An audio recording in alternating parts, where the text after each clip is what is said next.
segregation, a big reason why segregation in the Jim Crow laws, because they didn't want people like me to exist, because they seen how in the South. Yep. So there's a lot of things that we need to cover But on this go topic. ahead, though. I ain't going to interrupt you, It's but erased from history. yeah, go ahead.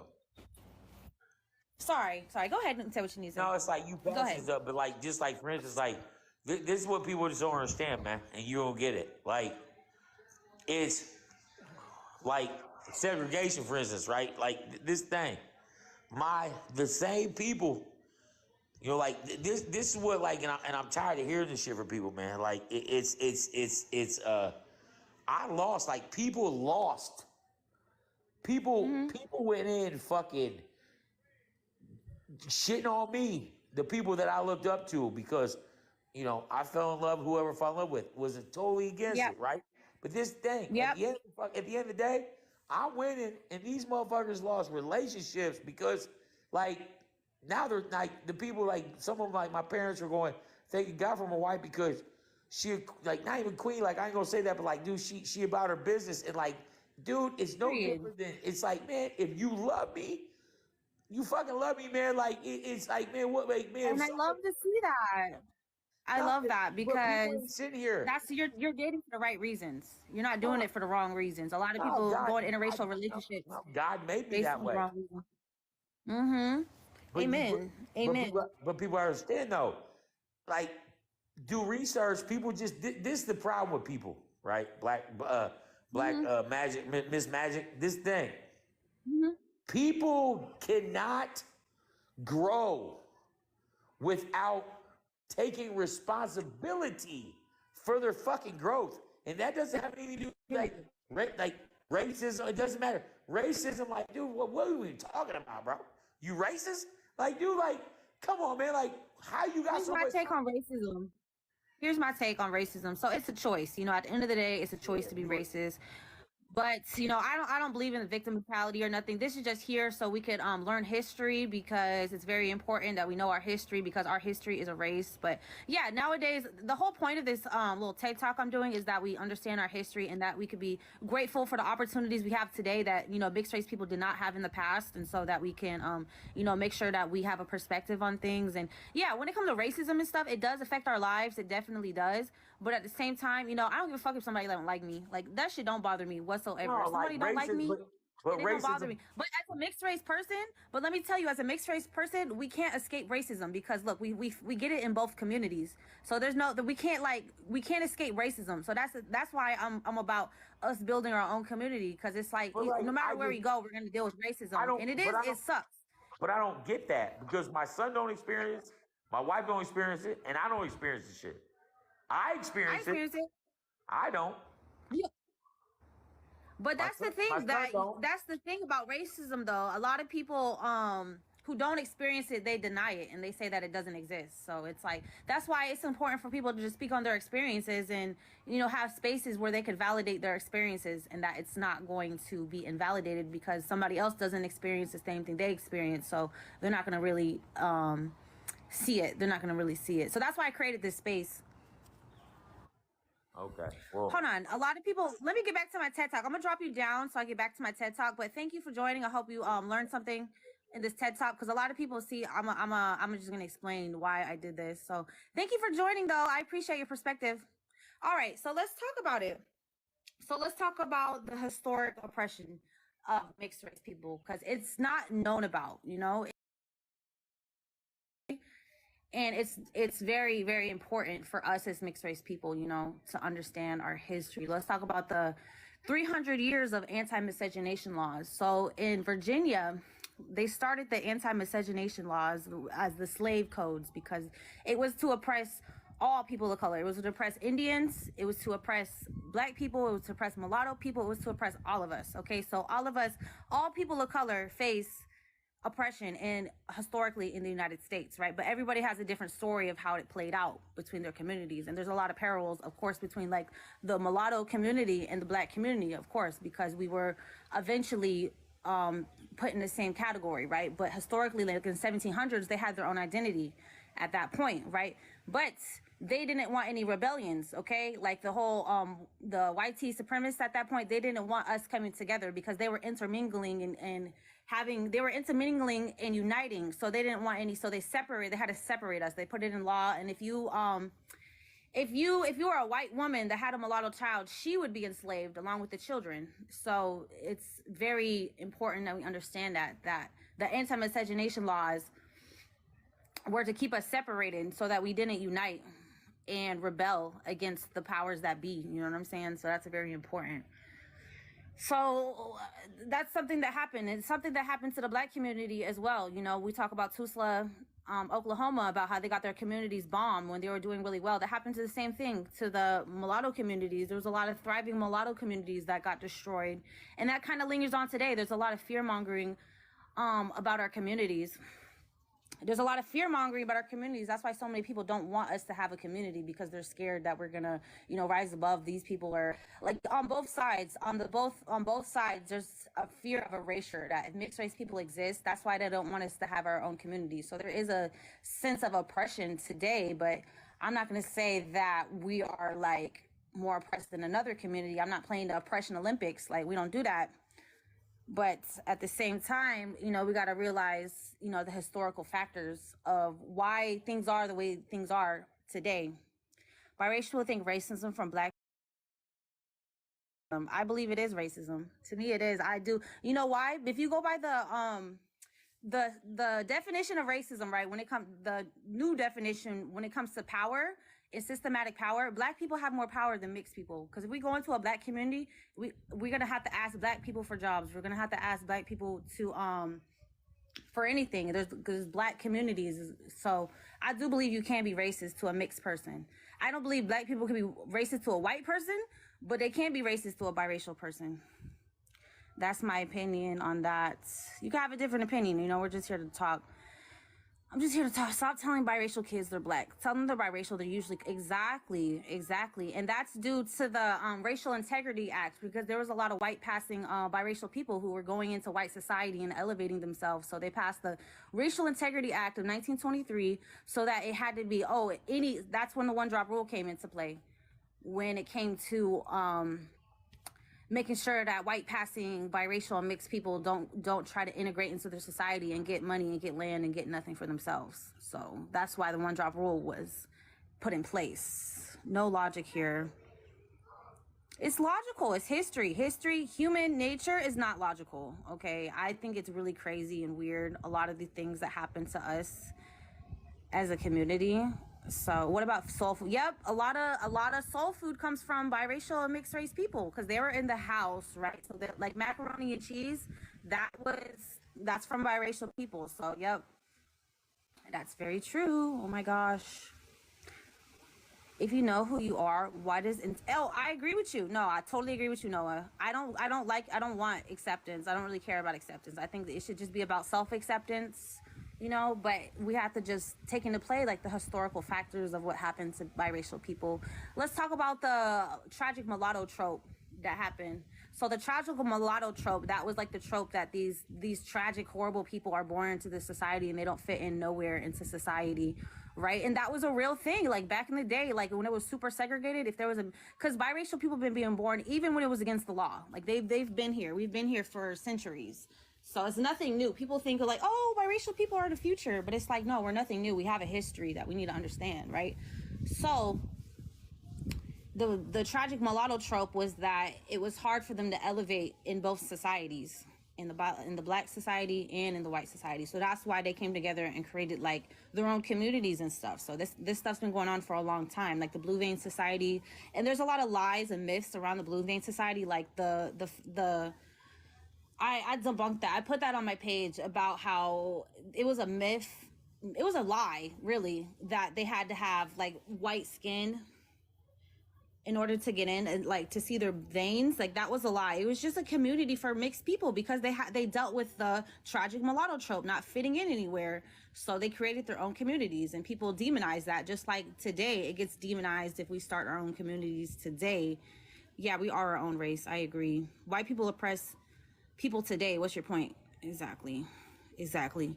You need to go read about the blue vein said how biracial use their light skin to oppress. That's not true. That's not true. Look, let's talk. If you understand, this is what I need you to understand. Like I just said, the tragic mulatto trope, not fitting in anywhere in society, not really having a place in society. So they created their own society. So that's what they did. Came together, created their own society. They started being very successful. Yep, they started coming up in society, getting educated, getting all these things for themselves, and people started making them lies and myth and negative propaganda about just like it happens today. There's so many lies and myths and negative propaganda towards biracial and mixed and fear mongering on both sides. There's a lot of white tea nationalists that I get those type of comments all the time, talking about, oh, I'm not going to support this agenda of race mixing because it's going to erase YT people. So it happens on both sides, though. It's like the same thing. With the extremists on both sides, like normal everyday people don't really care. Like they're just living their life like everybody else. But there is a lot of extremists that like to spread a lot of negative propaganda.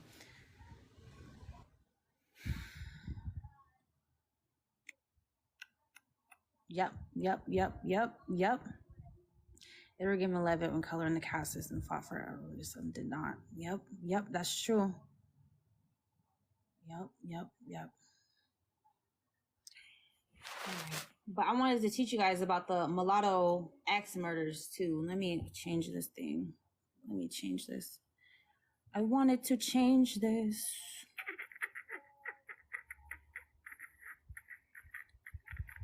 Where do I change this thing?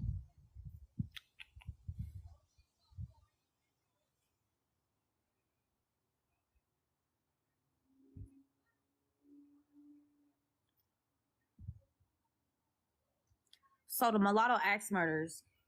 So this is a forgotten history that happened to mulatto people back in the 1900s in the summer of 1911 and 1912. So they never caught this guy. So there was the most horrible series of mass murderings in American history. 50 families were killed, like every single person in the family, and it was targeted towards mulatto people. Like it was targeted towards interracial couples and mulatto children. So they were going across Louisiana and Texas and killing off interracial couples with mulatto children.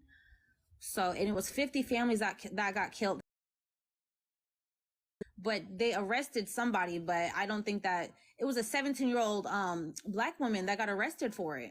And then she confessed to it, but then she did 10 years in jail and she escaped jail. So it's a crazy story. I want y'all to look it up.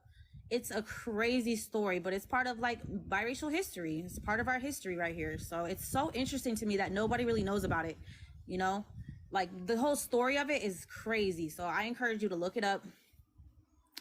It's very interesting. Dang, that's sad. Exactly, it is. It's very sad, but it's very interesting history that we got going on. Yep, African food. African food is a term to West African food, the lack of tradition, because of lack of tradition and ingredients. Yep. Let me see if y'all can hear me. Hold on. Can y'all hear me? I'm trying to put my phone somewhere so y'all can hear me. Okay, let me fix this. Thanks.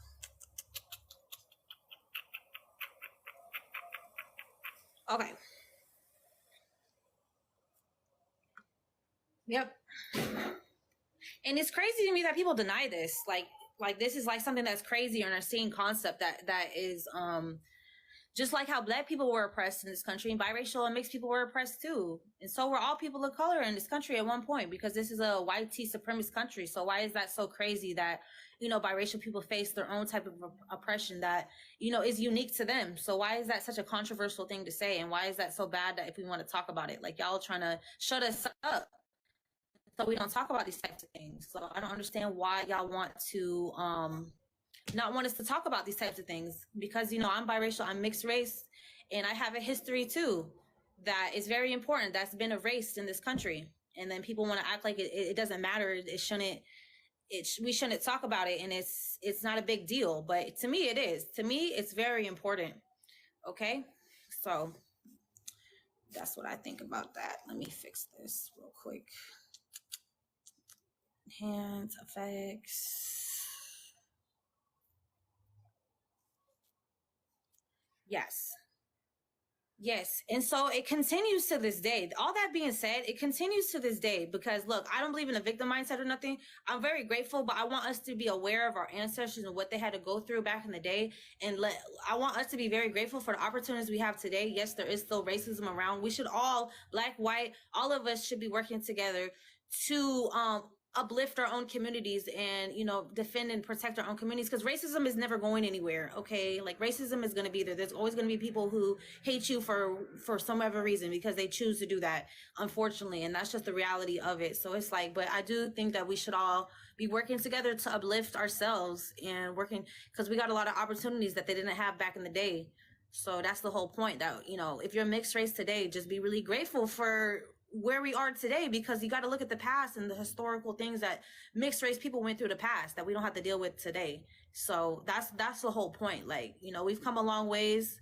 That we still got a long ways to go because we don't have our own community. That's why we don't have our own community, and it's so taboo and weird that people don't want us to have a community, due to fear mongering, due to people being racist towards us. So it's like, it's something that keeps my daughter's mix, and I'm learning so much. Thank you for learning. I appreciate you being here. Like, this is all about spreading awareness, and that's that we're here, that our history got erased and not a lot of people talk about it. And it's about self-education, because there's no college. I wish there was a college course. We have Black history. I like learning about all culture. I think that we should be included. It's about inclusion, because I want to learn about all people's cultures and history, and then we have our own unique history too that was race, because mulatto was considered its own racial category at one point, but it got erased at one point. So yeah, I don't know. Let me know in the comments if you want to come up. Let me know what topic you want to talk about. Because I just don't want to debate if this is real or not, because I know it's real. So nobody can sit here and try to convince me that this is not a thing, because that's not what I want to talk about. I just want to talk about, if you got anything to add to the conversation.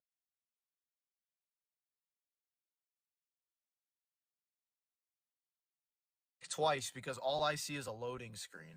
I don't see you, Mrs. Magic.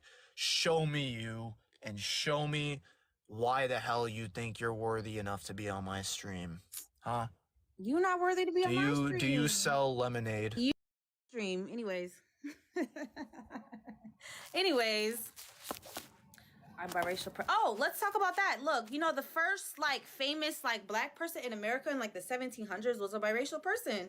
He was a magician. I forgot his name. Damn it. See, I'm not a historian. I'm just a regular person. I'm just trying to share what I know on here. Like, you could fact check. You could do anything. I'm not a historian that's but I'm just trying to educate myself as much as I can. I'm trying to spread, because I've been on this journey for a while of trying to learn our history and stuff. So I'm just trying to spread what I know a little bit.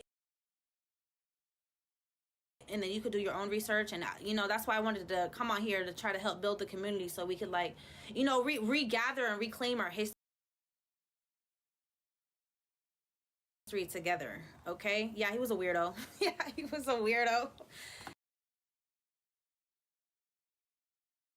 As a dark skin, I'm going to keep it 100. Oh yeah, as you should.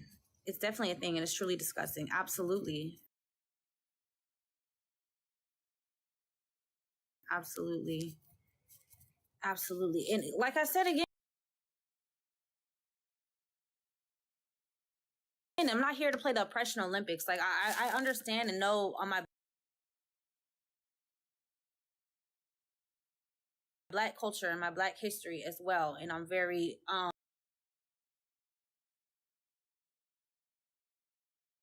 I've always been in very much support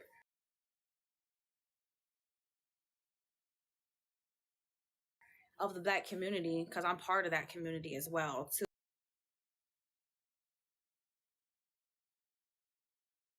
Right, but it's we also do have our own unique history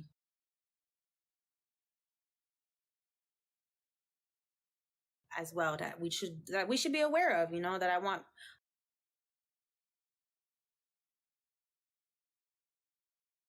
more people to be aware of.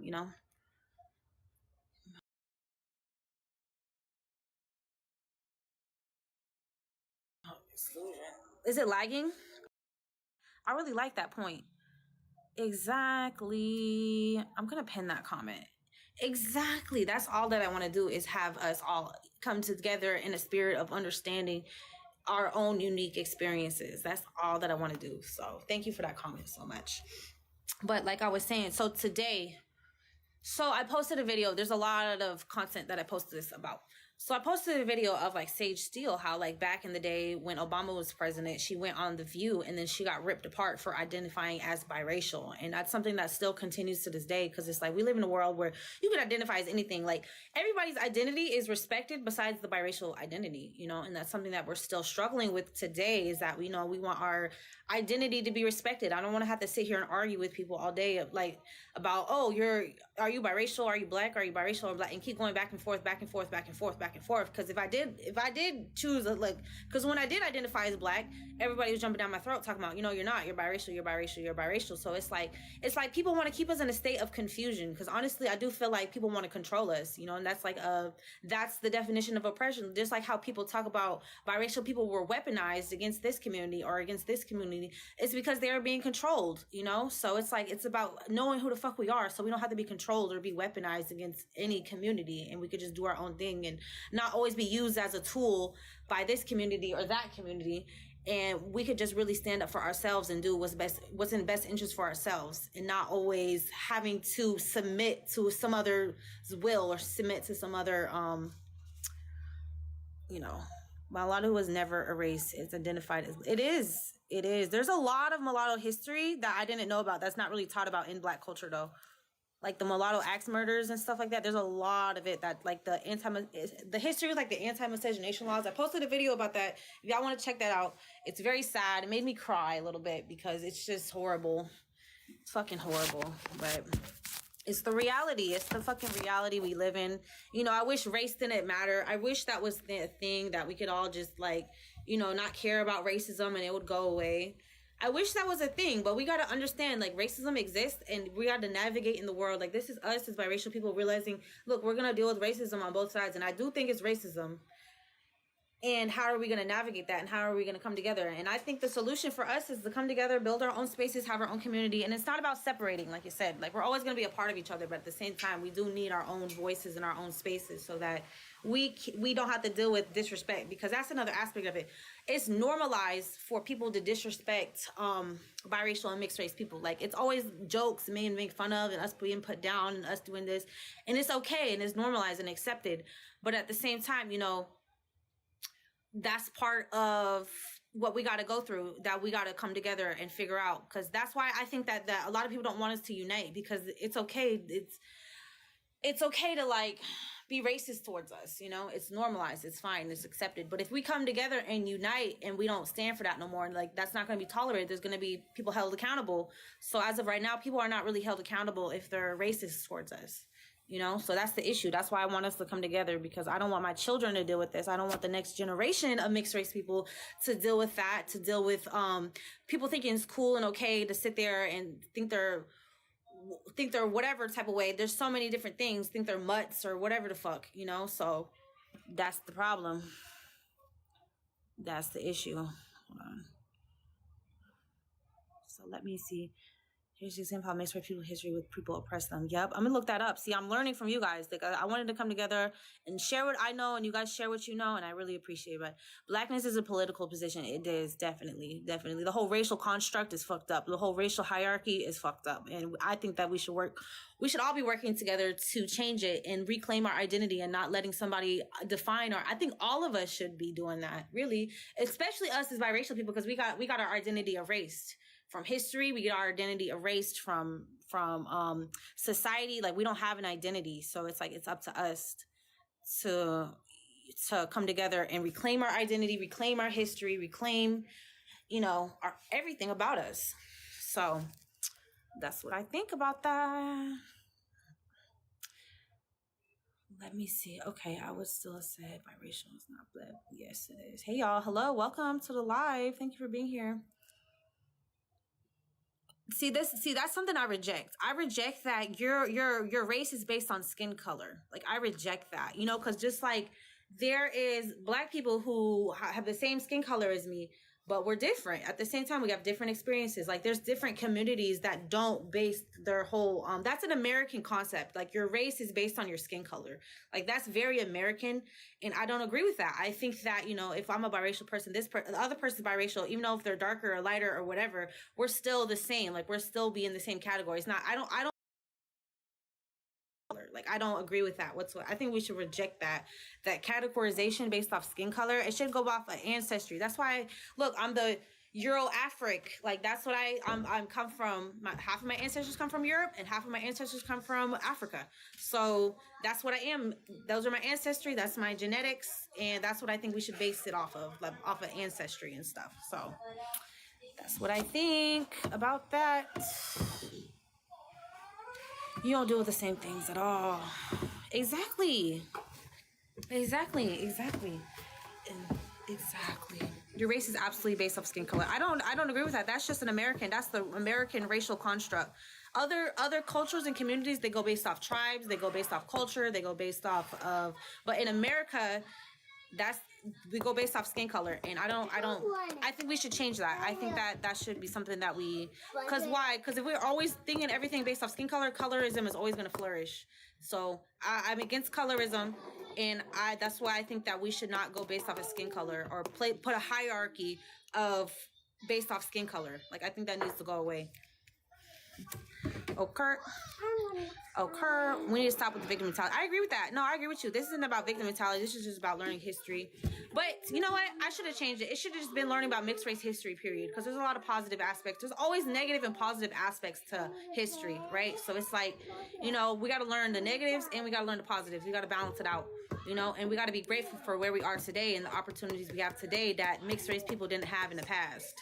So that's what this is all about. Like, I want us to be really know where we are, where we stand, and historically what we had to go through in the past, just for being born how I am, just for having two different parents of two different races, the shit that we had to go through for that, and be really grateful, and that we have so many tools and opportunities, and we can connect and we can learn with each other, and we are truly, but we still got a little bit ways to go. There's still a ways to go that we have to reclaim our identity, reclaim our history. And like I said, that's what it's all about to me. It's not about playing a victim or nothing, or Russian Olympics.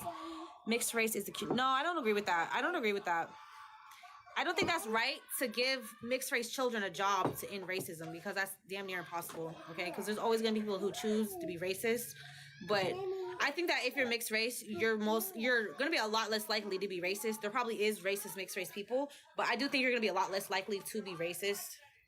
But they do deal with a lot of racism, so I don't think it's the cure for racism. I don't really agree with that at all, honestly. I wish, but you know, I don't think we are. Mixed race is the cure. Can we talk about mixed race people help in the slave trade? It's a good topic. You want to come up and talk about it? The fetishization of the great mythical. Yeah, I'm against that too. I'm against fetishization. Like that's harmful to our community by a lot. When we're reduced down to like a sexual object or something, that's very harmful to our community. If everyone had family in America, Alex, how you doing? Hey, how you doing? How you doing? Are you just live hopping, or are you trying to talk about a topic? Say that again. I said, are you live hopping, or are you trying to talk about the topic? I think I'm live hopping. Okay, all right. Thank you. I hope you have a great day. Have fun. You as well. Bye. Bye. Okay, anyways.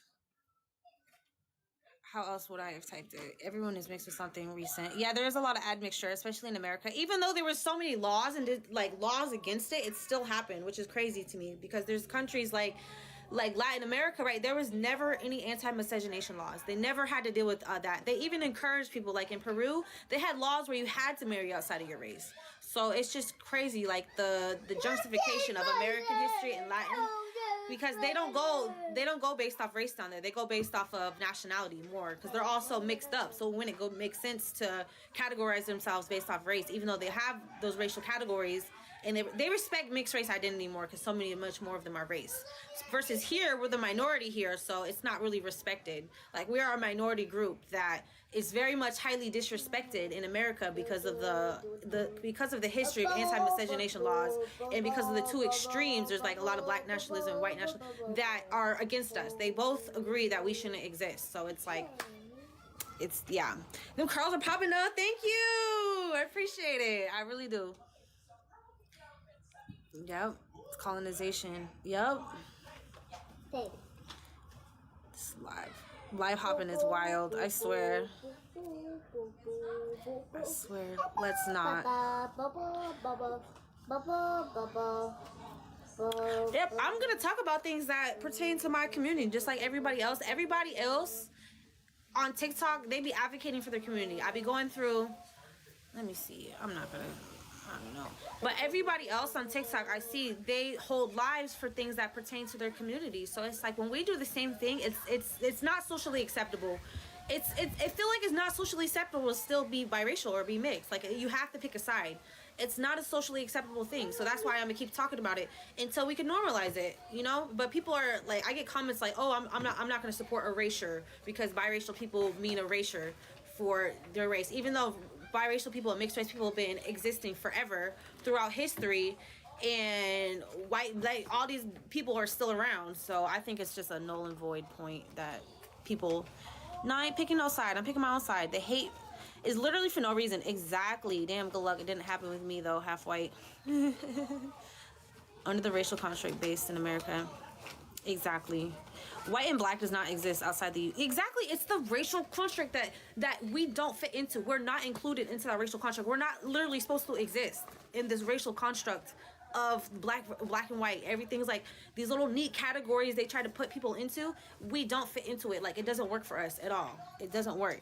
And it's very, very, very, very, very, very, very ingrained in people's minds. Like, in America, we're like so brainwashed with this stuff that if somebody says they're biracial and that they're both, it's like, you can't do that. That can't exist, because that's so outside the racial construct of America that it's literally, so we have to expand the racial construct. I mean, I think we should create our own, because YT people created this racial construct that benefits them. So it's like, hey, let me create my own construct around who I am and my own identity that benefits me, okay? And not let somebody else tell me who I am so it benefits them, okay? So there's that. There's that. Yes, the thing of the problem is Latino. And the thing is, the problem only the States. Latinos are mostly mixed. Exactly. I've learned a lot about Latin history, and it's very, very, very, very different. Like, totally 100% different than, like, mixed race people. They have their own countries, they have their own identities, they have their own cultures, because they've been mixing since the 1400s. Versus in America, the 1700s came around, 1705 to be exact. That's when the Virginia slave codes started being put in place, and that's when anti-miscegenation laws. So America is very heavily against anti-miscegenation, versus in Latin America, where it was kind of promoted. And so they don't have to worry about this type of stuff. Like, they're way ahead of us. Like, they don't have to worry about these types of things at all. So do people think you're Spanish? Yeah, a lot of the time they do. They do. Even though my dad is a European American and he's Irish, and my mom is a African American. But that's why, I don't know. I think the whole black and white thing is cringy, honestly.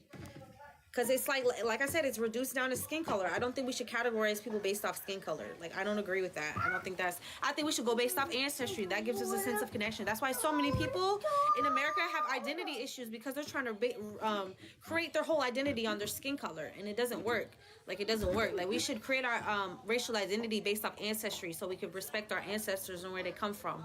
You know, we could have a sense of roots, and we could have a lot of people feel rootless in America, right? They don't feel like they have that sense of connection to where their ancestors come from, because we've been here 2, 3, 4, 5, 6 generations, and then we're brainwashed with this whole racial construct. Oh, you're black or white, or you're brown, or you're all these different weird things, and it's like, it gotta go, okay? Latin America is built on a systematic caste system based on, they did have a caste system. They did too. They did. Americans aren't black. Dominicans aren't black. Yeah. Nigerian person saying they are black. No Nigerian person saying they're black. They're saying exactly. They go based off nationality, and you know we don't do that in America. In America, we more identify more with our race first, more than our nationality, because of the history of America, because America hasn't been so welcoming and inviting to, of course, like African American people, right? So why would you want to identify with a country that's been oppressive to your people, right? So it's like, I don't know. I wish we could get to the point where we're all American, that we all, and there's so many different, there's been the segregation, so a lot of different cultures in America that are race-based, right? There's African American culture, there's European, there's different cultures in America that have been put in place due to segregation and stuff. So it's like, it's hard that we all can't identify with each other, because in America we're all so different. So it's like, I don't think we're at that point in America where we could all just be like, oh, we're all American. And because it's just, we're just not there yet. Like, I don't think we're there yet, because there's been a lot of fuck ups here in America. You know what I'm saying? Most other countries, exactly, African can say I'm white or black. Exactly, that's what I'm talking about. That's what I'm talking about. I found her again. My mom is Irish. I can't catch a break. I can't cut a break. I know. I swear. And there's a historical aspect to that. Like I said, people think that we're new because we have our history erased. So that's why it's like so important for us to research our history. Like I want, if anybody listening, I really want like a class on this. If there was to be like a professional like historian and actually put together like a class on the history of all this and actually have the sites and the sources and all like the historical things, I would want that. Like that's a demand. I would pay for that. I would want that, because it doesn't, I don't think it exists right now. I think there's resources and stuff out there, but I'm gonna gather more resources and stuff so we could like really learn history. I think in the time being, it will be normalized, but America's exactly. It'll be normalized eventually. But you know what's going to take, though? It's going to take for us to start speaking for ourselves, because so many people like to speak for us and say mixed people are this. Like so many people speak for us, but we're not speaking for ourselves. So it's going to take for us to start standing up for ourselves and speaking for ourselves. And that's very important that I want to encourage everybody to do. Yep. We're the only country that has to put white or black and mixed. Exactly. I wish darker Hispanic Latin people got more represented. I agree with that. And I posted a video about that. Go watch that video I posted about Latin American history mixed. I posted a video about that, and you'll see why that is the way it is. White families have literal family records of black people. What? I mean, if you're born in America, you're American, simple. I really don't feel comfortable with just identifying as American yet. You know, I really don't, because we don't have one culture. You know, there's other countries, like if you say you're Colombian, if you say, it's like they have a culture that unites them. Like we don't have that in America. We have cultures that are vastly different because there was segregation. We don't have that sense of culture that unites us. Like we don't have that in America at all. You know, I wish we did. That'd be great. That would be amazing. But we don't. I feel both sides. I just want to know I'm okay to either side. You'll be like, I don't know, because being biracial is such a vast. Some people say they were completely accepted by both sides.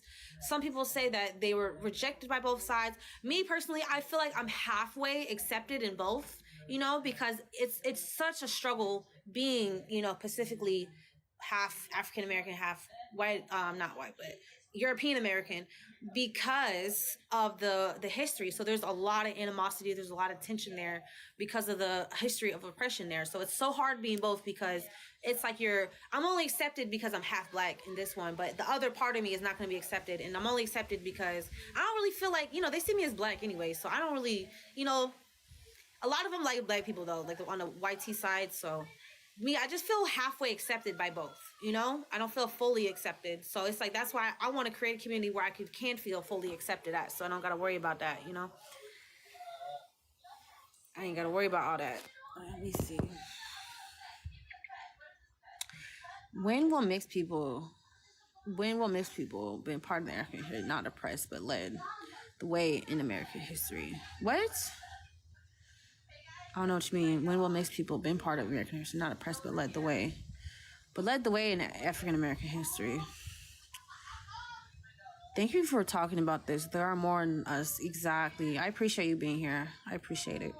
I don't feel comfortable with it at all. As a native, it feels so colonized to use American. I'm not comfortable with the term American at all. Like, I'm just not. Like, a lot of, like I said, all people of color in American history have faced a form of oppression, right? So it's like, it feels so like weird. And I want to be like, I want to be proud of where I'm from, my country, and where I live, or all I know is America.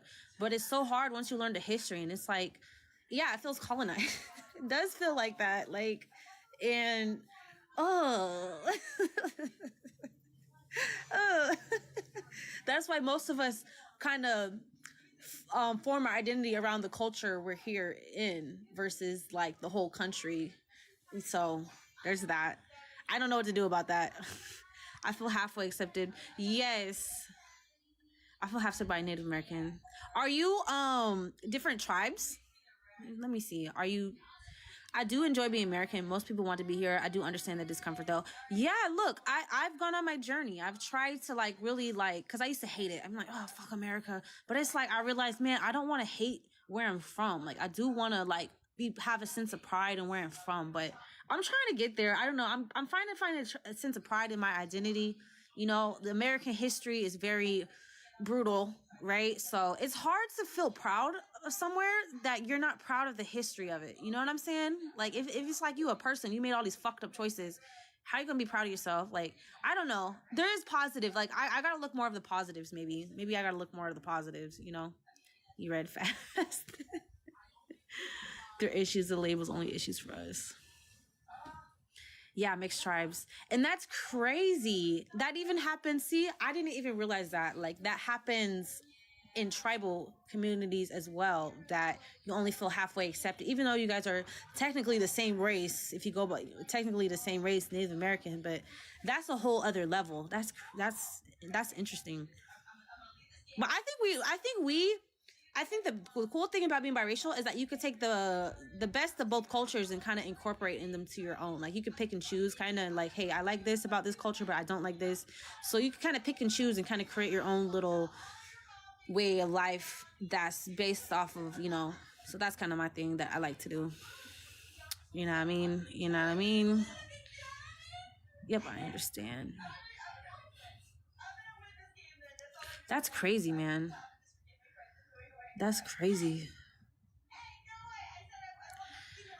We gotta get rid of that, man. We gotta see, this affects more than just, oh, thank you so much for that. Thank you. But this is why I think us is like, no matter what you mix with, no matter, cause, you know, I like to speak from my experience as like a, you know, half African-American, half a Euro-Afric biracial. But I think all of us who are mixed need to come together and fight against anti-mixed race hatred and anti-mixed race racism. I think we should all come together and fight it. You know what I'm saying? Let me accept this person. Oh, where'd they go? But I think all of us are allies in that, because we all should normalize, hey, it's okay to be both. Like, there's nothing wrong with that. Like I'm saying, like, we live in America, right? America is supposed to be the land of the free. Like, you should be able to freely identify and freely express yourself. But when it comes to us, we're censored. We're like, no, you can't be both. You got to do this. Like, we're told that that's not possible for us to just be who we are, that we got to pick a side. Or so I think all of us should be coming together as mixed race people, no matter. So embrace who you are, no shame. Exactly. Yes, anti-mixed race hatred. Exactly. It needs to stop. No freedom on stolen land, but yes, exactly. And I feel for y'all. I feel for it. Like, I feel like, I don't know, it be feeling like this is where I live, but it's not really home in a way. You know what I'm saying? That's how I kind of feel. Like, I feel like it's not really home. I don't know. You know what I'm saying? Does that make sense? Who is censored? This is why we need war. Y'all would not be talking about this. This is why we need war. Why you mean? What you mean by that? What you mean by that? I have yet to hear anybody explain. Oh, I was talking about that earlier. It's historical oppression. I was talking about that earlier. Let me bring back my notes Hold on a second. So it started with the anti-miscegenation laws of 1705, right? So that was to make sure that we're divided, and that affected mixed race people, because it was like, if you give birth to a mulatto child, that mulatto child will be enslaved for all their life, and then the white mother, she'll be enslaved for up to 5 years, right? So it's like, if mulatto children, they're born into slavery. So that's the same thing with black people, right? It's the same thing, but it was like a little bit different, because the same thing that black people faced, slavery, mixed race people went through slavery as well, right? And then on top of that, there was sterilization that happened to us, that, you know, if you're born mixed race, then you're going to be sterilized so that we don't continue to exist, so that they could keep like things pure or whatever, you know what I'm saying? And then on top of that, they had sex slavery of mulatto women. They had like houses where they took mulatto women, they kidnapped them, and then they put them into like whorehouses, like the quadroon balls and stuff like that, so they could be sold off to rich white tea people, right? So, and then I talked about the tragic mulatto trope, about like, if you are mulatto and then you can't fit into any society. And then I talked about, that's why the Blue Vein Society was created after the Civil War. Hi, how y'all doing? Are y'all just live hopping, or what y'all doing? I mean, I don't know. Anyways, I don't know what they got going on, but anyways, I talked about that. I talked about the mulatto axe murders of 1911 to 1912, about how 50 families were killed, and they were targeting, you know, interracial couples with mulatto children. And I talked about the erasure of our history and the erasure of our identity of 1912, when mulatto was not considered. Imagine your whole racial category is a slur on top of that. You know what I'm saying? That was literally like, I got ancestors that were put as mulatto, but it's considered a slur, but that's considered your race at the same time. So the same thing with, you know, black people as well too, right? So our history kind of goes hand in hand, because we are created from black people, but we have our own unique history and unique perspective that we went through. And yeah, those were kind of like my talking points that I was talking about. Just to recap, oh wow, please don't say you're systematically oppressed because you get to work in a house instead. Please don't say you're systematically oppressed because you got to work in the house instead. That, we were enslaved in the house, so they were enslaved. So they were slaved. So not everywhere. Slur. Yeah, exactly. Mulatto is not that. I'm just gonna block you. You're just here to be rude. Your event different than anybody. Your event different than anybody else. Yeah, just go ahead and be blocked. You don't have to be here. This is not for you. It's not for you, and that's okay. Not everything is for everybody, and that's cool. They're enslaved whenever there was in life. Yep. We are systematically. If women get raped in the house, isn't any better. God, this is triggering a lot of people, man. Damn, people are upset about this. Why is this upset? We all know that people of color were oppressed in history. So of course, biracial people didn't escape that oppression just because there were some house slaves. But even after slavery ended, like, why is this so triggering to people that this is a reality that happened in the United States? It happened to all of us, including mixed race people. So why is this so upsetting for people to hear about? Like, why is this so upsetting? Tell me why, y'all. Tell me why is this so upsetting that we are talking about our own history? I thought mulatto meant mule. There's a lot of different debates about that word. Some people say the etymology goes back to Arab, because, you know, Arab were like the original mixed race people. They because they're on the border of Africa, and so some people say it goes back to that, meaning it just means mixed race. But some people, you know, it started in Portuguese, meaning mule. So there's different debates and different schools of thought when it comes to that word. So I think, me personally, I think we should reclaim the word. Just like the N-word was reclaimed, we can reclaim the word. And that it's not a slur when we say it, but when you say it, if you're not mulatto, you can't say it. Like, I think that's what we should do. that's taking inspiration from the Black community, because, you know, I love and respect my Black community, so I'm gonna take some inspiration from them. You know what I'm saying? So yeah. The double standards.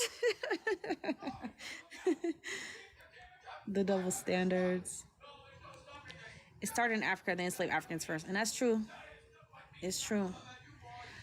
And didn't experience shit. Shut up. This is about history. It's not about this lifetime. It's about in the 1700s, 1800s. It's about American history. So of course you didn't experience this. That's not the point. I'm just saying the point is that we should be grateful that we don't experience these types of things that happen historically to us. So, you know, let's just be grateful, and let's just take a moment to think about the things that went down in history, that you're mixed race today, and be grateful that you didn't have to go through those things. Okay? Because there was a difference. So that's the whole point. All right? You understand? Historical oppression. Exactly. But I think let's talk about the present day. So the present day, so it's not as bad as the past, of course. You know, we don't have to sit here and, you know, get murdered and get killed and face genocide and face all these types of things that happened back in the day. So, but right now, I think that we just are working on, there's still progress to be made, of course, you know, like I said, I'm not with the victim mentality. I'm not playing the victim Olympics. I'm not saying, oh, we had it so much worse than this community and I want your sympathy. Like, I don't give a fuck about sympathy. I don't care. I just want to know about history. So the whole point is that I think today we still have a long way to go when it comes to normalizing biracial identity, because it's still very controversial. It's still very not normalized. It's still very like taboo. So there's still a lot of work to be done in that area when it comes to like claiming who we are. There's still a lot of work to be done because our history got erased. So when it comes to reclaiming our history, and there's still a lot of work to be done. Oppression. That's part of oppression, when you can't build anything for yourself. So a lot of people are against us building your own community for ourselves because out of fear. And those are some things that we face today that we have to overcome. So yeah. A lot of people, it's mostly extremists. I think everyday regular people, they're not really thinking about biracial people like that, especially like they don't got to worry about. But there is extremists on both sides that do attack. They say that they got the same talking points, like, you know, the YT extremists. They talk about YT erasure, and then on the same, I hear the same talking points on the Black nationalist side, like the Hoteps. They talk about, you know, they're scared that we're going to come together and turn against Black people. So that's why they don't want us to have shit or have our own community as well. So there is extremists out there, but I think mostly like regular people, hopefully, you know, they're fine, right? Out of fear, what people are afraid of. They're afraid that, I've heard these talking points from like Hotep types, you know what I'm saying? So they said they're afraid, like the guy in my life yesterday, he said that when mixed people come together that they're going to turn against Black people. So that's the fear, but I don't think that's going to happen, because in American history, we've always like historically fought together. So why would we turn against, we fought hard for Black rights. So why would we all of a sudden turn against Black people? Like, that doesn't make sense to me. That don't make no type of sense to me. Oh, hey, Kayla, how you doing? Yeah, it's weird. It's weird. I think it's very weird. We did it once to Black Wall Street. Who did that? Y'all did?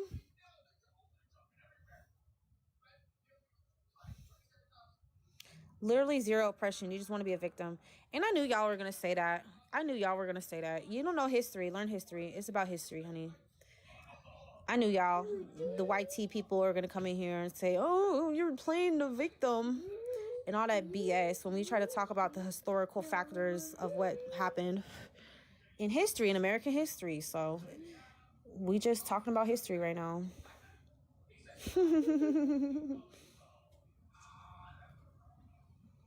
Arguing to be separated from other humans. The aliens are laughing at us. I know the aliens...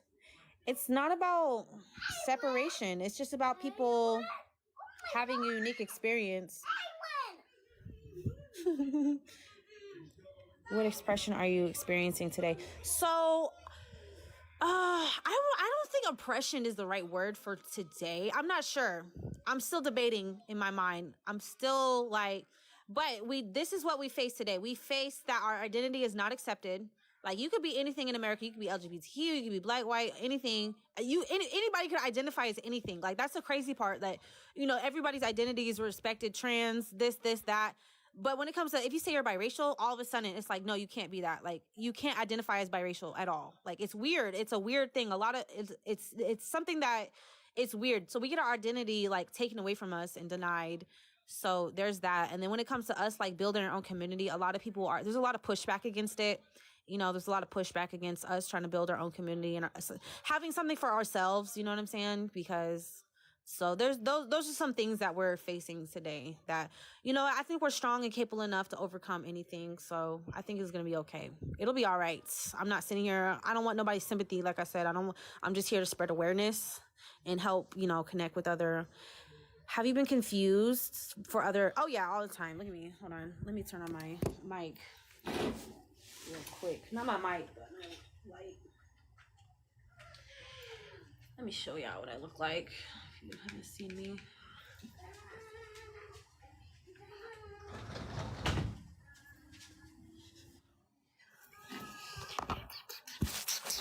But yeah, I get confused for other ethnicities a lot.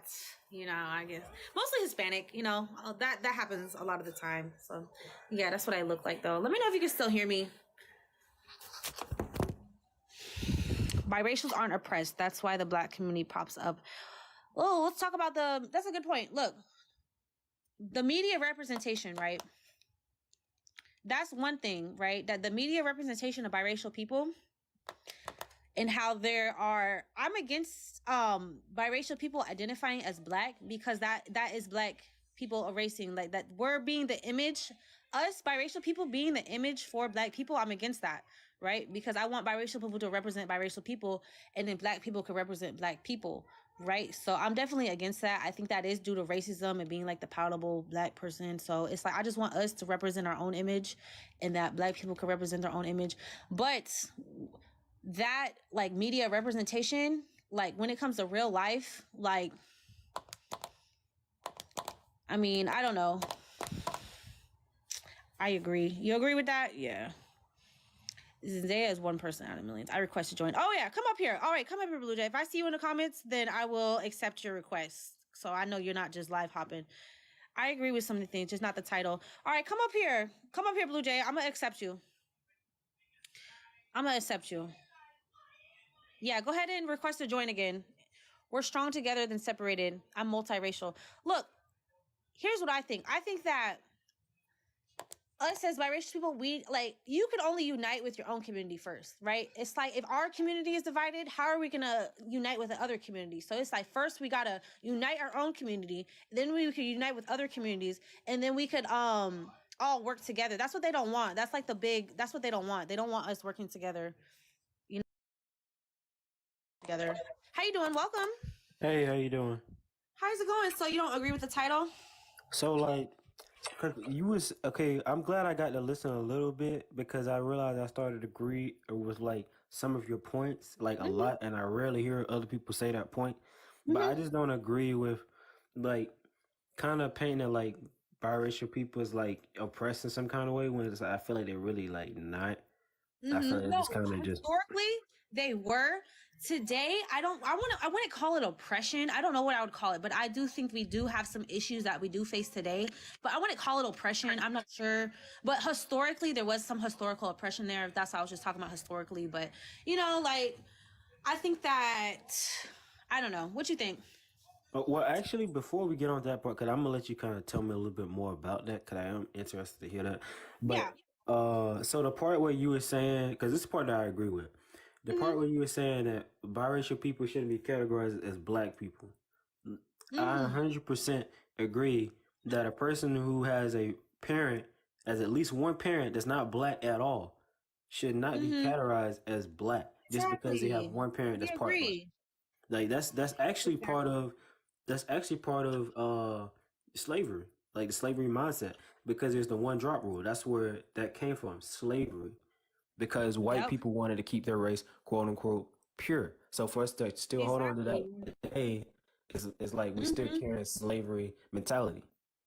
Yep. So the one drop rule was put in place because there was so many like biracial people trying to pass in white society so they could elevate themselves and get money, and you know what I'm saying? So like the white passing biracial people was the big reason why they put that in place, so they couldn't elevate itself. So that's like a sense of oppression, because it's like, bitch, I don't want you coming in here getting money from my community. So, but a lot of black people say that too. You know, like when it came to the whole Amber Rose situation, right? So a lot of people were I always like, thought she was white. Me personally, I thought she was white, and I I still thought look at I her always as like seen her as white. mixed. You I know, always seen her as mixed, but when it comes to the whole Amber Rose situation, this is why I'm in support of us like having your own community, because a lot of people were criticizing her, saying, "Oh, you got rich off of the black community, but you don't even identify as black. Like, how does that work?" So it's like, you're right. You shouldn't just go into a community and just like be a cultural vulture or whatever, as they say. They call Drake a cultural vulture too, right? But I'm like, that's why we need our own communities, so we could like go into our own communities, get a bag, and we don't have to like cipher from another community because we don't have shit for ourselves, right? So that's kind of what I think about that. What do you think about that? I mean, what I'm starting to think is it seems like there's so many consequences for like trying to entertain the black community. It's like Mm-hmm. when Beyonce came out with the Gift album, it was the Mm-hmm. African album dedicated to people of color. And there are Right. so many black Americans that were bashing the album saying it was No corny. way. And it's like, dude, Bad. this album was made for you. Like Right. this, she's trying to uplift y'all, and y'all want to sit back. And in a sense, it's not the usual shit that's just trying to keep you in your same mindset. Was that the album with the Lion King? Exactly. Yeah, it was the Lion King album. Yes, like brown skin Yeah, girl. like the whole album was dedicated to like lifting up. That's what the Exactly. album was dedicated to. It's like, how can you Mhm. bash that as a person of color? That's Like that doesn't even crazy. make sense. That's crazy, man. But I feel the same way, because it's like people like Logic, when they talk about biracial identity, is looked at as like corny and lame, and it's like, like we're kind of looked at as like that way as well. If we talk about biracial issues, it's like, oh, you being sensitive, you just being a crybaby, you just being, you know what I'm saying? So I'm it's not kind of gonna like, care. Some of them do. They do. Some of them, not all of them, but some of them, like they really do just be sensitive and like they just be saying stuff that don't make sense or don't matter. Like they'll say stuff like, "Oh, well, as a light skinned person, I face colorism." Like, no, you don't. Just because somebody mm, says, just because somebody say like, okay, they make a joke about your light complexion. That's not the same thing as colorism. They may say something offensive, but the beauty standard is literally to have white skin, so they can't be colors towards you. If I walk up to somebody with with 5 fingers, and let's say I got 4 fingers, and I'm like, "Hi, look at you, you got 5 fingers, and I got four." I Like, did a whole live I'm about just gonna that. look stupid I did a because the live beauty about that. standard I is did a five. live. I was like, because this is biracial space. So I did a live talking about, let's talk about the negative effects of colorism when it comes to biracial people, because, there's a trickle down effect. Yeah, we don't experience colorism, but at the same time, there's trickle down effects like the fetishization when it comes to it, when it comes to like, there's a lot of issues that, face our community that, but the whole point of the live for me was, hey, it affects both of our communities, whether you light skin or dark skin. It negatively affects both of our communities. So let's both come together and dismantle it. But I guess the way I worded it was like, I was trying to, I don't know. I feel like I just gotta be, it's like I was made into an enemy all of a sudden. But the whole point was the live was trying to come together with, us all uniting and trying to dismantle. But I became the enemy, and it was like, oh, colorism only affects us and don't got nothing to do with you. But I'm like, No, yes, see, it yeah, is I know negative you ain't got no effects. bad intent, especially like after listening to you. Like, I Yeah, know you I don't. appreciate you coming on here, because I was like, I just hate that, I got turned into an enemy when it's like, when I wanted to talk about the negative effects. But I No, don't it know. ain't even I about guess that. people didn't really understand like where I was trying to go with it. I'm not trying to like, make it, I do want to center biracial people in this space, you know what I'm saying? Because it is a space for us Yeah, to like talk about things that affect us. yeah. I wouldn't go into a black space and try to center myself and take over the whole conversation and make it about myself, because that's a black But I space, mean, the right? whole thing with the So biracial community is like, how would you even quantify that? Like, do they have to be just mixed? Do they have to be half mixed, which is I technically go by mixed? ancestry. I go by, if you have African and European ancestry, then you are okay, because there's different types of biracials, right? We Mhm. all know that. There's like, you could be black and Asian, they're Blasian. So I wouldn't want to base it on skin color, because that's how America goes nowadays. Like, Wait, it's all would based you on, consider somebody that's mixed with two races but not black still mixed? yeah, they're mixed, but they're a different like mixture, right? So there's a lot of different mixtures, but when I talk about because I can only speak for myself. So I speak for like Euro-African. That's just a term I made up because, you know, mulatto is very offensive to a lot of people, even though that was a real category at one time in the early, that got taken away in 1913. But that's why I just, you know, we made up the term Euro-Afric because that's kind of like straight to the point. Like you have European and African bloodlines in you. So that's kind of like, that's why I named the Euro-Afric organization. Because, you know, that's kind of like, that's who I'm speaking for. I'm speaking for people who are mixed with like European and African. So, you know, there's a lot of us out there. You know, there's a lot of us out there that have, you know. So I mean, a lot of people can't even tell who's mixed and who's black. Like, exactly, a lot of people can't tell me. Actually, I'm gonna ask you a couple of celebrities, and I want you to tell me if you think they mixed or black. Yep. Okay, Denzel Washington, is he mixed or is he black? I don't know. You tell me. I would consider him. What is he? Is he mixed? I know. You know who's mixed that I didn't know. Well, she's not. She's like ethnically mixed, but not. Lupita, half Mexican. Did you know that? Wait, who? Lupita Nyong'o. Oh, do you mean Lupita Nyong'o? Yes, in Wakanda. In Wakanda, she was in Black Panther. She's mixed? I thought she was just black. Half Mexican. No, she's half Mexican and half Kenyan. Yes. There's no way she's But you know, Mexican. like she's ethnically mixed. So it's like nationally mixed because her parent was like a black Mexican. So she's black, but she's half Mexican and half, yeah, look it up. She's half Mexican. There's no way. Yeah, that's what I'm saying. Like the mixed experience is so diverse. Like it's No, not just I mean, like, because I always looked at her as like a really beautiful African rich woman. Like she is African.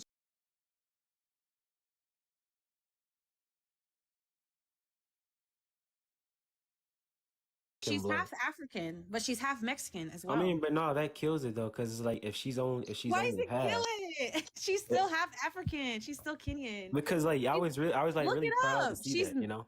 She racially she's not mixed, but she's like ethnically mixed. So she was born in Mexico. Wait, what do you mean racially? She's I feel like there's a big difference between being nationally mixed. Yeah, there's a difference. That's what I'm trying to say. There's a difference. Wait. Is she blood mixed or culturally mixed? That's like culturally mixed. That's what I'm saying. She's still black. But oh, what? She's like no. Okay, mixed. so yeah, that's nothing. I thought you meant she's racially mixed. Okay.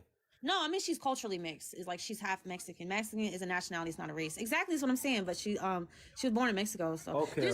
What I'm saying is, like, I'm trying to spread more awareness about like the mixed race. Like, there's so much like diversity in it. Like, there's so many. That's completely different.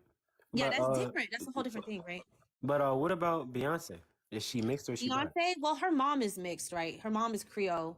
And they talked about, you know, as a result of, because I understand, because of American history, I understand why a lot of people don't want to claim mixed because it was forced upon them. You know what I'm saying? Just like that's what happened with Beyonce, that, okay, one of her, I looked up, one of her ancestors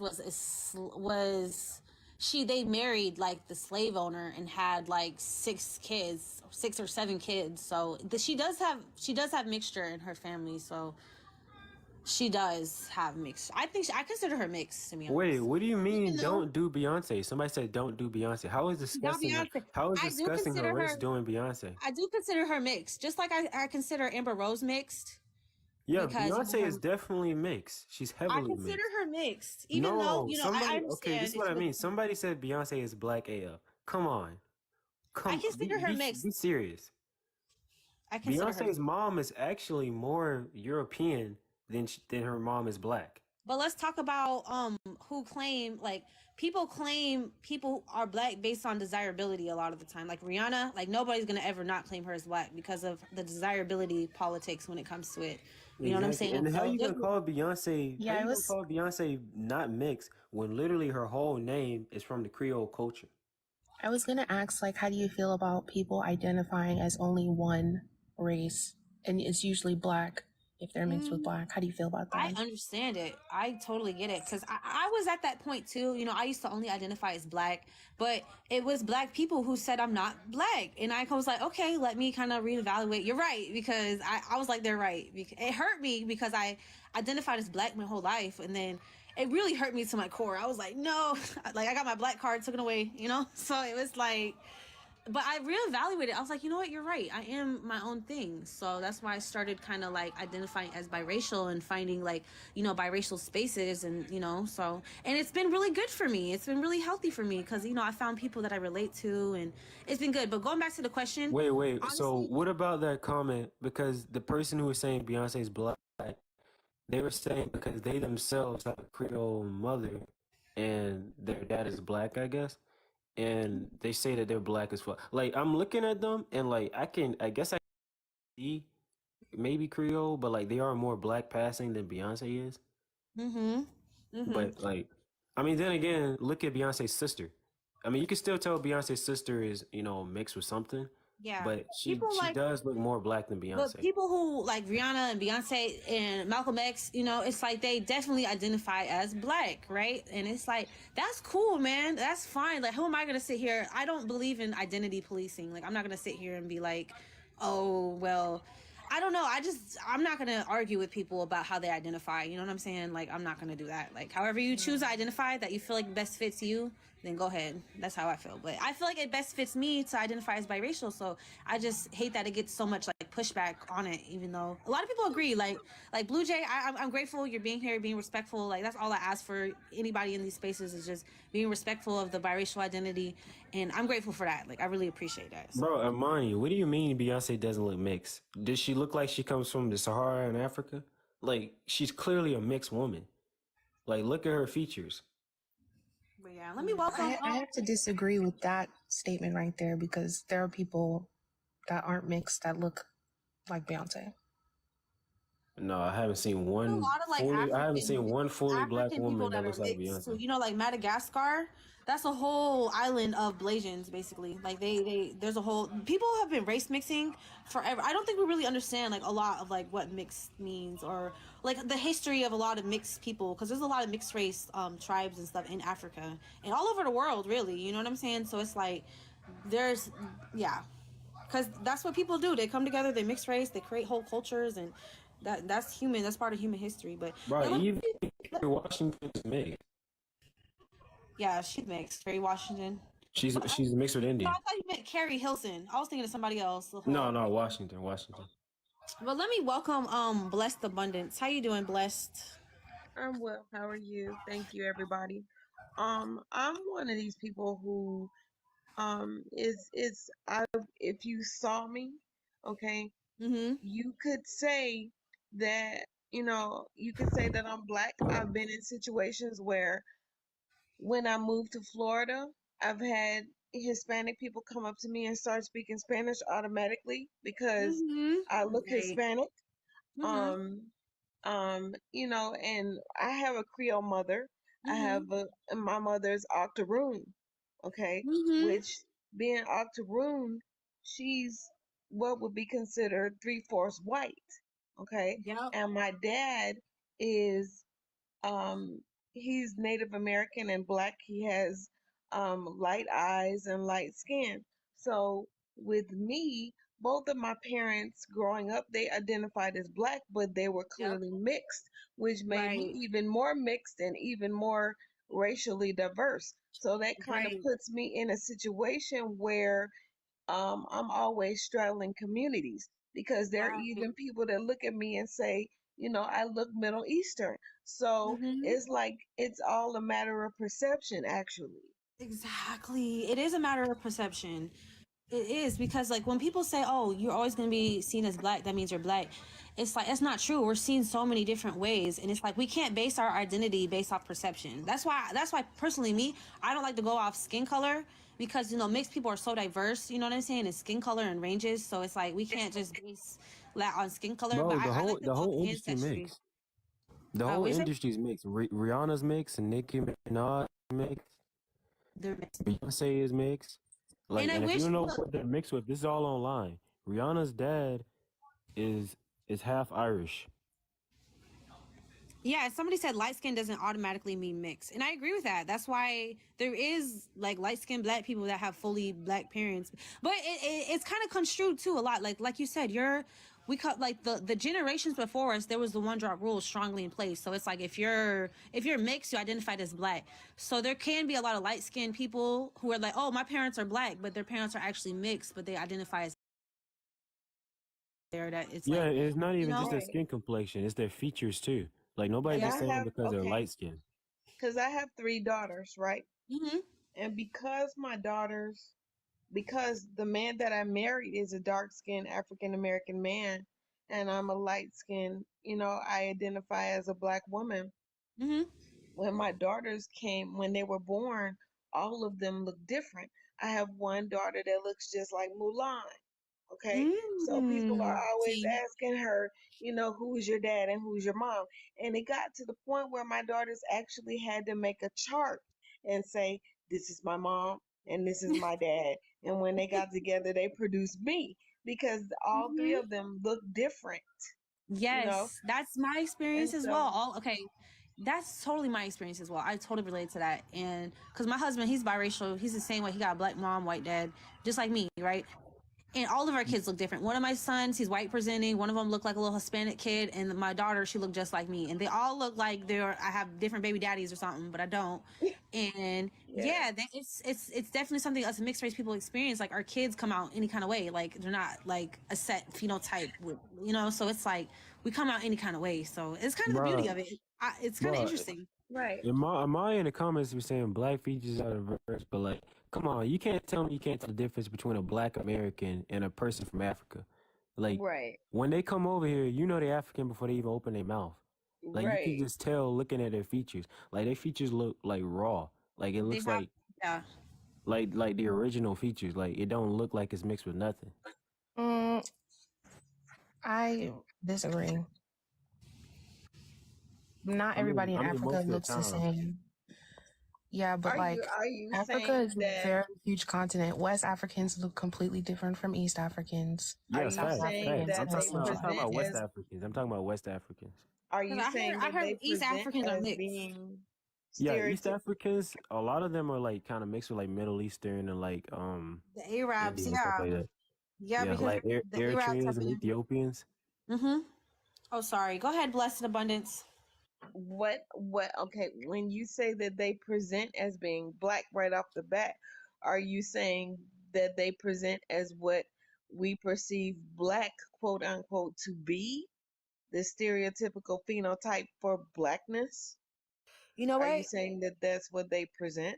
Look, it just popped in my head, but Americans have a totally different like concept of blackness due to the one drop rule, right? Because blackness included biracial and mixed people versus like in West Africa, like you said, it's not like if I go to West Africa, I'm gonna be seen as white. You know what I'm saying? So it's like different parts of the world have totally different perceptions based off of what blackness is, especially here in America, because like I said, the one drop rule was in place. So we have a different like version of what blackness means here versus other Right. countries. So But These see, comments aren't making sense. They're saying my, that they're saying go that ahead. okay, Africa has genetic diversity, that's why they look different over here. But but they're no, mixed. like literally, the Western, I mean, the slave trade is for West Africa, right? And West Africa is look. It has Right. nothing to do with East Africa. So that's not why you look like if you look different, it's not because you got maybe more East African. It's because you're mixed. Not all West Africans look similar though. There are people that you can tell like which tribe they come from based on how they look. I mean, yeah, it's gonna get Right. it's like little But details. he's saying that phenotypically though, Yeah, it is phenotypically. more homogenous than, let's say an African American person. Yeah, exactly. So yeah.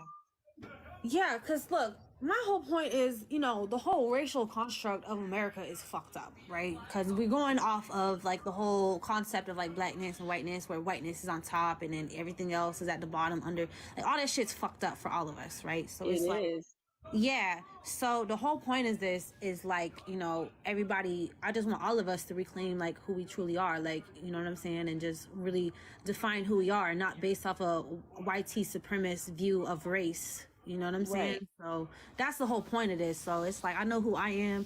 I want people to claim who they are and just because the YT, they created a racial construct. They created it out of thin air. So it's like, we could take our power back and create something that benefits us. That doesn't, you know what I'm saying? Like, I have my identity respected. You have your identity respected. We're allies in fighting for uplifting each other. Like, we help each other out. You know what I'm saying? That's historically always been the case with biracial, mixed race people and black people in America. We've always been hand in hand, always trying to uplift each other and help each other out. You know what I'm saying? So it's like, that's all I wanted to do. But it's going to take us respecting differences so we can find common ground at the same time. You know what I'm saying? So that's what I really want from, you know, all of this.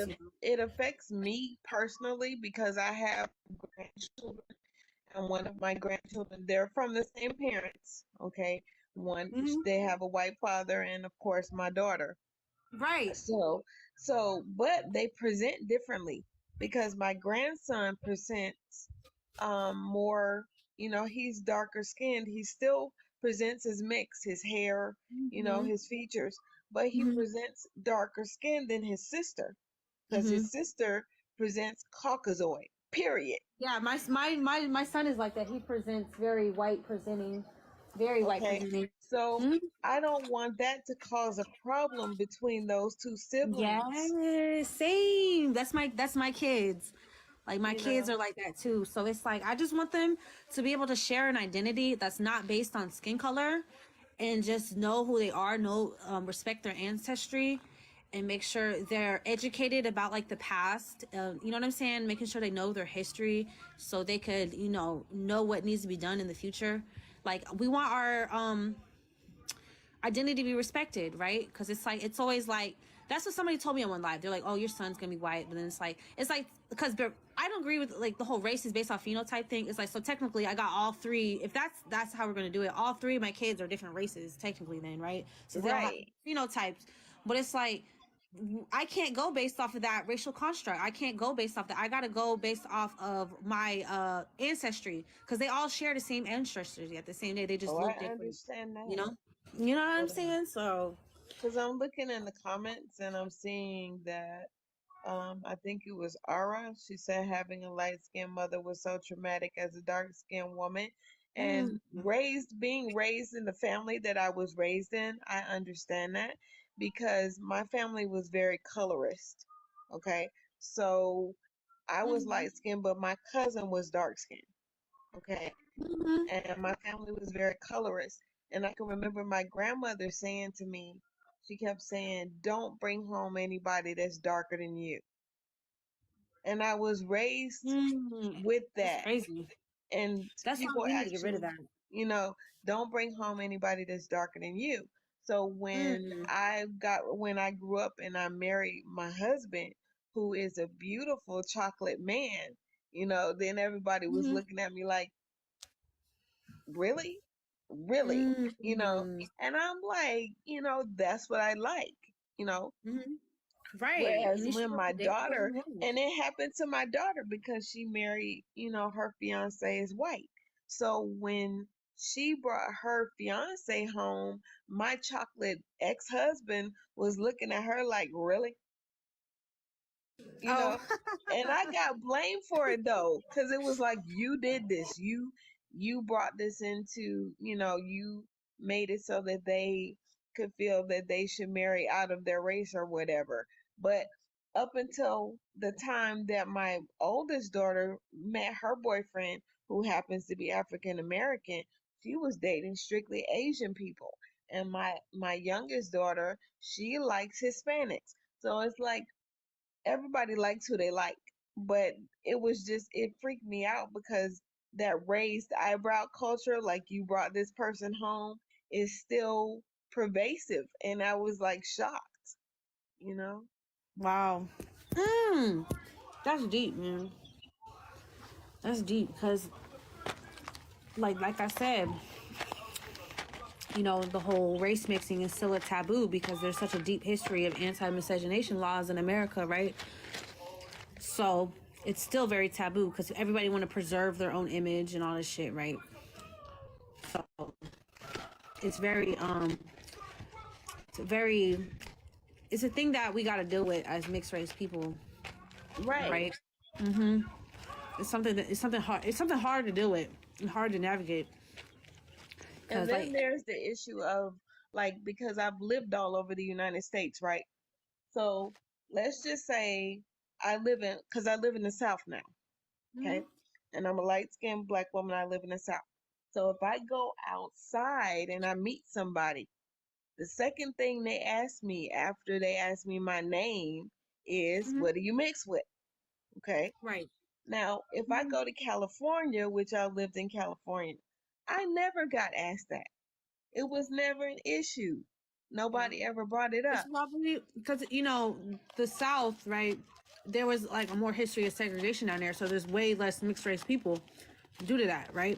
Versus in California, there's way more mixed race people, so it's probably not. It's not like a big deal because there's so many of them out there, so it's probably right. Not but it's still like it's still a northern thing too, because they do it in the north too. Most of the time when they do it in the north, though, it's not it's not Black people asking me that. It's somebody that's Hispanic, because they want to make sure that you're not Hispanic. They want to know, if you're Chicano or whatever. But depending regionally where you are, okay, the races that ask you that are going to be different. It's going to go from nobody's asking you to Black people are asking you to Hispanics are asking you to whatever you look like is going to ask you, because they want to make sure, okay, what box do we put her in? And so it's not just a Black and white thing, it's a cultural thing, because they want to know what box to put you in. So it's just weirdness. My bad. I was talking. I was muted. Okay.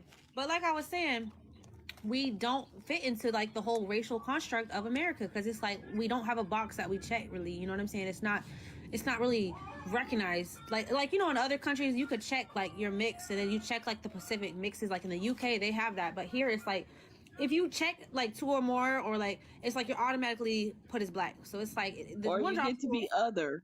What is other, that? Yeah, exactly. So that's all that we want. We just want our identity to be respected, and just say, hey, this is who I am, and not have people always say, no, you're not. You got to be this or you got to be that.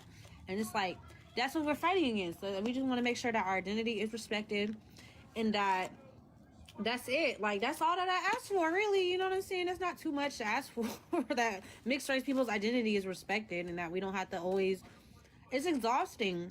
Always having to deal with, like, you know what I'm saying? It's exhausting. So I just want our identity to be respected. And then if we want to come together and create spaces for ourselves, that can be respected as well. So, so. And it's weird because I just heard from my white son-in-law the other day that, he doesn't feel comfortable going out with his son who is Black. He doesn't feel comfortable because, there are people that make it an issue when he takes his son into a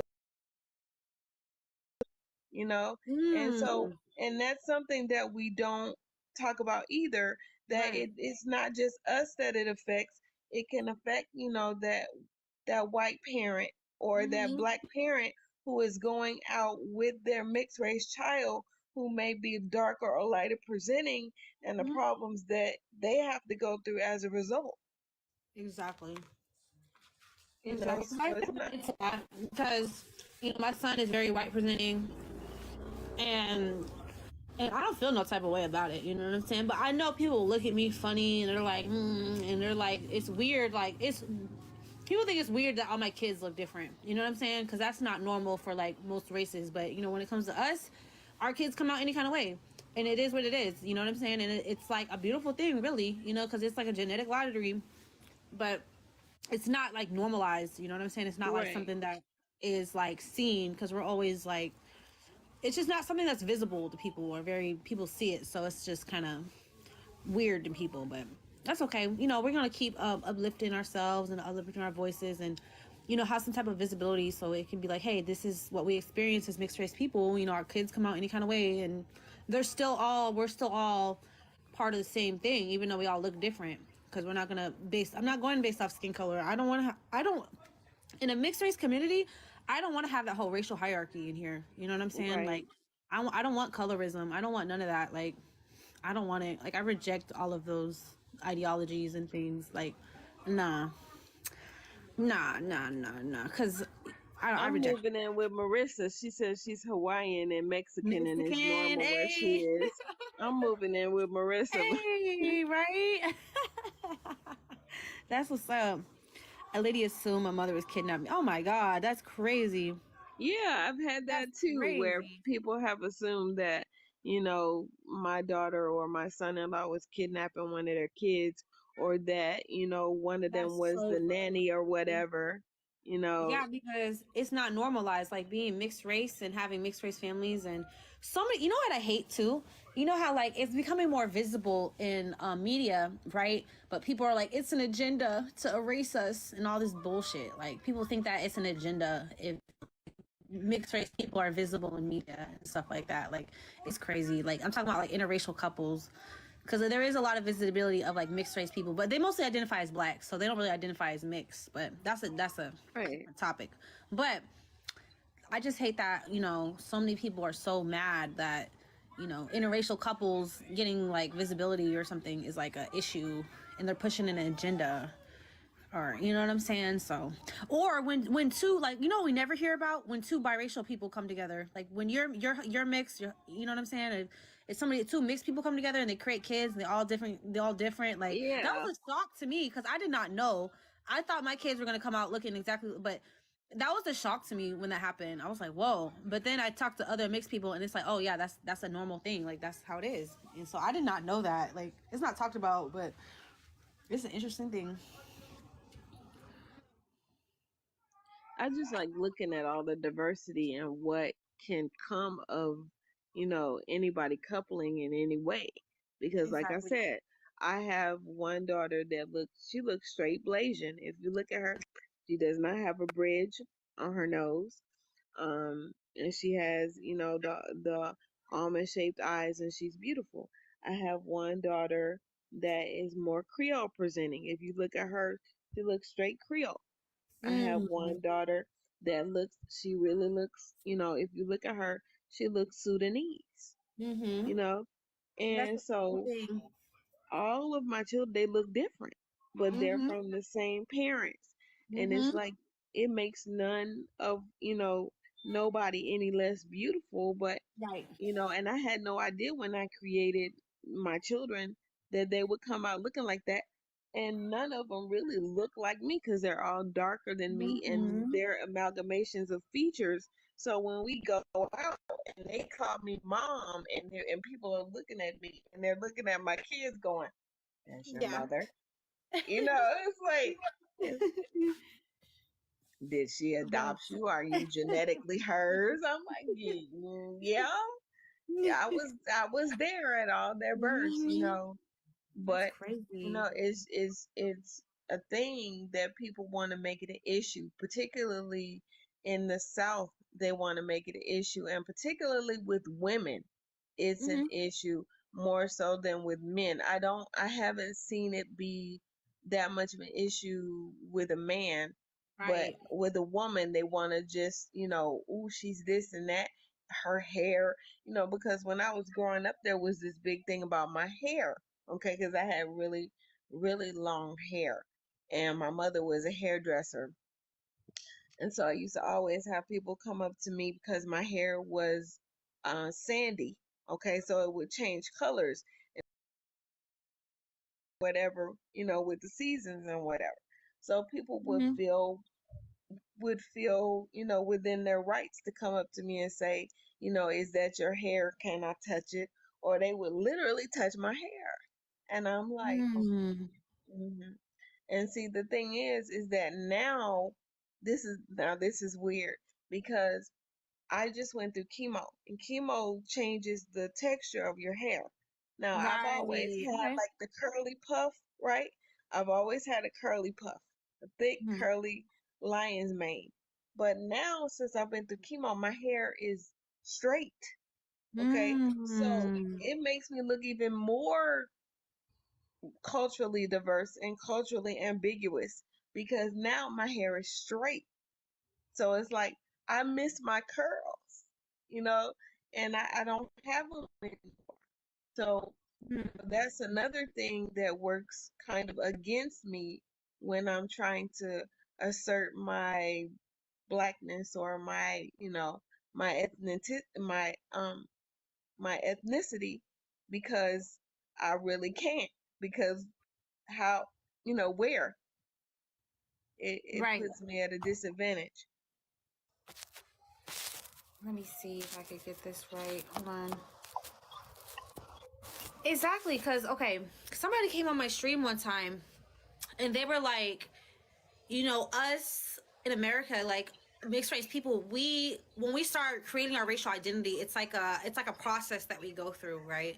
And it's like it's almost like a lifelong process, because it's always like so many people, it's always constantly changing, because at one point, right, biracial was seen as black, and then now it's like it's changing. Now biracial is biracial, and then now we're trying to figure out, okay, what does that mean for ourselves? How are we going to navigate with that identity?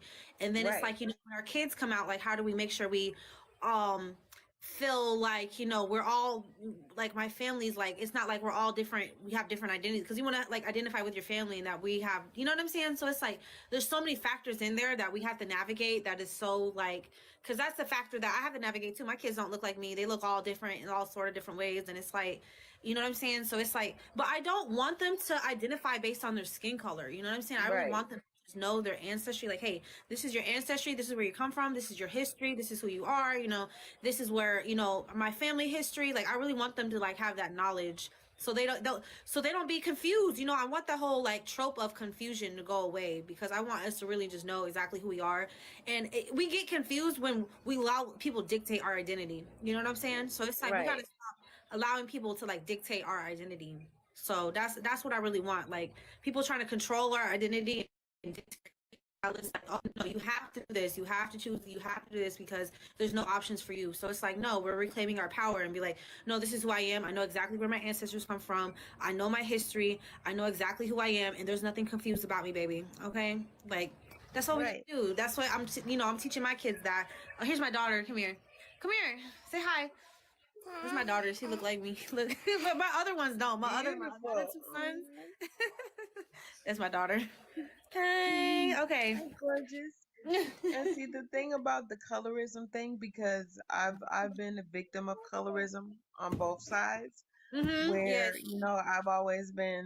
I've been called, quote unquote, the white girl, and literally, I've had people wanna look at me and say, I've had people say, I've been walking down the street and they'll go, look at her feet, she's this or that, and I'm like, what?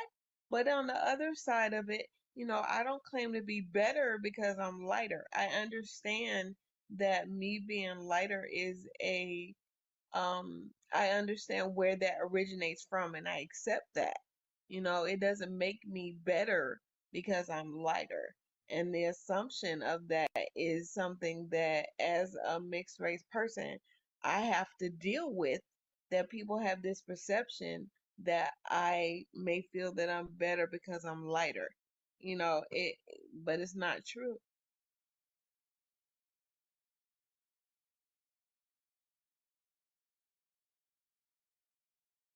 Exactly. Sorry, my bad. I'm trying to fix this thing real quick. I'm trying to play around with it, make sure. I might change the topic. I might change the topic, because I feel like I said what I had to say about that.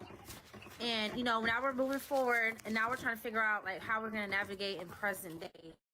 And Yeah. yes, ma'am. So it's something that I'm trying to, hold on a second.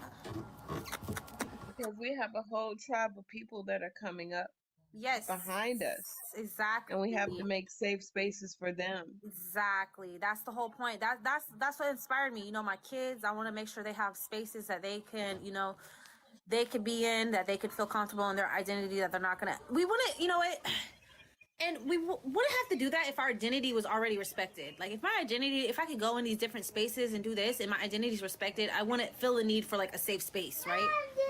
Right. So it's just like, but that's just, unfortunately, that's just how it is, right? So it's like, that's just the reality of how it is in America. So it definitely starts with the truth.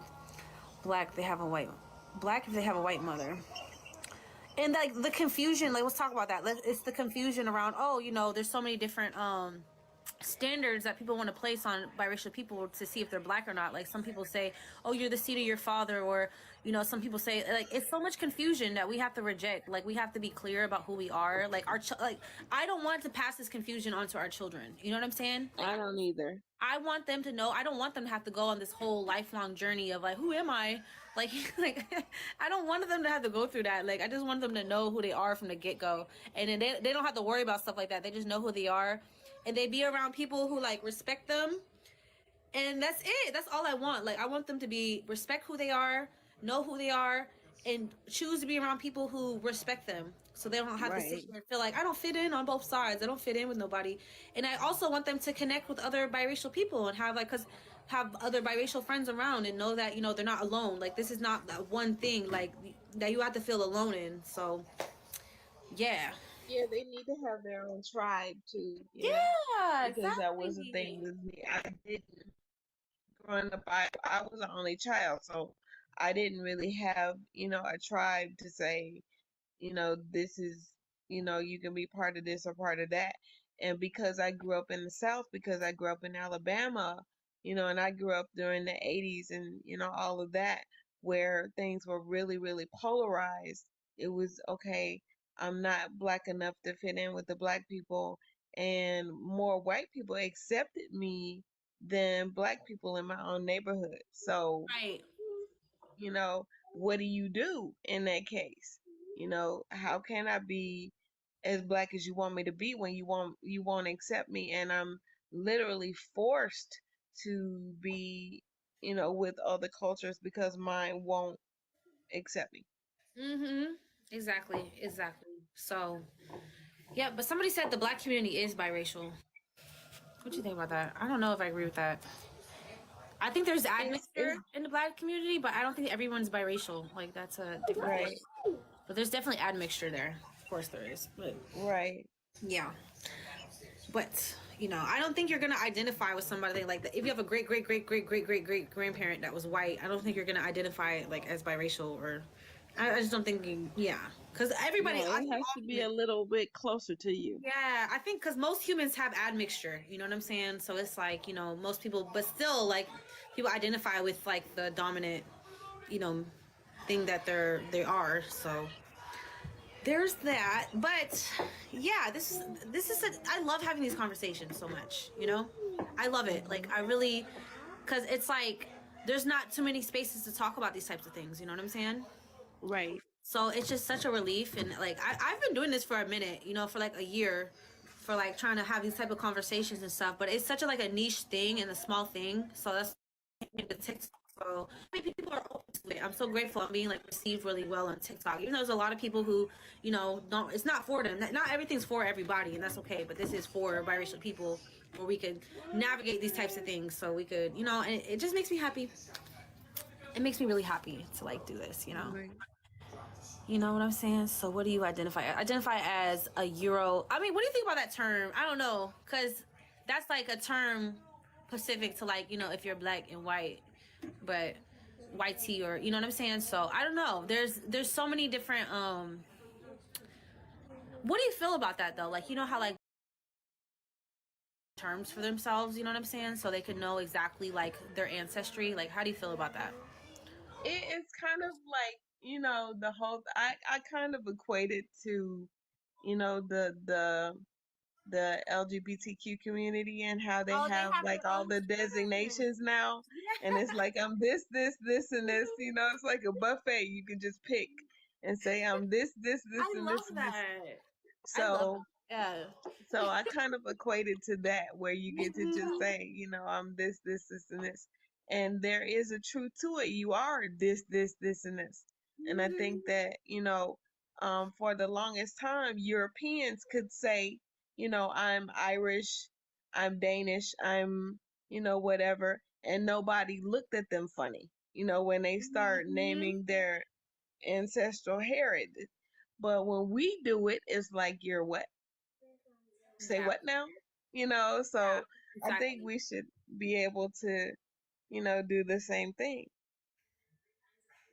say, do you use mulatto? I heard some people trying to take. Yeah, I do agree. Look, the term mulatto, right? I respect it because there's a history there with the mulatto people. It is considered a slur, and I understand that. But to me, I feel like we can use it, but other people can't use it. It's a slur when other people use it, but when we use it, we could use it. So that's how I kind of think of it. So that's how I haven't even thought about that word, and like it's like what? I haven't even thought about that word, and like. But that's how I kind of think of it. You know what I'm saying? Mulatto is a slur. So was the N word at one time. So I'm inspired by the black community. I love how they took it and flipped it and was like, okay then, like I can use it, but you can't because I don't know. I like that. I never used it. Sounded fake. It's a real thing. One of my ancestors was mulatto on the census.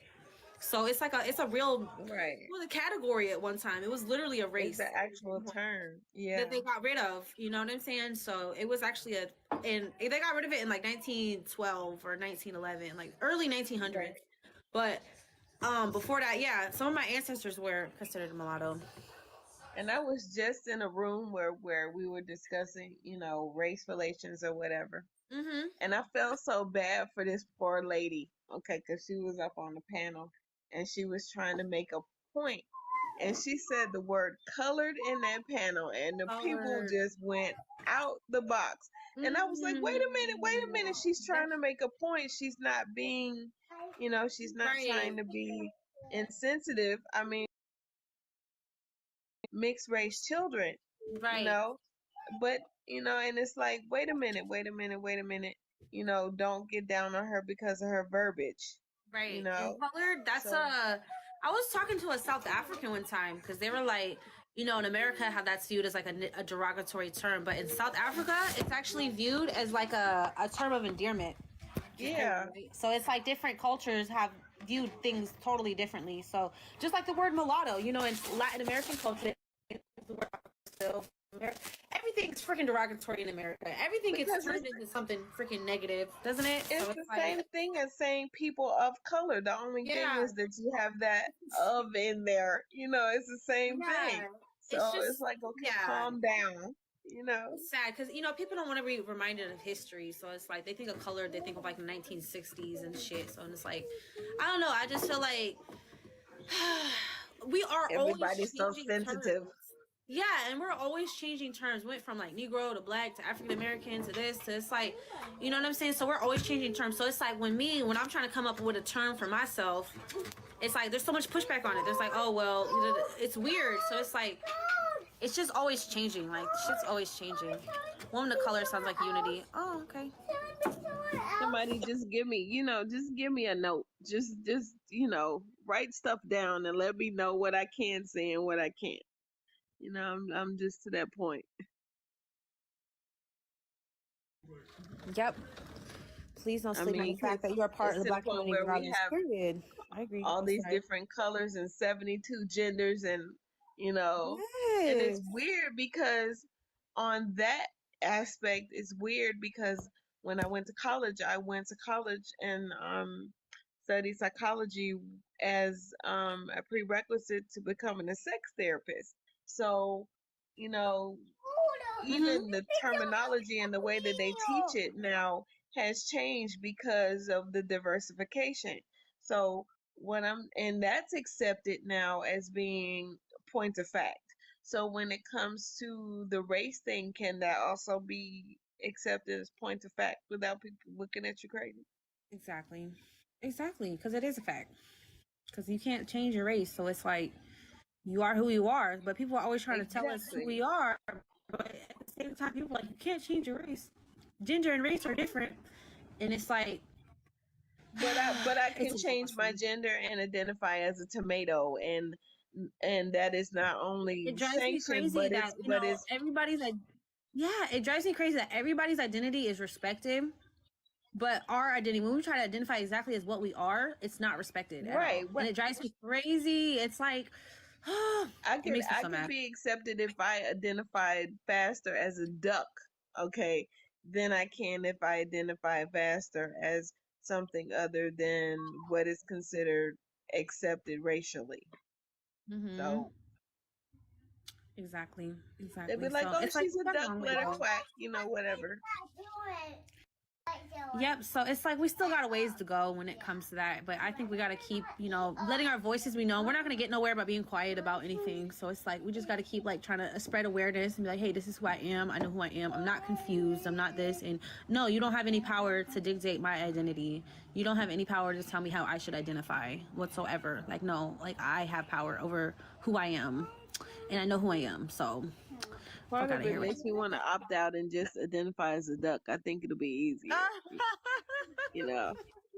But people wouldn't argue with that though. They'd be like, okay. But identify as like mixed. It's like, oh no, you can't do that. You can't do that. So hi, how you doing, Ramon? I just found this so interesting. I stumbled across your live, and as a biracial person myself, I do definitely identify with like the struggle of like not being able to identify as mixed. Like I just say I'm Black because I am Black, but I never really acknowledge the other end of it because it's seen as self-hatred.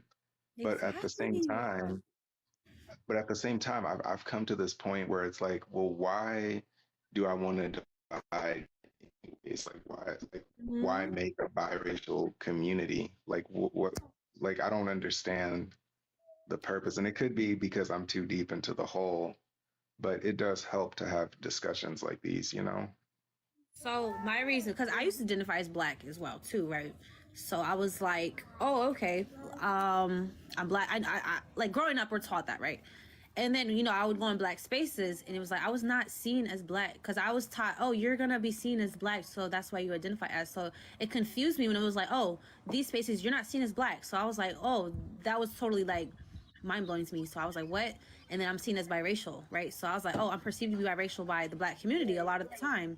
So it made me want to identify as biracial. So I was like, okay, that's exactly what I am. And a lot of people, because the whole like you're perceived as Black is always like from the white perspective. They don't really see it from like the Black perspective because a lot of Black people do view us as biracial, right? So when it came to that, so I was like, okay, that's what I am. So I might as well start identifying as that. But then I realized like the biracial identity is not. Oh, sorry, hold on. Mm-hmm. Yeah, I noticed that with white people they just say Black. Like they have like that's what they see. Yeah, they have like literally like zero respect whatsoever. Right. Like someone straight up with white skin, brown hair could be I'm half Native American and they'll acknowledge it. But you can literally see that I'm, light skin and they'll still call you Black. So I was like, well, I guess I'm Black then. And I've come to the conclusion where I've stopped is I feel like the whole Black community is mixed. Like, I think everyone was raped or mixed with someone who was raped. So, maybe they don't have lighter skin, but they're not gonna, the Black community, I think there is a lot. Oh, wait, I'm gonna say this real quick. I'm sorry. So I think there's an admixture in the Black community, but they're not gonna claim it because it was forced upon them. So I do think there is a lot of admixture there, but, people like me where it wasn't like a forced situation. So that's why I'm more open to identifying as biracial versus a lot of people in the Black community. They're not going to give up saying they're Black to say that they're mixed. Right. So it's like, but when it comes to like the whole Black, I'm gonna go back to what I was saying about the whole biracial community. So what I realized is being, it's not welcome in a lot of Black spaces to be biracial. I posted a video about it. Like there was, it's really not. It's not. So it's like, that's why I was like, okay, that's fine. Like, I'm not going to sit here and try to force myself into spaces I'm not wanted. So I was like, okay, I'll just create my own spaces where, we are celebrated and welcome and accepted.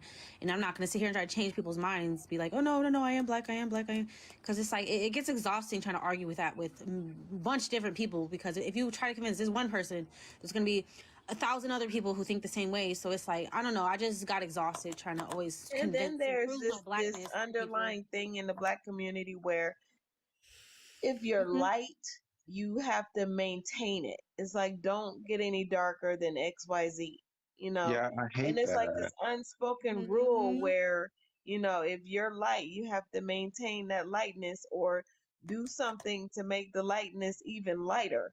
Okay. That's the colorism bullshit, right? But why? Why is that a thing? Why can't I just like who I like? Yeah, and that's it's something like any other race is acceptable other than your own race that's a darker skin. You could go get anybody. They could be Asian, they could be Hispanic, they could be anybody. As Oh, my long as mama it's was the not, reverse. as long She as didn't it's want me not to be white. that, don't go get Day from down the street, please. Don't do that. And I was like, what? Don't do that. That's crazy, man. See, Like that's for the thing me, I want to. Oh, go ahead. What are you saying? oh no, I'm sorry, love. I was just gonna say like how I touched on the other 2 points, how I feel like, black people are mixed and they don't acknowledge it, and how white people will still call us black regardless. But in the black community, it's like you say you're black and they'll be the first ones to push that you're biracial or light Yeah, skinned or red boned on you. exactly. And then And when it's you like either identify as way. that, you're self-hating. Yeah, So Exactly. It's and then craziness. they so for accuse me you it's of like being I can't elitist. like I can't knock people for wanting a biracial community because it's like it's almost as if our own people are trying to divide us. Right. And it's Mm-hmm. like well, I've been pushed aside by literally everyone under the sun. So for me, it's like, Mm-hmm. where the fuck do I go? You Right. Exactly. know? That's why it's like we have our own community. And people are like, there's so many people that say, oh, it's segregation, but it's not. I'm like, everybody has a community for themselves. Everyone deserves a community for themselves where they could like talk to people they relate to and understand, and they don't have to sit here and over explain or sit here and have to like, be dismissed or be invalidated. So it's like, I think it's just a healthy thing for us. Like, it's just for our own mental health at the end of the day. It's not about segregation, because I'm not segregating nobody. Like, I'm still part of the black community. Like, go outside and I'm part of the black community, and I'm still part of the black community. And it's like, I'm not trying to segregate ourselves. I'm just trying to, create a space for ourselves. So there's a difference. You know what I'm saying? So. Right. Yeah. For me, it's always been like this weird thing for me. Like I've been kind of pushed aside by everyone, but I've also been helped by everyone. I've Yeah. met Right. it's just such a weird mixture of just kind and evil back and So do forward. you feel that you're like stuck in sort of like a gray area, let's say? Yeah. Yeah, I've definitely been in a gray area. I mean, that goes with saying just by the way I've been speaking. You know, Mm-hmm. I personally feel like all Black people in America, for the most part, have or are overwhelmingly mixed. But Mm-hmm. it's like when I go into my community, they push it on me to be other. And then Yeah. I go into white spaces and they tell me I'm Black. And when I say I'm mixed, everyone says I'm self-hating. So There's for that me, it's raised like, eyebrow thing. It'll drive you crazy if you let it. You know what I'm yeah, saying? That's why I'm like, Yeah.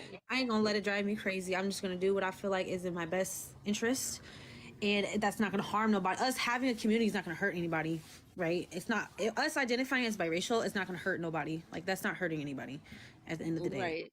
yeah, right? Because So it's not they hurting don't want to nobody. accept what you are, but they're so, ready to tell you what you're not. but So, it's so weird to me because it's like at the same time, like I get the purpose of a biracial like community because it's already pushed, but like Mm-hmm. what does it really do? You know what I mean? Like it's like like Mm-hmm. like I don't get the purpose of making one. I don't It's see like the to point. connect with other mixed people, because I personally, I never really had any acceptance. mixed friends. I never really knew any other mixed people. So it's like, because it's hard to navigate as a mixed person when you're kind of on your own, right?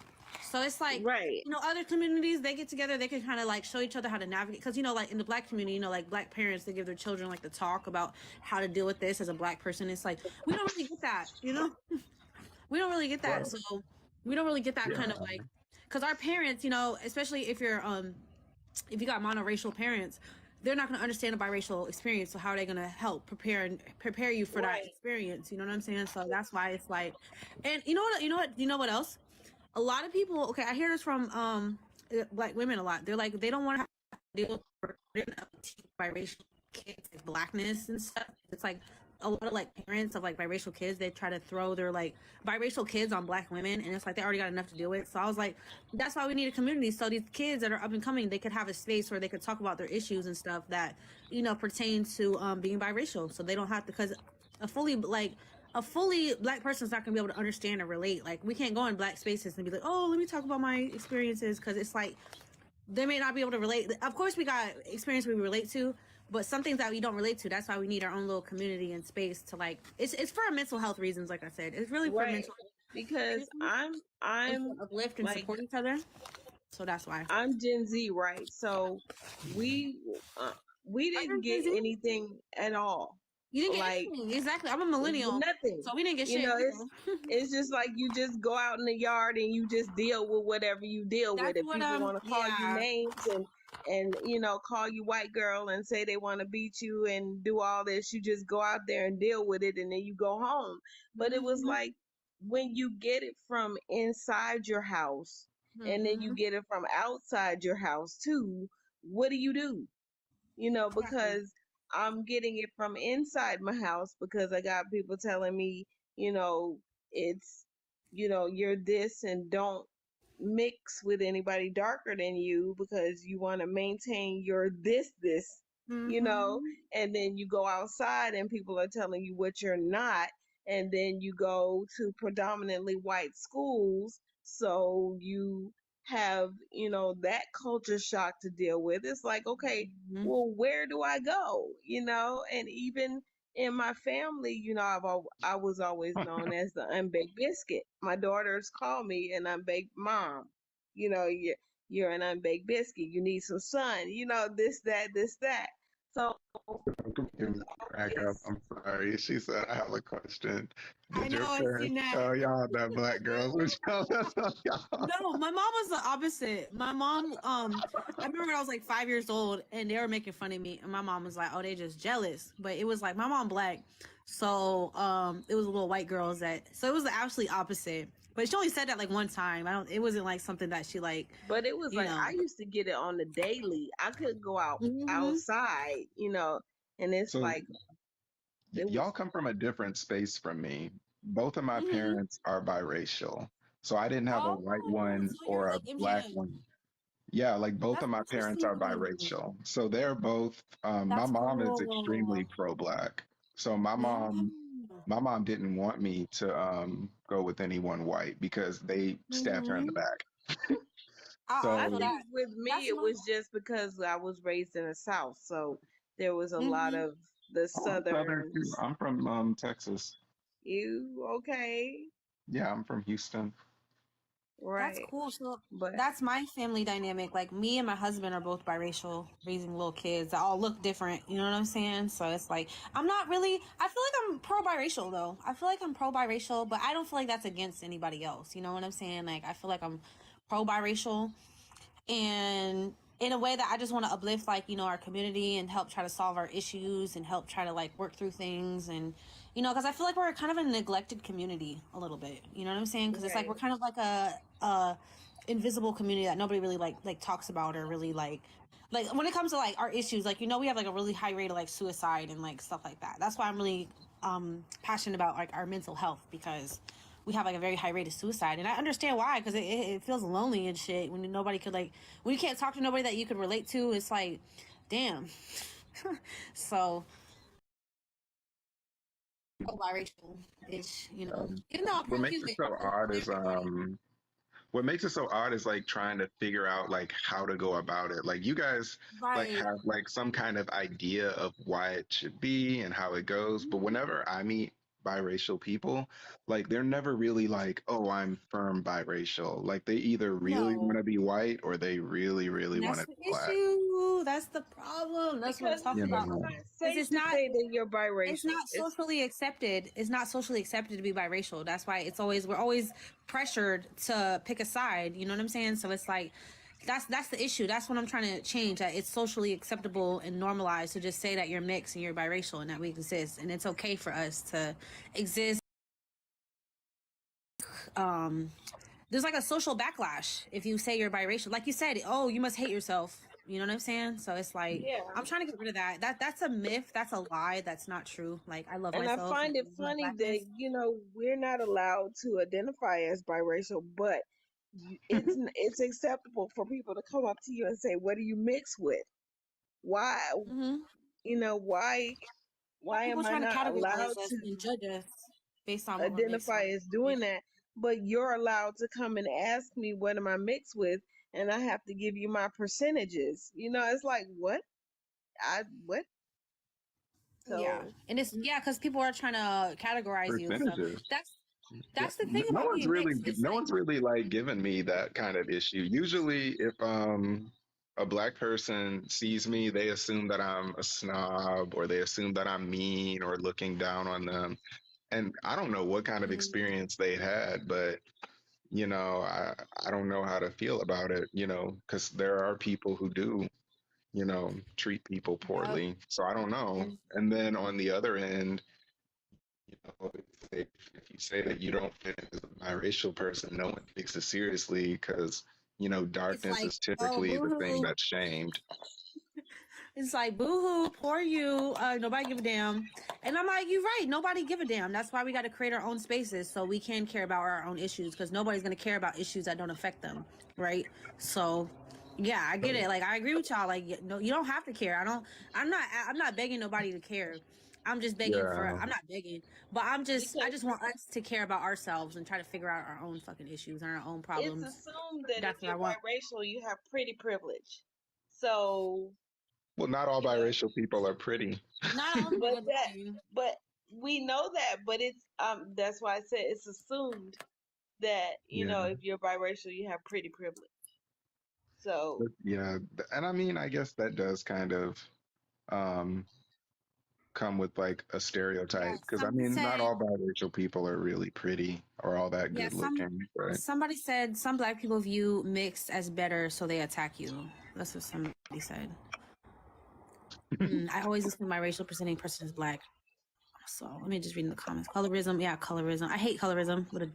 I really hate it. I don't like it at all. I And feel like dividing, and I think that that's another subject for another day, but I do feel like because there are darker skinned black people who are, also biracial, wouldn't we be Mhm. dividing them out? Like if we make a That's why biracial community, like that's why I what said we gotta qualifies as reject the idea. biracial? It's based off your ancestry. That's why I go by Euro-Afric, because that implies you got European and African ancestry. So that's what creates a Euro-Afric. Look, that's why I was like, we gotta reject the idea of colorism, because we come out any kind of way. Yeah. So I would absolutely want to reject the hierarchy, like, oh, whiteness is on top and then dark. Like, no, I don't want that in our community whatsoever. Like, I totally reject that. I totally don't want that in my community, or But to me, I like, I think don't. that's what scares me the most. Like Yeah, it's and like I totally get like that. biracial. Like we already know there are darker It skinned can't be black people it who are can't be based on biracial. phenotype, because we Yeah. go by, but that's why I go off ancestry. It's like, hey, if you have European and African ancestry, that's Euro. But I'm talking about like people of my Pacific mixture, because I can't speak for people of No. different mixtures. You know what I'm saying? Because they have terms like Well, yeah, Blasian and because stuff like like that. yeah, like he was saying in the comments, like Malaysians need a space, or half black, They half have a Arab. space. No, Like Blasians, they have, Blasians have a space, Wasians have a space. They already have spaces. I'm talking about like people like the Euro-Afric people or mulatto people, or whatever. That's a slur. Nobody want to use that, but we don't I really didn't have know a they space had a for space. ourselves. But other mixes, they already have spaces. Like, they already have organizations, they have shit for themselves, but we don't have anything because it's so pushed back on. But other mixes, they definitely like the Hapas and the half white and Asian people, they have things for themselves. They definitely do. Yep. Hmm. I Hmm. didn't even know. I didn't Nobody. even know they had a Yeah, space. they do. They have spaces. Malaysians They got have. a space too. I knew what? Yeah, they have it. They have Where they spaces. space?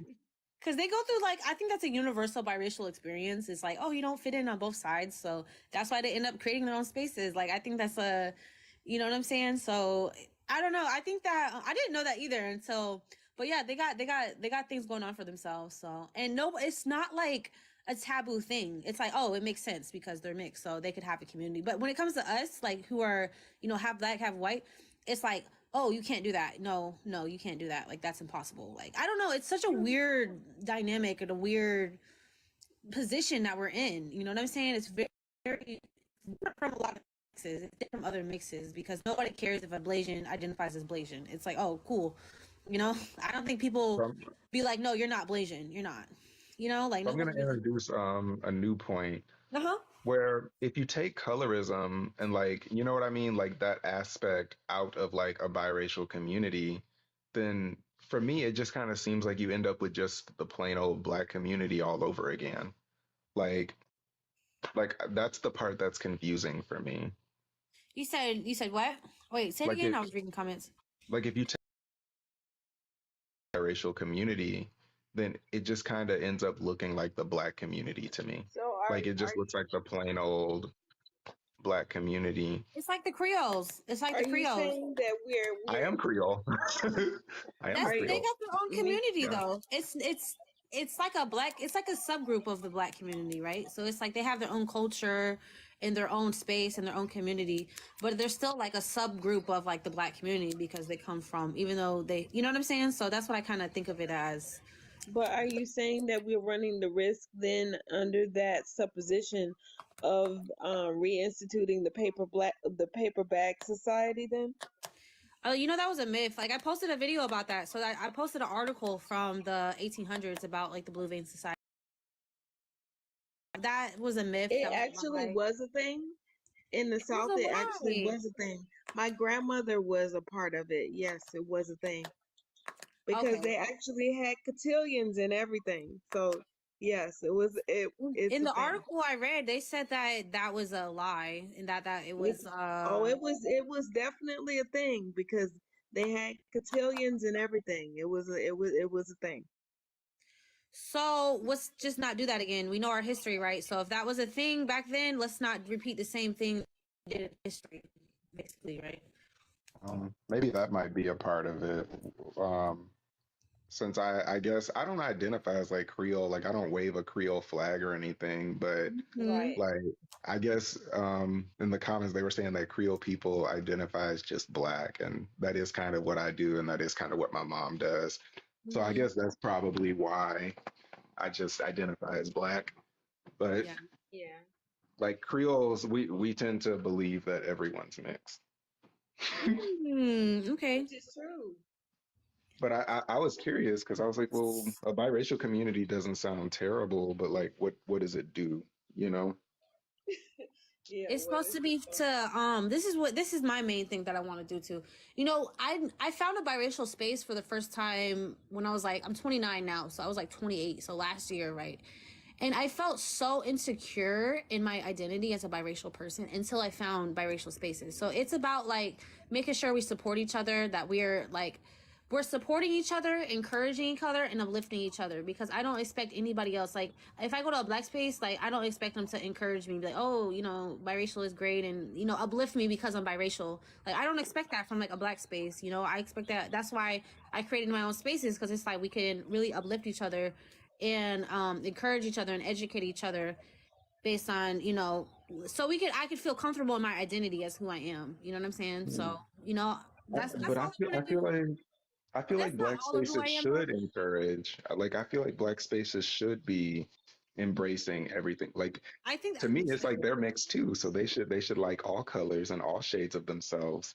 That's how I see it. I agree. I would love to see that more in black spaces, but as of now, it's like it's not happening. But I would love to see that more in black spaces, because True. they do be like, we're black, but it's like And we're it's not not there. something that's celebrated. Yeah. It's still something that's like, oh, you should be ashamed to be biracial because, you know, half of you is the traitor. So that's how it's kind of treated in black spaces, and I don't want to be always treated like I'm a traitor or an enemy. You know, like I don't feel like I'm an enemy to nobody, but you know. So does that make sense? It does make sense, actually. I feel like the black community isn't there when it comes to acceptance. I mean, my mom didn't really want me to go with anyone white, but when she found out I was gay, she would have just been happy for me to go with any woman. No. So, damn, I that mean, kind of trumped it for her, I guess, huh? yeah. That no, it's tired of being a dumping ground. And I agree with you. Look, I agree with you. Look, I don't think that I'm not taking my problems into the black spaces or the black community, because it's like they're unequipped to deal with it. Like you guys in the black spaces and black community, they got their own problems to deal with. So that's why, you know, we create our own, we have our own community where we can sit here and talk about and be vulnerable, open about our own shit, and not be dismissed or not be like, oh, I ain't trying to, you know. So yeah, I understand. Like I get where black people are coming from. They don't want to be like a dumping ground anymore. So I get it. That's fine. I'm cool with that. That's why it's like we have our own. I feel like it serves a very important purpose. You know what I'm Black saying? community definitely does have its struggles. I think a lot of the newer generations in the Black community are gatekeeping because, Mm-hmm. I mean, as far as like loyalty goes, the Black community has been like an old loyal hound dog. I mean, we Right. didn't discriminate against anybody. We would accept everybody in, white people, Black people. Nowadays, they're not even tolerating it. You know, cultural appropriation is No. literally just a Right. It's a new whiplash. era. Yeah, It's a it's a new era. response against people who got famous off of, doing things that we got oppressed for. You Yeah. know, if they didn't oppress, Black people for a lot of those things, then they wouldn't be having, the backlash that they're experiencing now.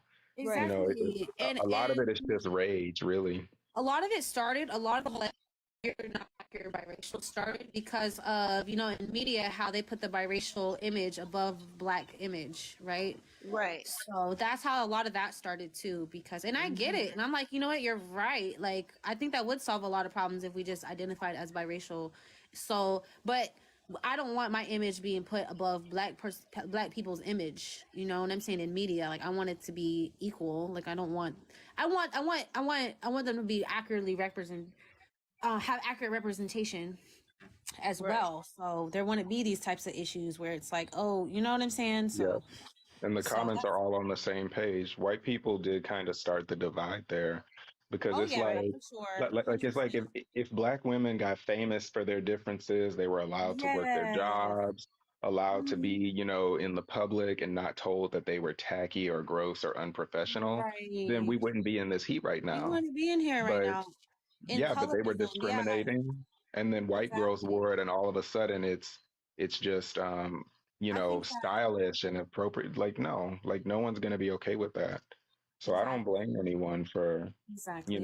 gatekeeping or anything. It I seems don't. like I'm everything not in our either. community is just being stolen. You Yeah, know, so I respect, and no, I respect the gatekeeping, honestly. I'm like, you know what? You got every right to yeah, protect your image and protect your culture and protect, who you are and protect your intellectual work and your creative work. And I respect it, you know what I'm saying? Because, yeah, well, letting these whole other people ransack and just take and take and take and take and take. And so I think gatekeeping is like a necessary thing in a way, So well, I yeah, respect it. So. it's really icky territory because the point of me bringing up the gatekeeping is that I have a fear that, if a biracial community like takes off, then, we're kind of just further dividing the Black community, which is already like it really creates a fear. But at the same time, there are so many Black people who go, "Oh, you're light skin, you're red bone," It's and they expect you to be hostile, and they expect you to be mean, and they expect you to Mhm. think that you're better.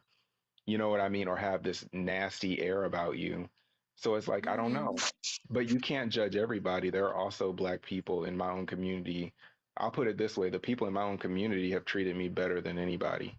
So it's like, Mhm. while I have those people who, expect the worst out of me, the people who lifted me up the highest were also Black people, and Mhm. namely darker skinned Black people. Right. I didn't find solace in a lot of light skinned Black people that I knew. A lot of them, like I said They don't like before, each they just other. They don't yeah, even that like they each other. really they It's sad. really really want it to be white, or they really really want it to be dark, and they really didn't want anything Mhm. to do with me or whatever. So for me, it's kind of a weird It's a self dynamic. hate. They got a lot of like light skin or they got a lot of self hate. Let's be honest. That's like a form of self hate. Not wanting to be what you Yeah, are is like but a I form of think self hate, right? Like if but you are yeah, light skin but or you want to be this or that, like it's sad. It's self hate. it's terribly sad because it's like when you have so many people with lighter skin that have this ingrained like self-hatred, how can you Mm-hmm. form a community out of that? I Exactly. mean, Like, that's literally trauma bonding at that point. facts. No, I Like, totally agree with you on that. And I noticed that too. I noticed that there was a lot of self-hate. So that's why I was like, let's focus on healing. Let's focus on getting to the root cause of what causes this self-hate. And like I've been doing this for a minute. So I have a whole YouTube channel where I talk about these types of things. And I did a video talking about how do we get rid of like internalized anti-mixed race narratives and internalized races, because I said we get it on three sides. We get, if we're in a white community, we get internalized, sometimes you can internalize anti-blackness, and then if you're anti-whiteness if you're half white. And then on top of that, we internalize anti-mixed raceness on top of that, thinking like that's specific to being mixed race. So it's like it's a lot of shit that, you know, goes into it that we got to unpack and heal. And, you know, it's the internal work for me. It's a lot of internal work that, you know, I've done on my journey. I used to hate being like half white. I used to hate it. I used to hate myself at one point, for sure. But I've been on a journey of self-love, and I definitely encourage that. This is why I do what I do. It's out of self-love, and I want to encourage self-love in others, and, you know, to impact those reasons why, you know, we choose to hate ourselves. But, you know, I just want to make sure we overcome those things, right? So you're absolutely correct on that. Like, that is a absolutely thing that I've observed as well. And it's very sad. Go ahead and help create the divide. So I don't believe that the Black community is rejecting mixed people. It's colorism, if anything. Black men definitely. That's what I said. Hey, the colorist Black men have definitely played a part in the divide as well. And I got a lot of, you know, you can't build anything without healing. Exactly. Well, yeah, and you can't like make it a blanket statement. Like it's like when we talk about like the Black community, there's so many different walks of life, so many different people. Yes, so We're many not different. a unified community. We're just not. Exactly. So Exactly. it's like it depends on how you're rejecting. Like there are some Black people who just straight up reject colorism and love everybody, and that's wonderful.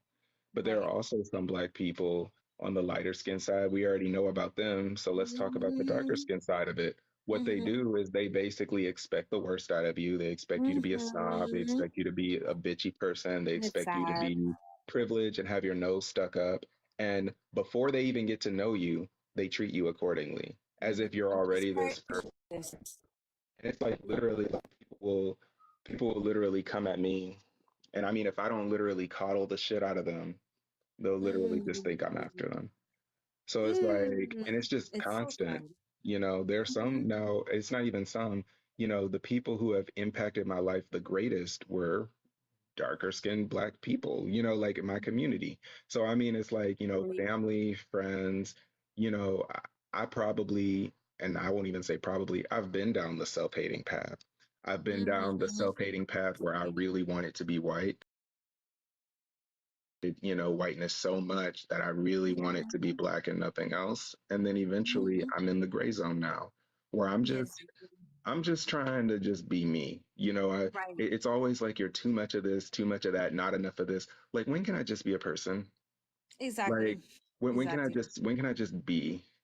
You know what I mean? Exactly. Like Because I talk about that too when it comes, like, we're not just our race, right? We're more than that. We're so much more than that. And I talk about that too. Like, that's a part of us that I want to be respected. If that part of it's not respected, they're not going to see anything else about us. You know what I'm saying?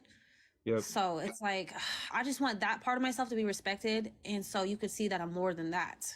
I'm more than my fucking race at the end of the day. Like, a Like, lot more. when we have these discussions, and for anyone listening, when we have these discussions, we're talking about a subset of darker skinned Black people who do this. You know what I mean? Like we can't blanket the entire community, you know, and it's like it's frustrating because, you know, like just this week, you know, a lot of people have treated me badly. I just moved, you know, and people are just constantly assuming the worst in me. You know, I could use that experience to say everyone does this to me, but it's just, you know, my current experience in the moment. You know, I've been alive my little 30 years and, you know, I've experienced Mm-hmm. good people too, but it gets Mm-hmm. annoying. It starts feeling like I have people with me right now who treat me well, you know, Exactly. but Mm-hmm. you know, that doesn't mean that just because, you know, there are good people in my life, you know, that I can't talk about my, you know, negative experiences.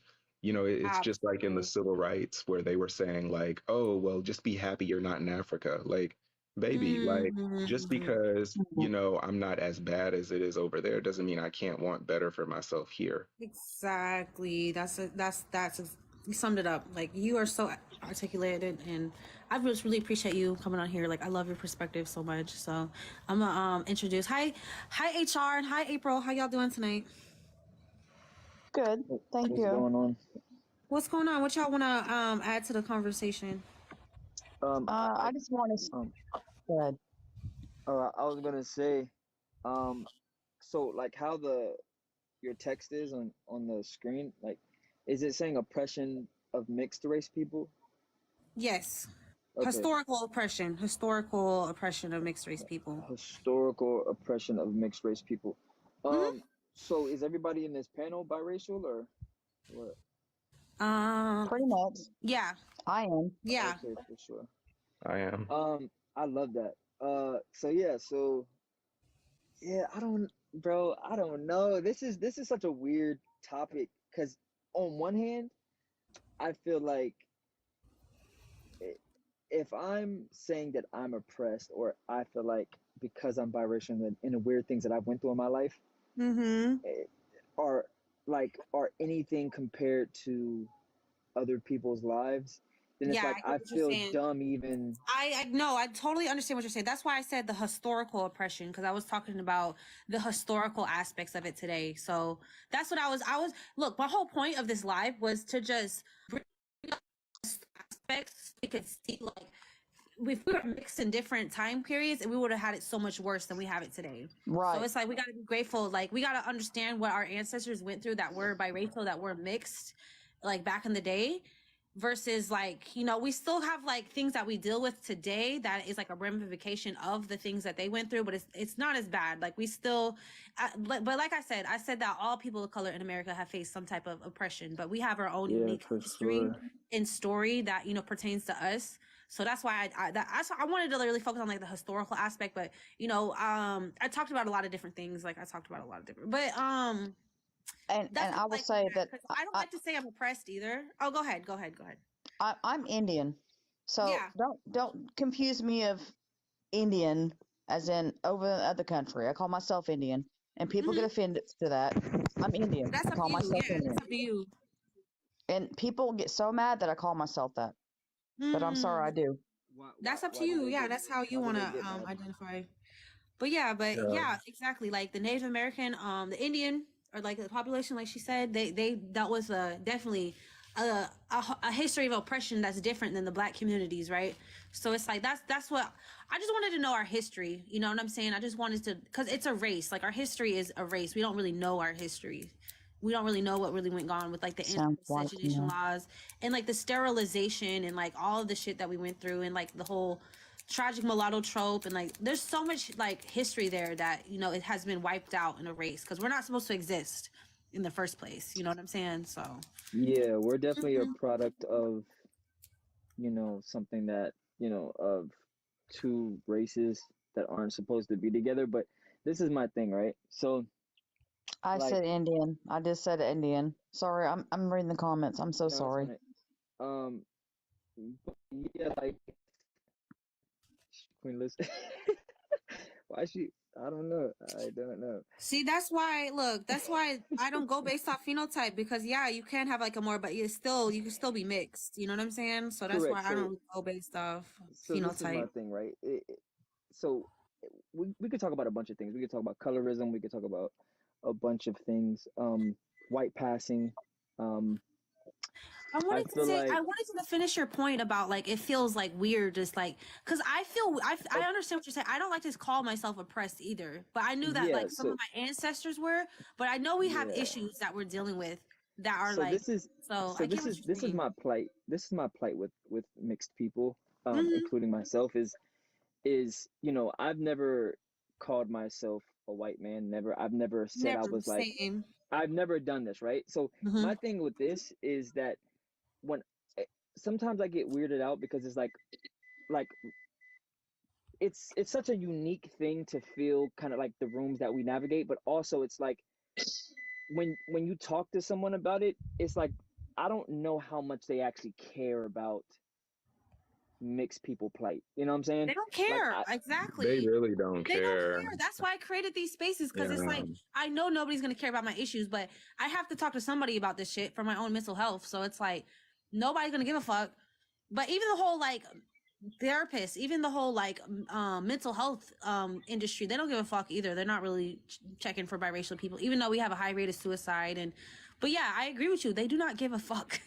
And that's kind of the thing. They kind of have the attitude like, well, you don't have the absolute worst of the worst struggles, but that Yeah. doesn't mean that it's not important. It's not You know what I important. mean? Like I'm still a person, I'm You're living still my a little human. life. Exactly. I still Yeah. have I still feel sad, and I still make shit. And it's like, I'm in support of everybody, all communities. So it's like, I hate that. Yeah. Sometimes I feel like the support is not reciprocated. You know what I'm saying? Yeah. It's We're not, not putting it on a pedestal. Like we're not saying that yeah, our problems is above everyone else's, but no. we are saying that we exist, Yeah, I like I wish that we had more allies when it came to like anti-mixed race hatred and mixed race, because so many people do like make jokes and think it's funny to sit here and like degrade and disrespect mixed race people, and it's like, or based off of light skin or whatever, and it's like, I don't know, I think there should be more people calling that out, even if you're not mixed race. Like, it's still, you're still discriminating against a minority group. Like, we're a small minority group that gets, and if you normalize those types of things, like, that could lead to violence, because you know what I'm saying, that could lead to dehumanization, that could lead to, you got to yeah. be careful. It's a slippery fucking slope that can lead to people getting hurt. So that's why I'm like, I wish we had more allies calling that shit out, because it's not cool. Like, it shouldn't be normalized or accepted, But like what's stuff like that. so I guess my question, I've never asked this before, and I just want to get y'all's your opinion on this. So what would a perfect world be like if like a There's no perfect perfect world? world. No, but what I'm saying is like for us, like people who are biracial, like the fact that we're on this panel is talking about some type of plight that we have. But my thing is what would the world have to be for us to not be on this panel? Like if it was just perfect, Oh, good. what would it Now, look like? Oh, yeah. this definitely varies from person to person because for me personally, I would just say that the Black community just kind of eliminate those 30, 40, maybe even 50% of people who have those negative stereotypes against people with lighter skin. They take one look at you and they assume that you are snobbish and you feel that you're better than them or whatever. Eliminate that aspect of like mindsets in those people. And honestly, I feel like it would be fine. But like Miss Magic, like she feels like, correct me if I'm wrong, that, a specific community for biracial people would be more optimal. For me, I just want acceptance, real acceptance within the Black community, universally. So it just depends on who you ask. Great points. And yeah, I think that what we need, sorry, I think that what we need, I think we should have a right to have our own community. And I think that we have a right to stand up and speak for ourselves. And in a perfect world, I think that either when it, but it's hard because I think racism, I think it's always going to be there. It's a choice. Like, people choose to be racist and choose to be hateful. Like, that's just what humans love to do. People always find something about you that they don't like, and sometimes it happens to be race mix. So it's like, I don't know. Like, I don't like to live in idealism though. I like to live in like reality. Like, this is the reality of it. And I can't sit here. I can't really afford to live here and be like, oh, I wish the world was like this, because I've done that. Like, I've done that. I've sat here and been like, oh, we're all human, race don't matter. Like, I've tried to do that, but it's like, I can't ignore it. There's certain things that you'd have to ignore to be like, oh, race don't matter. I can't do it. So it's like, I just personally don't like to live in like idealism. Like, I try to live in like, just deal with what is. Like, racism is gonna be there. I mean, in an It's gonna be ideal there. world, everyone holds hands and it's kumbaya and there is Yeah. no thing or whatever. But, That's, I wish that we could live there, but it's like, I just like to live in the reality of like, and just try to figure out how we're gonna navigate this reality of like how we live. You know what I'm saying? So Do you think it's our responsibility to bridge that gap between no, the fuck cultures no, that we're mixed with? fuck no. I look, that's a burden that I tried to take on. That is impossible. Like, Bro, it's not on fair. God. It's It not makes fair to no mixed sense, race bro. people. It's not fair to mixed race people to try to burden and fix all the issues between the Black and white, and fix all the race relations between Black and white. Like, it's not fair to us. Yeah, We didn't create it. it's not like it's not like we aren't taking the time to actually learn where we come from. We're literally rejected on both sides. Like Yeah. So So so this is that's so kind this is of what I would yeah. say, right? Is that for me specifically, because every biracial person is different. The way they identify is different. The way their perspective, the way they stand on things. For me personally, like, yes, I'm half white, but I don't, like, when I tell you I do not care about being white at all. Same. Like, and my thing is like, you shouldn't have to. I love my mom and I love my nana. I love the people who love me, but I do at the same time feel like, for me, I lean more black. I am a black man. I like it, bro. It's like I felt like in a time in my life that I felt like I should take the responsibility of bridging that gap. But like you said, that is very impossible when you really think about it. When you really think about what you have to do and how you have to do it. My thing too, I want to add on to that, is say that when you try to speak for one side or try to get justification or try to get clarity for one side, the other side feels as if you're trying to, you get what I'm trying to say? And it's like, I totally think you're just and they quick like that. Yeah. Yes, I hate that. If I try to tell one of the homies, if I'm like, yo, my nana, da da da, because, like, for instance, right, and this is full disclosure. So my nana, I love her to death. She's my favorite blue-eyed white woman, man. However, she was in Washington D.C. When they raided the Capitol stuff. And but again, this lady's 60. Like, she's old, so like she wasn't raiding the Capitol, but she was like in their meetings and like all that, like grouping and shit before they did all that. She was.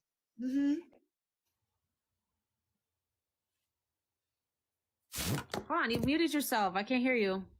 Yeah, unmute yourself. I need to hear to finish his story. I'm invested. Oh, I think something happened. Dang. Oh, man. How you gonna leave us on a cliffhanger like that? What the? I needed him to finish his story. Oh my God. He needs to come back. But he makes such a good point about cause yeah, we do understand both sides. Like, yeah, we do try to understand both sides. And it's like, when you try to explain like the other side's like way of thinking or their perspective, it's looked at as like, oh, you're an enemy now because I totally get that. Like, that makes that like, yeah.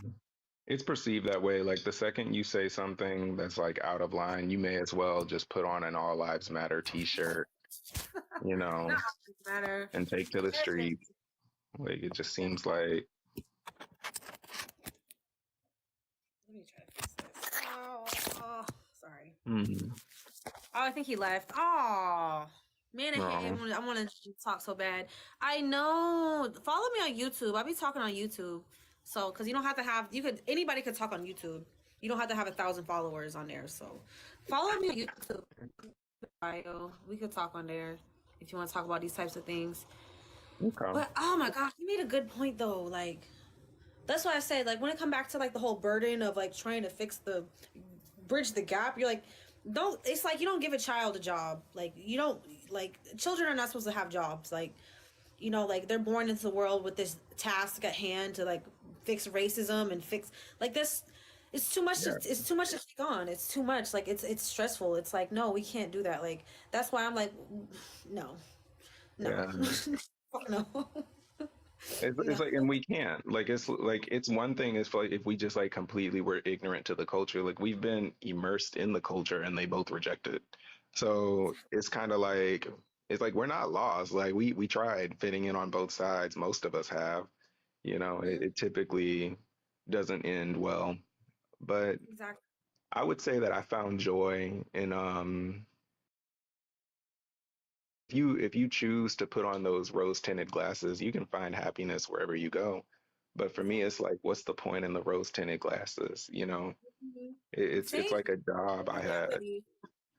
Let's live in reality. Let's deal with things that are that it is. And that's the only way you can really get anywhere. If you like really accept things for what they like, radical acceptance, like, this is what it is, and what can I do about it?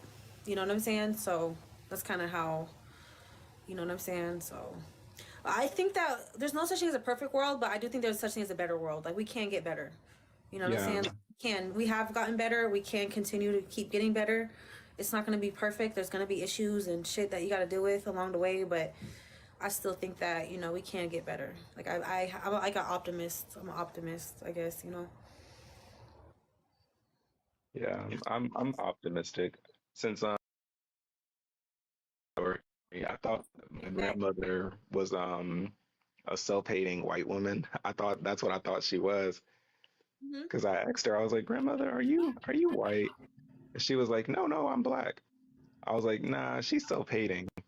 And what I came to find out is she was a really, really light-skinned biracial woman. And what her older sister told me is she was like, "No, she's black."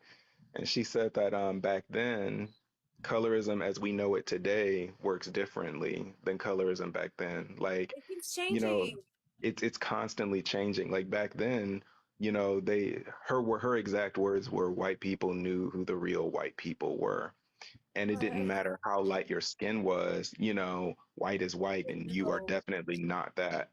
So so like there was a comment earlier where it was like oh, light skinned people were in the house, and my nanan would say they were all in the field all the same. That's a stereotype. I heard that was Yeah, it's a stereotype to put the light skinned person in the house, but in actuality they didn't care. An N word was an N word, and they'll put you where they damn well please. Getting all So my sunburned out grandmother, there. yeah. How you doing? Yeah, Welcome, Bryce and Majesty. How y'all doing? Good. Okay. I'm a mixed person, so I wanted to learn more about the historical oppression, if you guys don't mind. Oh yeah, so let me bring up my notes. I did like a whole thing about it. So it started with like the anti-miscegenation laws in 1705, right? So they did that to purposely like to divide all the races because they were all poor, right? So because like I said, all people of color have faced a type of oppression that played out in different ways in America, right? So when it comes to mixed race people, so they instilled the anti-miscegenation laws so that people don't unite, because they were thinking, oh, if you marry, because before that they were allowed to marry and stuff, so and have kids, so they were thinking they're going to come together, have kids, and they're all going to be united, and then they're going to turn against the upper class. So that's why they so when that got put in place, so they said that if you give birth to a mulatto child, the mother will be enslaved. So they were enslaving white women. They were enslaving white women and their kids, but the kids will be enslaved all their life. And then that the white woman will only be enslaved up to 5 years. So she was gonna get out of it in like 5 years or whatever, right? What? So yeah, that's crazy, right? So that's part of American history in the 1700s, the Virginia slave codes. So look that up, research that, and then we dealt with since those anti-miscegenation laws were put in place, we dealt with sterilization. So at one point when they like gained like technology to start sterilizing mixed race people, they were sterilizing them so that they could keep their race pure and shit. So we don't they just done so much to make sure mixed race people don't exist, you know what I'm saying? So, and that goes back to segregation. Like when you think of segregation, mixed race people play a role in it, because that was a big reason why they did segregation, and they created those Jim Crow laws, was to create, so make sure that mixed race people don't exist so they could keep their racial purity, right? So and then we got our communities destroyed. So when we did started like having like the Blue Vein Society and stuff like that, so we had our own communities like after the Civil War, but they got destroyed. And then the whole tragic mulatto trope. And research this one. This is something I want all y'all to know about: the mulatto axe murders of 1911 and 1912. Research that. Like that, it was a serial killing. They killed 50 families that were targeting interracial couples. They were targeting interracial couples.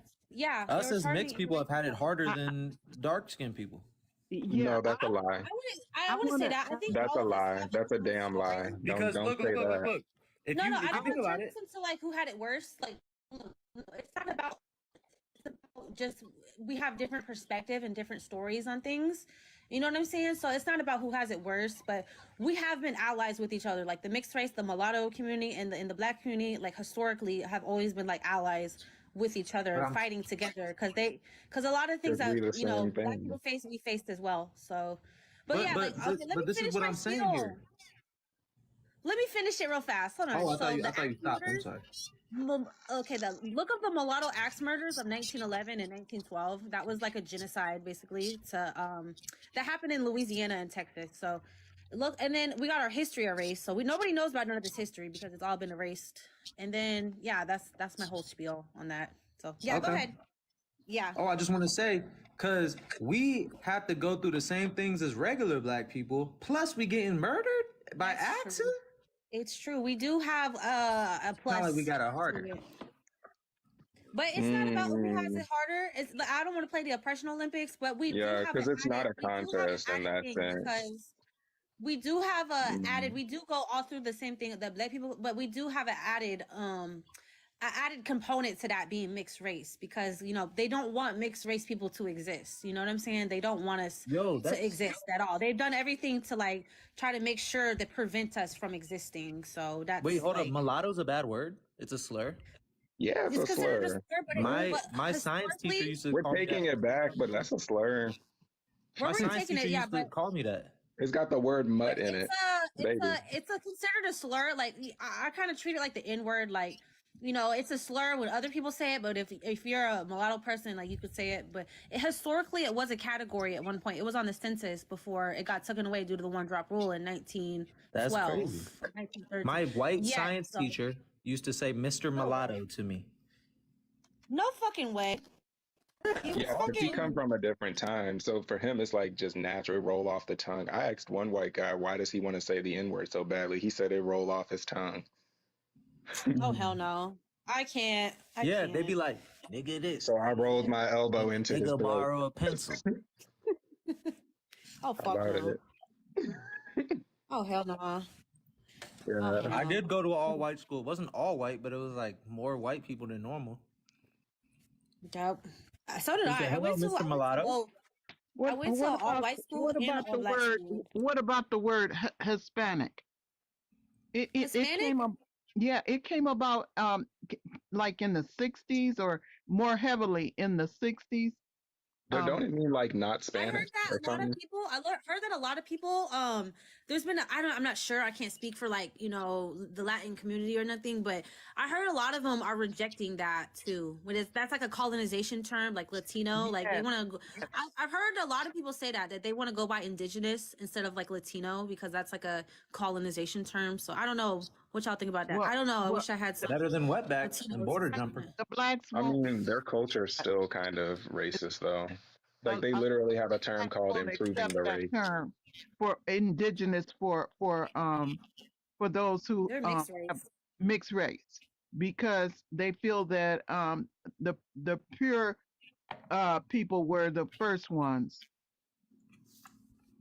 Let's not drop slurs either. No slur dropping. We're not doing that, okay? No, I'm trying to say it right. I'm trying to say the right I was word. talking up right. Sorry. Okay. Sorry. But what I'm saying is that the first ones were considered black, right? Oh, who got the baby? Mm-hmm. Yeah. Yeah, Hispanic want to be white. That's basically the end of that. I miss my son. They took him away. No way. Go get him. Well, I mean, they didn't take him away, but I'm just not with him. My mom has him right now. Oh, okay. Yeah. Yeah. All right. Go ahead, Miss Majesty. I was trying to understand Miss Majesty's point. Yeah. What I'm concerned about is I would like to see togetherness as much as possible, and I'm thinking that if you can at least find a group that you can be with, you know what I mean? Because I don't like to see people unhappy. Yeah. Amen. So amen. I'm thinking that the Hispanics could be easily accepted if on one side, because they agree with accepting those that have black fathers or grandfathers and great grandfathers. They kind of color struck though. I don't think they're as accepting of darker skin as a lot of people think they are. I really don't. Darker skin? Like Hispanics, I don't think that they're very accepting of that. I've never seen that. I have to speak to my own experience. They have a term called improving your race, and they tend to marry whiter. I know not all of them subscribe to that, but I know that that's a term in their culture. Are you talking about the Hispanics? Yep, I'm talking about Hispanics. They South Americans. They have a term called improving your race, and it's like in Spanish. There's actually TikTok videos on it too. Yo, Spanish people be racist to the darker Spanish people. It's crazy. Yeah, they're extreme. Like how do I put it? Like America is basically like segregated racism, and same type of racism, only they didn't realize that black was the dominant gene. That's what it looked like to me. And I mean, that's the watered down version of it. Like, especially in Brazil. And Brazilians are super dark naturally. Like they're super dark. They're right on the equator. Oh, damn near. The Amazon rainforest, they're super dark. And then they have all these immigrants come in and their original goal was to mix black out of the race. Basically, like they're not accepting of black people because they're mixed. They're mixed because they don't accept black people. And it's crazy. I feel like that stemmed in America and leaked out into the world. You are on mute or something, Miss Magic. Miss Magic. Go talk to a Latino. No, Miss Magic. Hear me? The host. Host, we can't hear you for some reason. Oh my God, my dumb ass had it fucking muted. I'm so slow. You're definitely not stupid. I would say that. You are definitely a very well-educated, Thank you. beautiful mother, woman. You're doing everything right. You know, I see you. Strong woman out here. Thank you. Beautiful curls. Yeah. All that. Thank you. But go ahead, Majesty. What was she saying? Ice on the neck. See the little earrings. I was saying it's possible. It's quite possible that maybe a group like the Israelites, the Israelites accept those that are darker skinned, and the Hispanics. You know, the mixed race. That's why me personally, like, you know, if I'm building my own little biracial mixed race, Euro-African community, whatever you want to call it, it's like I want to reject the idea of colorism so much, because it's like I just have to, because it's like we can't subscribe to that, because like I said, we come in so many different shades. Like my kids, they all look different. Like all my kids, like I got a white presenting son. One of my sons, I got my 3 kids. They don't care what color you are. They just care about whether you have a black father or grandfather. I don't have a black father. They ain't going. Hold on, Miss Magic. What's your mix? I'm white. Both of my parents are black. Both of them are black. I don't have a white parent. My dad is white, and then my mom is black, so they're not gonna accept me. Wait, hold on. What's your kid's dad? What's your kid's mix? Like me, he's biracial. He got a white dad and a black mom like me, so that's why our kids came out all different type of colors and all different type of, because when two mixed people come together, you know, it can be anything. It can be like literally they come out blue.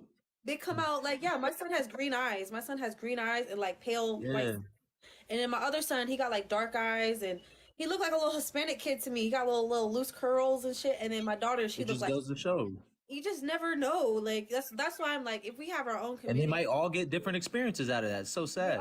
Different experiences, but at the same time, they have the same ancestry though. That's why I go based off more ancestry than phenotype or skin color, because it's like we got the same ancestry. That's gonna express itself different ways though. You know what I'm saying? My son came out so white. So did my son. My son did too. He is super duper super light. Is he? What's your baby mama? She white She's or Puerto Rican, but she's like brown, but he still came out really white. They're mixed. They're mixed. I'm telling you, like if you procreate with another mixed person, it can be anything. It can be. It's a roll of the dice, basically. You know what I'm saying? So, yeah. Always trying to. Let me read some of these comments. That's him right there. Let me see. Oh, he's so cute. That's like my son. I swear that looks just like my son. My son be coming out white. And you know what? It helped me though, because I used to hate white people, right? I used to be like super pro-black and like fuck these white tea people and all that. But then my son came out like super white looking. Because God be teaching us lessons. God be teaching you lessons, I'm telling you. 800 credit score, it was crazy. I'm like, yo. Oh God, not the credit score. Not the credit score. Stop the BS. But it made me realize, like, I gotta stop this. Like, no. Hold on, someone in the chat's trying to say Brazil. Guys, you don't understand. Brazil has one of the darkest skinned people in the world. It's like near the equator. Because of the transatlantic slave trade too. Because a lot of them went to Brazil. I haven't had a lot of experience with Brazilians. They seem really nice towards darker skinned people, so I don't really know their whole culture. I've met like very few. A lot of countries are nowadays, but like even in a little like recent history, you don't have to go too far back to see some extreme colorism and like they're triracial. Like most Brazilians have a high percentage of they're triracial mostly, but they have a high percentage of indigenous blood in them. Because there was a lot more indigenous people versus us. You know how the indigenous people in America got, wiped out due to diseases and like colonization. Over there, they didn't really, they all mixed people. Oh, sorry. Indigenous people from America, they were a little bit more light skinned because we're farther up north. But Brazilian indigenous people were dark, like Australian indigenous people. If you've ever seen them, Aborigines. Yeah, Aborigines. But the racial oppression that makes me the saddest, like out of all the different countries, is South Africa. That's what it is. Oh God, that story really saddens me. What are some of those stories? Yeah. The whole Nelson Mandela thing and the fact that they came into I could let someone else say it, but it's just the whole situation. Apartheid, it was called. Apartheid, yeah. They had I've seen documentaries too there, but they were still because the coloreds they got a coloreds, even though that's offensive in America, but in South Africa it's like a term of endearment, meaning like they're a mixed race community. They have a community of mixed race people over there too. You know what I'm saying? Did I not say apartheid? Yeah. This dude Dev has been on my ass. But yeah. Yeah, I watched so many documentaries and there's so many little stories in it. I'm sure there is for everything, but I don't know why I just looked so deep into that one for some reason.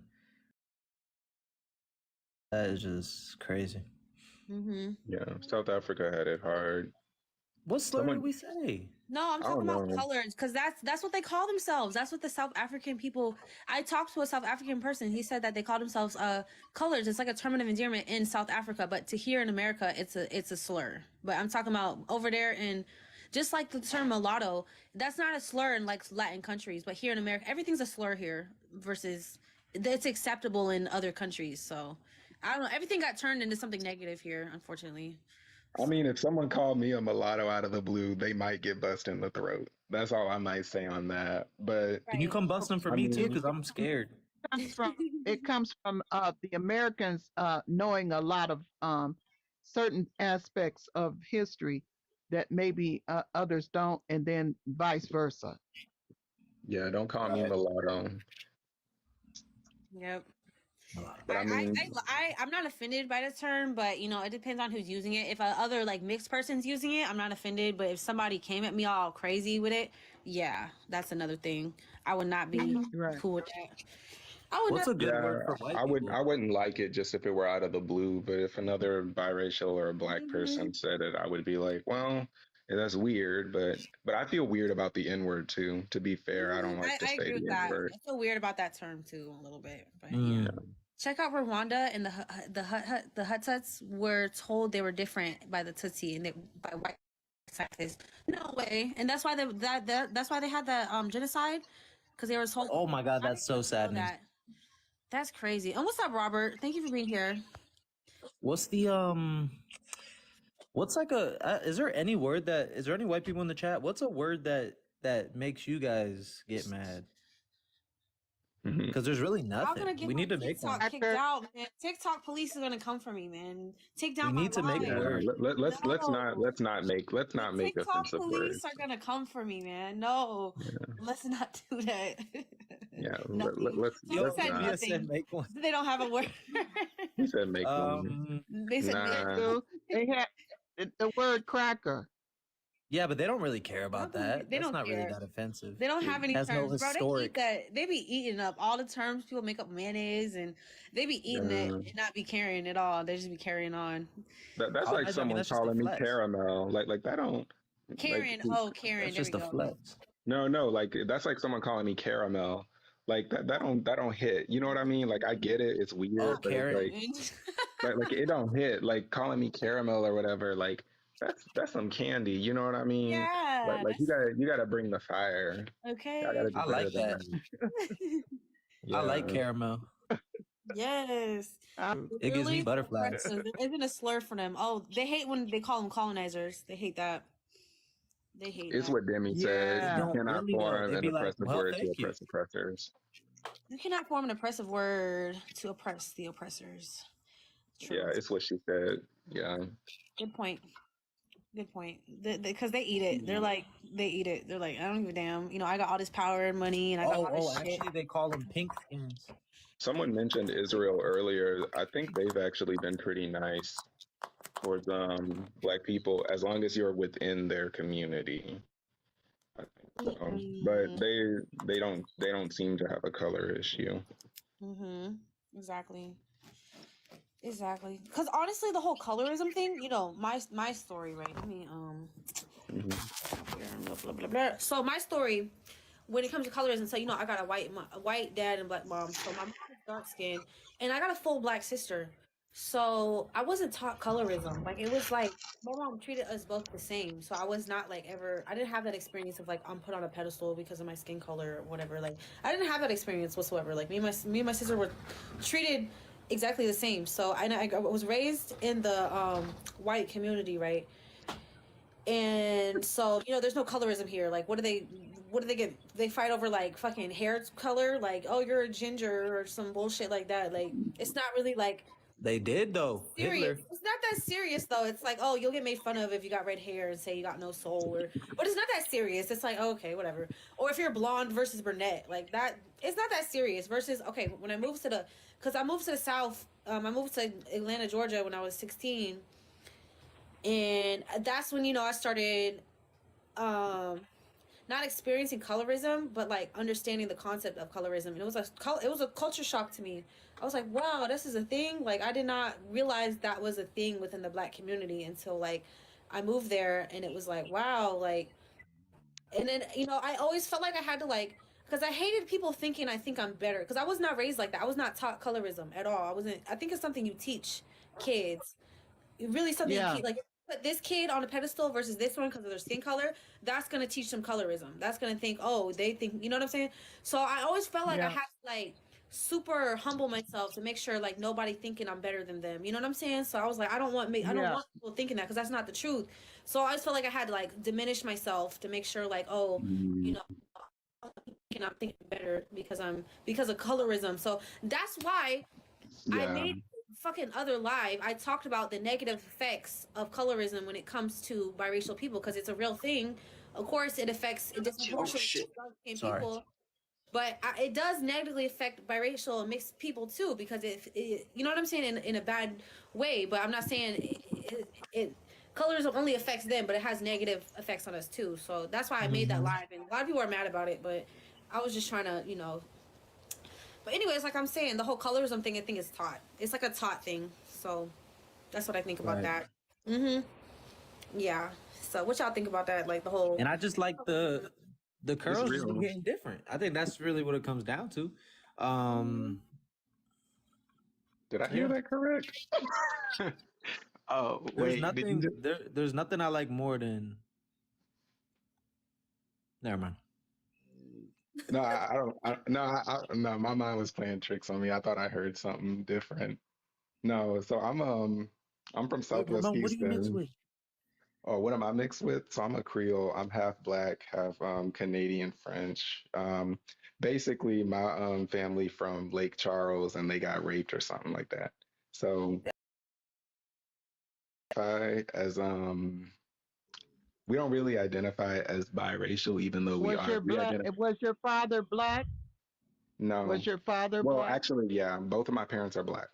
But if you want to be technical, both of them are biracial. And my grandmother is really light skinned, and my grandfather is darker skinned. Okay. It's very mixed on my side. I'm from Southwest Houston. I grew up in the hood. I lived off Fonder, and my grandfather, he lived. I don't know if you know Houston well, but he literally across from Madison High School, which is the worst. area. So yeah, I come straight up from the hood. Nobody treated me bad or anything like that.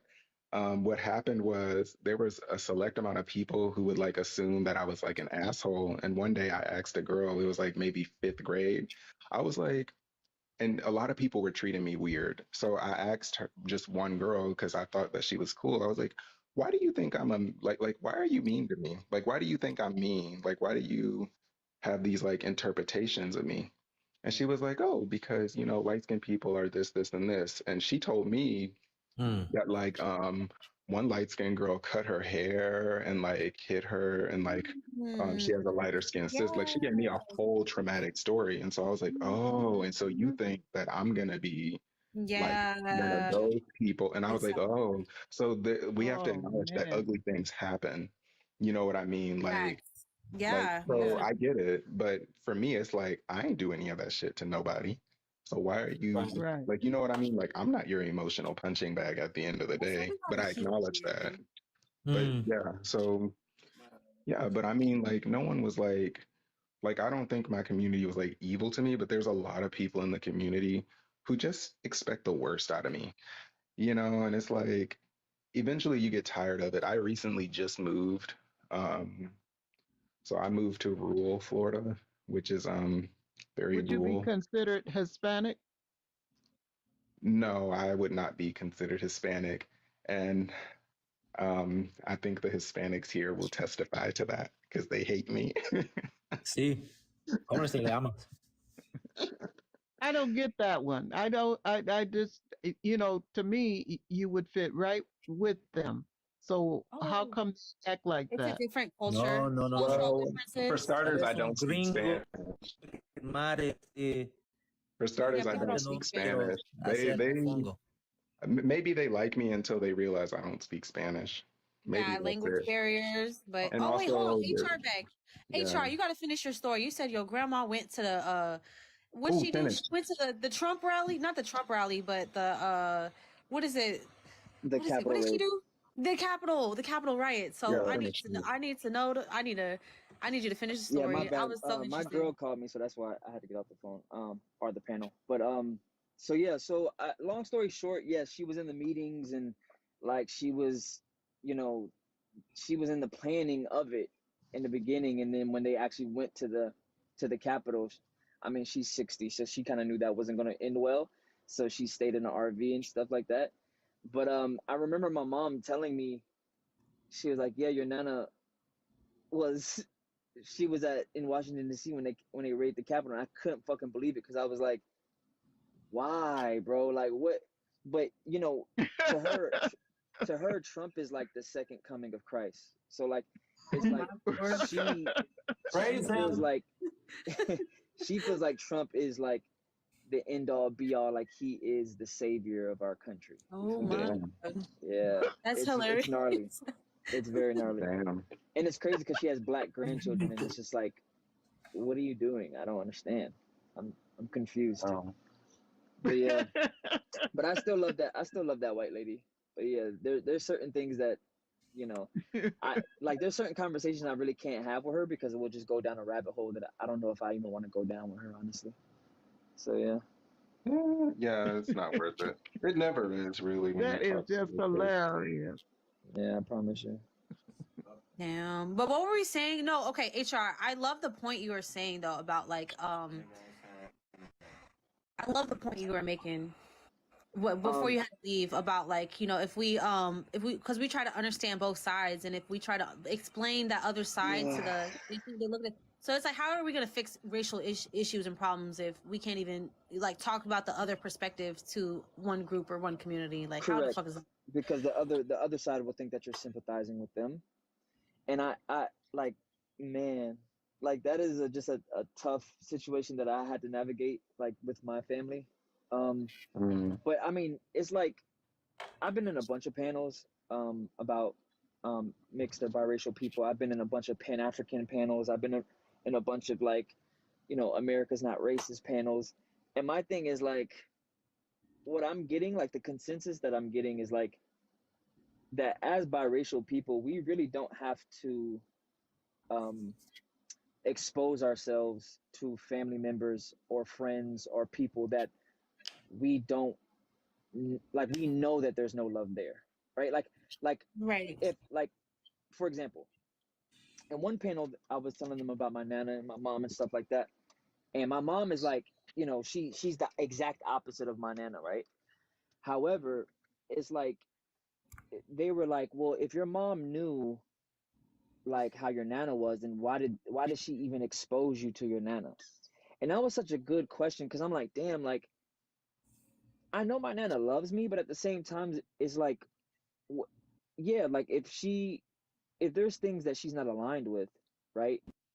And the things that she's not aligned with could so happen be, you know, viewpoints of like my black side, then it's just like, yeah, why the fuck am I around her? Like, I don't understand that. You know, for me, I've never gotten the type of love that I got from her. I've never gotten that, like I the love from my black grandma. Like, that's, I mean, she will to the moon and back, to the stars and back, to the everything, right?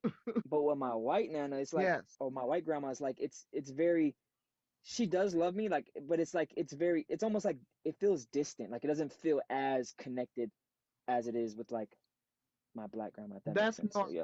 You deserve to be fully loved. Okay. Who put Uncle Ruckus right there? I'm just saying.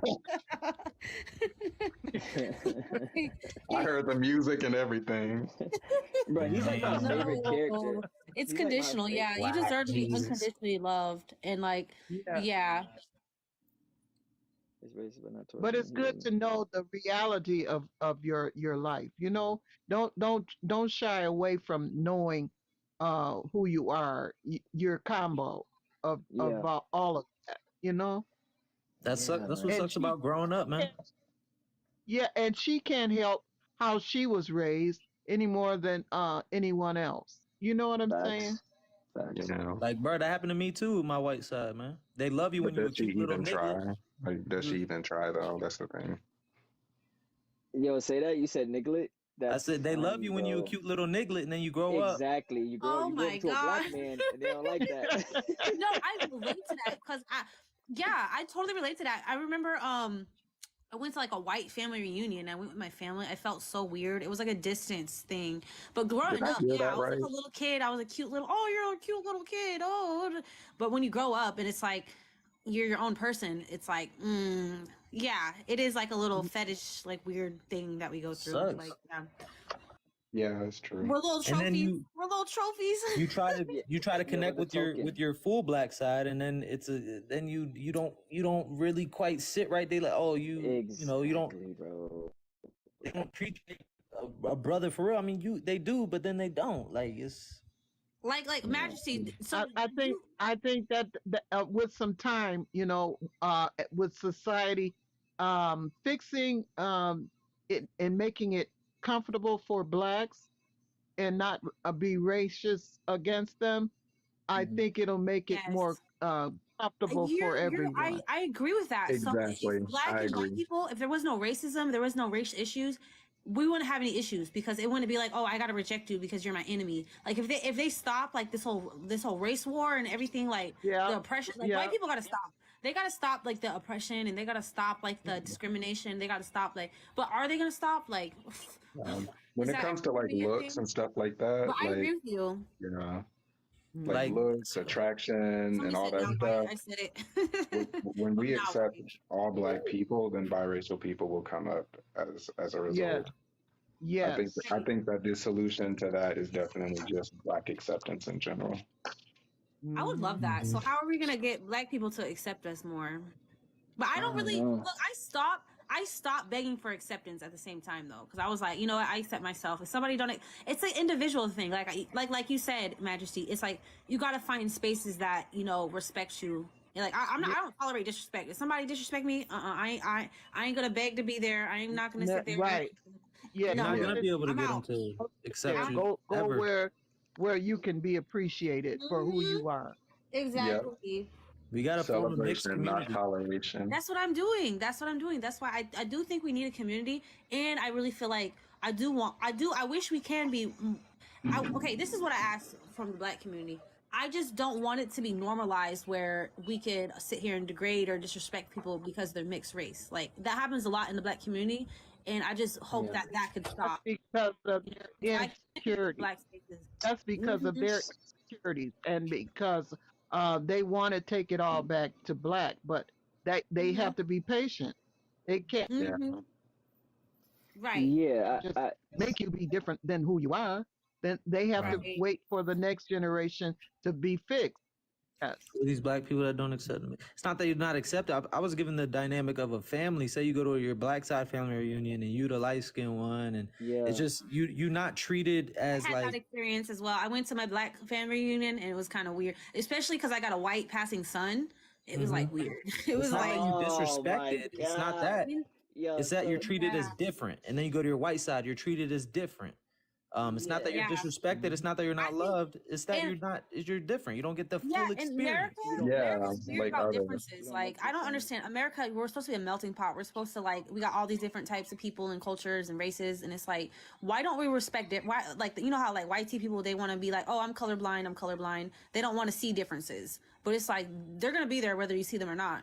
So it's like, why can't we just I'm different, but you could respect that about me, and we could still find common ground even though we're different. So, and we could respect each other difference. Like I could hear your perspective even though it's different from mine. You could hear mine. You could respect my perspective even though it's different from yours.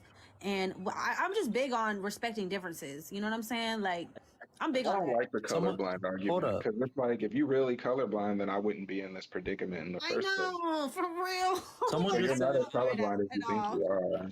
Really. I know. Hold on, someone just said all my biracial cousins are superstars of the family. That's the point. It's different. You're getting treated differently. Nobody wants to be a superstar. Sometimes you just want to be a part. Yeah, I was gonna say. I don't want to feel that pressure that I gotta be like super. I was just gonna say that and we're not saying like judged as like always bad on the black side. We're saying like there might be like more of a spotlight on you on the black side because you're light skin, or it's very I weird. feel like okay. It honestly depends. Like there are some, I mean, most of the time it really is where you're the superstar. In my family, my family was fine. It's the world I had a problem with. You know, my family just hated. Right? Yeah, my family just hated that I was gay. Like that's it. But they had no colorist issues. It's society that had the colorism issues. Yeah, right. Like, nah, for sure. Not necessarily, Canella. She said the whiter you are, the better you're treated. Because I've had the prettiest, like my little sister. In general, she's so beautiful. Right. She's so beautiful and stuff, and she's mixed, and she's that stereotypical beautiful mixed girl. And then like she would be getting treated worse. I don't know what it was. Oh, she thinks she's so pretty, and that she's just trying to do normal things, and like. You know what I'm saying? She thinks she all that because she mixed. That's why, like you said, it's based off insecurity. And I support the black beauty in the black community and black people because they have been subjugated to like the European beauty standards, and you know what I'm saying. So it's like I understand that, but it's like at the same time, that's why we gotta. I don't know. I do want black people to be secure in who they are, so they don't take their insecurities out on us. Is what I'm saying. You know what I'm saying? People never understand what. Right. I want black people to be loved exactly who they are, look in the mirror, and obviously have that self-love so that somebody else that's different from them doesn't make them feel like less than or something like that. Like, I don't want that. I don't want the black community to feel like that. Like, or we're trying to be better than them or nothing like that. Like, I think that causes the divide. That causes the divide. You got to think about it like this, right? Like, if a black friend or like, you know, your girl cousins are black or whatever. Let's just say you're around people, right? And let's just say a lot of the male attention goes to you, right? And not your black cousins or your black friend, right? It might not even be that's how you feel. It's just like they might see more attention on you from other people, and then that makes them insecure. You feel me? Like it's where the attention goes.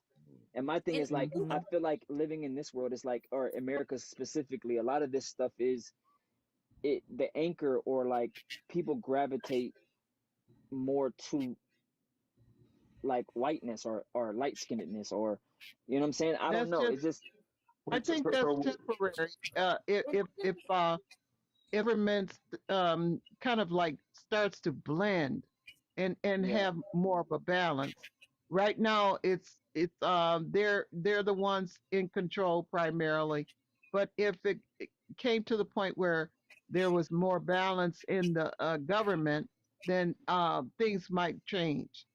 Yeah. Yeah. And I wasn't the one who said they're insecure. That was Majesty. You said that, Majesty.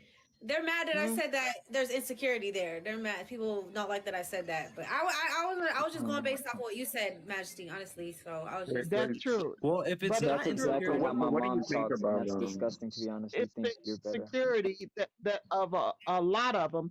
Not to say that all of them. Not all It's people. just No. that no, but there are a lot of them that are, that have insecure because they've been mistreated. If Exactly. And that's mistreated treatment long needs to enough, stop. it's going to make you insecure. Yes, right? exactly. And that needs to And stop it because the root of it is the mistreatment, right? So it's like the Yes, mistreatment needs to stop. We can't mistreat people based on their skin color. Like that shit needs to fucking stop. And we all gotta take individual responsibility because it's like I always try to, that quote, like, be the change in the world, or just worry about the things you can control, because it's like I can't control other people, what they do, but I could at least like take control of myself and make sure, hey, like I'm not gonna practice or demonstrate that. So we could all take responsibility in making sure, no, you're not mistreating nobody, especially if you're a YT person. You know what I'm saying? You could take anybody YT people listening to this, you take responsibility for that. Or if you're a African American, because a lot of African Americans have internalized racism as well, right? So they mistreat their fellow white African American, and that needs to stop too. That causes a lot of divide within the community, because we know that darker skinned people, they're discriminated against a lot within the Black community. So that shit needs to stop too. So it's a lot of work. It's a lot of work that needs to be done so we could all be better together. And I think we're all working together to get there. That'll be better for my community, your community, all of our communities, and we can all be united. Even though I do think I do think that I am for building a community for ourselves, but that doesn't mean we can't still be united as two different communities. But we still can be like united, and that's but should we separate the colored-eyed light skins? They get on my nerve. I don't think the color thing is a good idea. Yeah, and that's kind of what. Yeah, that's definitely the struggle here, because I'm just saying the colored-eyed light skins get on, like, do too much. See, but this is why I don't like colorism in general, because when we separate things by color, or when we separate in general, there's really no end to it. They just think they all that with their blue eyes. See how right now we just had a discussion about a biracial community, and now we're trying to separate by eye color now. It doesn't end. It doesn't end. Based on skin color, but it wouldn't be based on skin color. But you're right about that. It doesn't end. It doesn't end. It doesn't end. There's always going to be like. So the person I'm thinking of. It's just human nature, I guess. Yeah, like the person I'm thinking of is my younger sister. So she's same mom, same dad. She has darker skin, and the only thing that really you would say that she's biracial on is her hair. But the thing about it is, I watched this little girl who's 8 years younger than me, like, cry outside of the school because people said the N-word to her. You know what I mean? Like, this girl was breaking, every day. So it's like whenever I hear people talk about like a biracial community, I always like try to get to the root of the intent, because like she is biracial, like for me, it's like most Black people are biracial, and it's like the idea of me being in a community, and this person that's literally my blood not being in the same community is always weird to me. But that's why I make sure I always emphasize the point that we got to reject colorism. Because that's why I emphasize the point too, that it's like based on ancestry. It's not based on skin that color. shit is dumb. Like I understand the need for like a biracial community and everything, but if one exists, colorism cannot be a factor. I mean, all colorism will do is further divide. It doesn't make sense for us to be colorist, because because look, if I'm colorist too, because like my son is white presenting, like he wouldn't be part of that community because he's a different color than me. Like no, I wouldn't want that. Yeah. Like I said, it goes back to us, like as mixed people, our kids come out any kind of way. They could come out dark, they could come out light, they could come out all different kind of ways. So that's why it's like, would I want my kids, I think colorism, a big of it is it's taught too. So it's like I wouldn't want to put one kid because just he's a different color on a pedestal or think that they're better just because they're that skin color. And you know what I'm saying? I just don't want that. Like I want to reject all of that. I just want to make sure that that's not, you know, a thing. But see, my thing is, and I think whenever it's just perspective. It really is just perspective. You can't, just because we're on this panel and I feel like all of us are aligned on colorism. It's just more or less like we can't just assume that everyone else who is biracial is on that same type of time. Darling, I'm not aligned. That's why you set standards within a community, though. Like you set standards, like, hey, this is tolerated and this is not. You know what I'm saying? So it's like we should do this for our community. Exactly. So if you're asking me, the Black community is the community. But like in my opinion, the Black community is the biracial community. But I also understand that there's so much division within our own community that a lot of biracial people are literally left in the dirt. So I understand the desire for a biracial community as well. But for me, I personally also believe that, you know, if there is a biracial community, colorism can't be a thing. Because I mean, it just seems like the Black community is just dividing more and more and more every day, you know, even when it and comes it's dangerous. Yeah, I mean, yeah, go ahead. Sorry. She said, how is the Black community biracial? Because Black people are basically mixed with people with so they mix with other biracials. They were probably raped in the past at some point. Like we don't know our lineage. I don't agree that the Black community is the biracial community. I think that there is admixture there, of course, but I don't think that they are the biracial community. I think because there's so much discrimination. So these are percentages, though. We're talking about percentages, right? Guys, we're saying most black people are mixed in America. If you look at an African, exactly, correct. Most Black people are, and so like she said, like, but biracial is two different parents. So then, by that definition, I wouldn't be considered a part of the community, even though I'm blatantly light skinned and all that. Because it's based off of based off ancestry. It's based off if you have European. Because both of my parents are Black. Oh, okay. No, they said they were accepted as Black. Creole. What he means is they are accepted as Black, but they're like both mixed. Oh, okay. Hold on. Well, guys, at what point aren't you Black anymore? So I was gonna say that's the question. You know, because it's like if you talk to a white person, we're all N-words. But if you talk to the Black community, all of a sudden we're divided. Not Black if you have white fathers. Like grandfathers and great grandfathers. You're white if you're on the your father. It's all of who your father is. But a lot of people say that. Look, I've heard that before, and I've heard that the opposite. I've heard people say, "Oh, if you come out of a Black womb, that means you're Black." So it's like there's so much like debate around like if it's the Black father or a Black mother. So it's like I don't know. I don't know about So for me, if it's getting dicey like that, then that's where we draw the line. Tell you why most people go with the father. It's because the father inside of the mother, right? And whatever that seed is. In other words, like if you put an apple seed in any country, you see, no matter where he takes it, it's gonna be and it's not like that for the woman. So by that definition, I'm not Black, so I gotta have my own community. So I'm not Black. By that definition, I'm not Black, so I gotta have my own. And depending on how you define it, that's crazy how you treat Black people. Yeah, depending on how you define it, some of us just don't belong, and in that case, we're all just in the Black community all over again. Well, no, okay, so just playing into Jim Crow type stuff. So it's got to be done smartly. The big umbrella is Black, period, right? So it's like then you're talking about, okay, if you're coming from a white father, you're not technically biracial because your father, or you're not Black because your father's white. Like my dad is Black, my mom's white, so that means I'm a Black man, right? If the host, she, you know, her dad is white, her mom is Black, so she's a white woman. That doesn't make sense. Yes. You feel me? Yes. I'm not looking for a white woman. Look at me. No, yeah, That's what I'm saying. I'm looking at her. I mean, this is not a No, white no, woman. It's giving no. Rachel That's not white. Dolezal. It's giving My- Rachel We can see Dolezal. she's I'm biracial. not racial. Those all.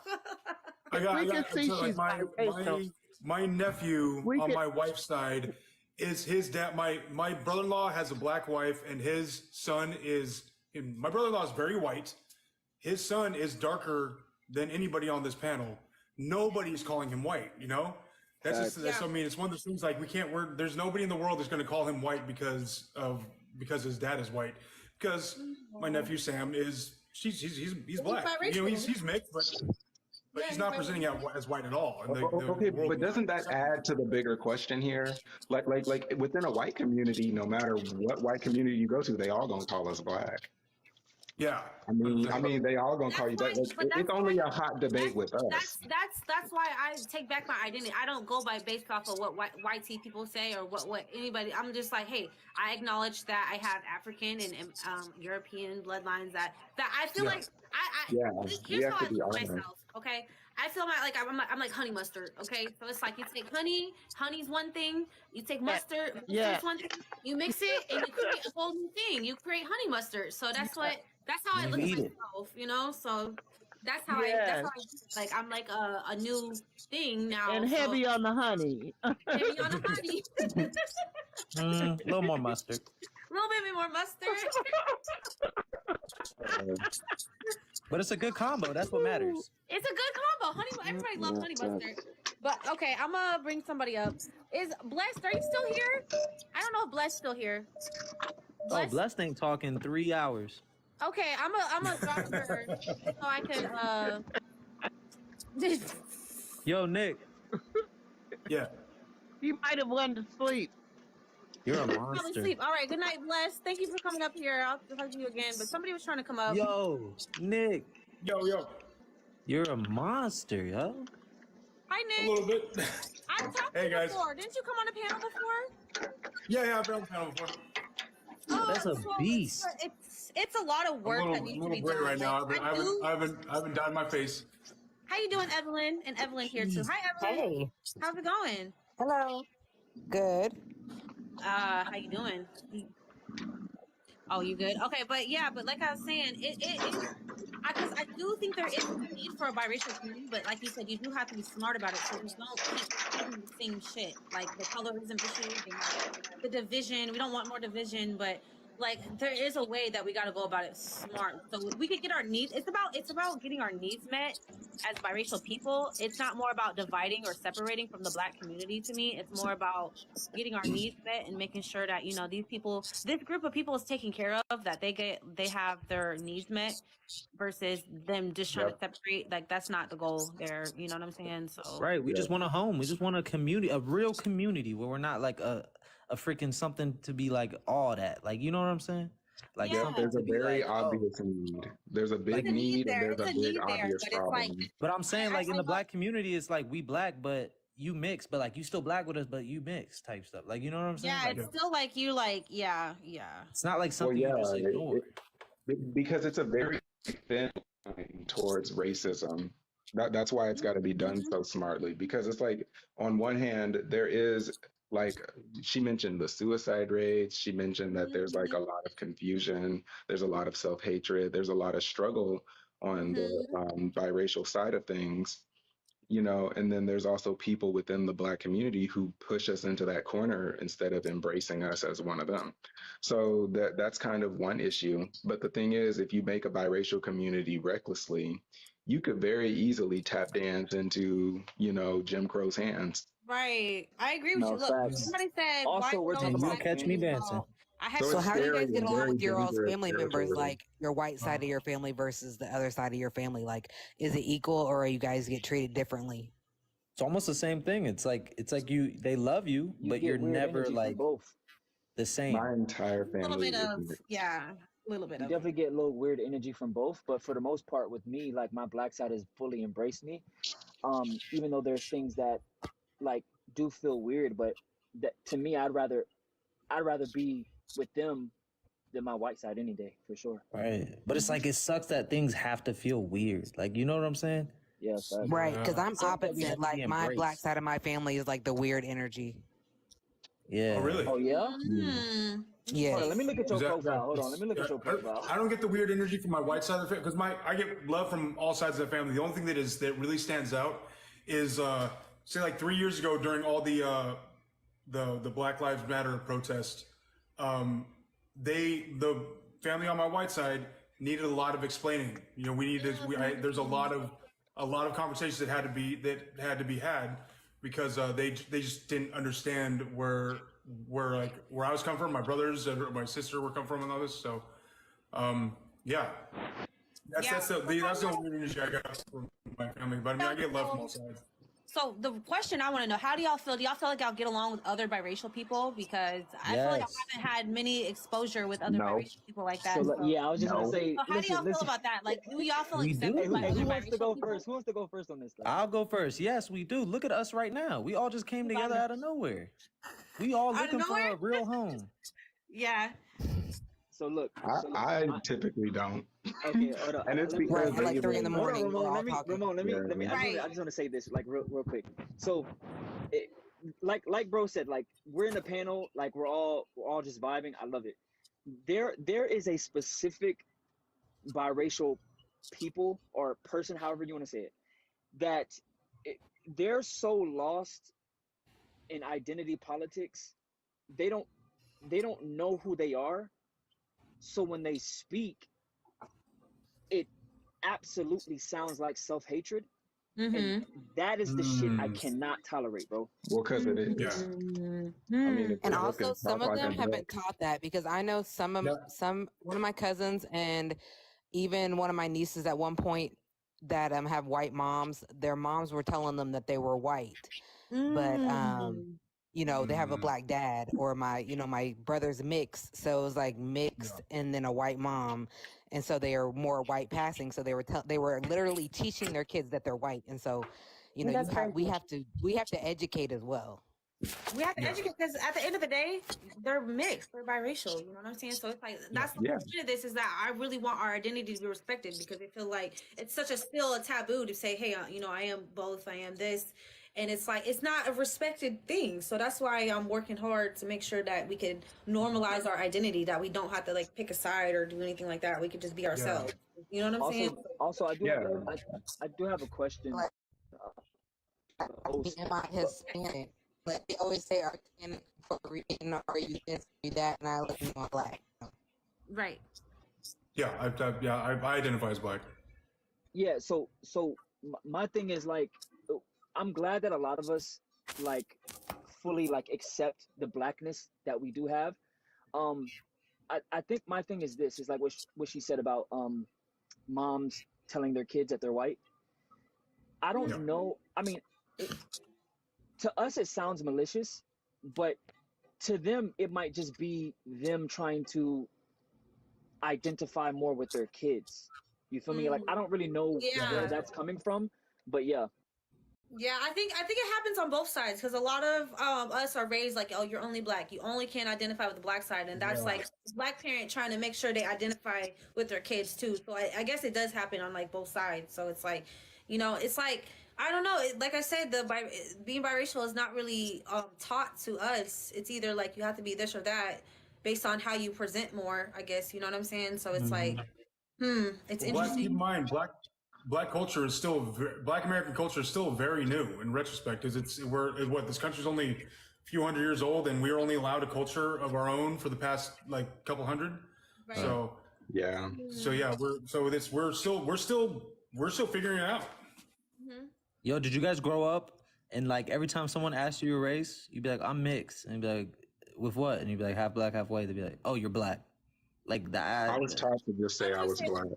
I was gonna say I do have a question for the panel. So like, do y'all feel like it's exhausting sometimes getting technical of like what you're mixed with? Because with me, it's like if someone's like, oh, so like what are you? I'm like, I'm black. If they really want to know, like if they're really delving deep in like, oh no, you look like you're mixed with something, then I get technical. For me, I just say I'm a black man because I feel like saying all the other stuff like well, I'm mixed with this and this. Like all of that is kind of exhausting to me. Well, for me personally, no one's even asked. Like that's what's sad for me. Like people just assume people just say black. Like it's very interesting. Like just look at it from any ordinary like black or white person. If someone says, "Oh, I'm from Europe," the first thing you say is, "Oh, what part of Europe?" If someone says they're from Africa, you don't care what part of Africa they're from. You just say, "Oh, okay." Yeah. Huh. Yo, people, and that's pretty sad. That's why, like, you know, when somebody says they Creole, like, they know exactly what that is. That's like French and black, basically, right? So, you know what I'm saying? So that's why I'm trying to come up with terms like a Euro-Afric, or trying to come up with a term that encompasses all of that. That's like, hey, this is what I am, and you know exactly what that means. So, you know, I don't gotta sit here and explain all day. So that's why I think that terms are important, you know, that we had our own. Because if I say I'm biracial, yeah, you'd have to be like, oh, with what? And then you have to explain. Like, that's exhausting. It is exhausting. That's why I say, like, I'm trying to normalize maybe like Euro-Afric or some type of term that would just say, just like Blasian is like a term that you know exactly what that means. You don't got to sit here, you know? So it's like we need our own term, because we did have a term, but it was a slur. So that's a very strong point you brought up there. Right. They was just talking about that word mulatto is like a very racial term. Yeah, I've always avoided mulatto. I mean, that's problematic. We don't have a term to really identify ourselves as. I mean, we're just kind of this blob of black. So I mean, that is concerning. So we need our. We're a subsidiary. We're a subsidiary of black. Yeah. So it's like, if we need to come up with a term so we don't have to sit here. Oh, I got it. We could mix. We could be Krigger. What? Hell no. No. Lord, please do not let him know, man. It could be a new slur for us. We don't need Yo, that. that's crazy. That just got invented right now. Krigger, please. No. No.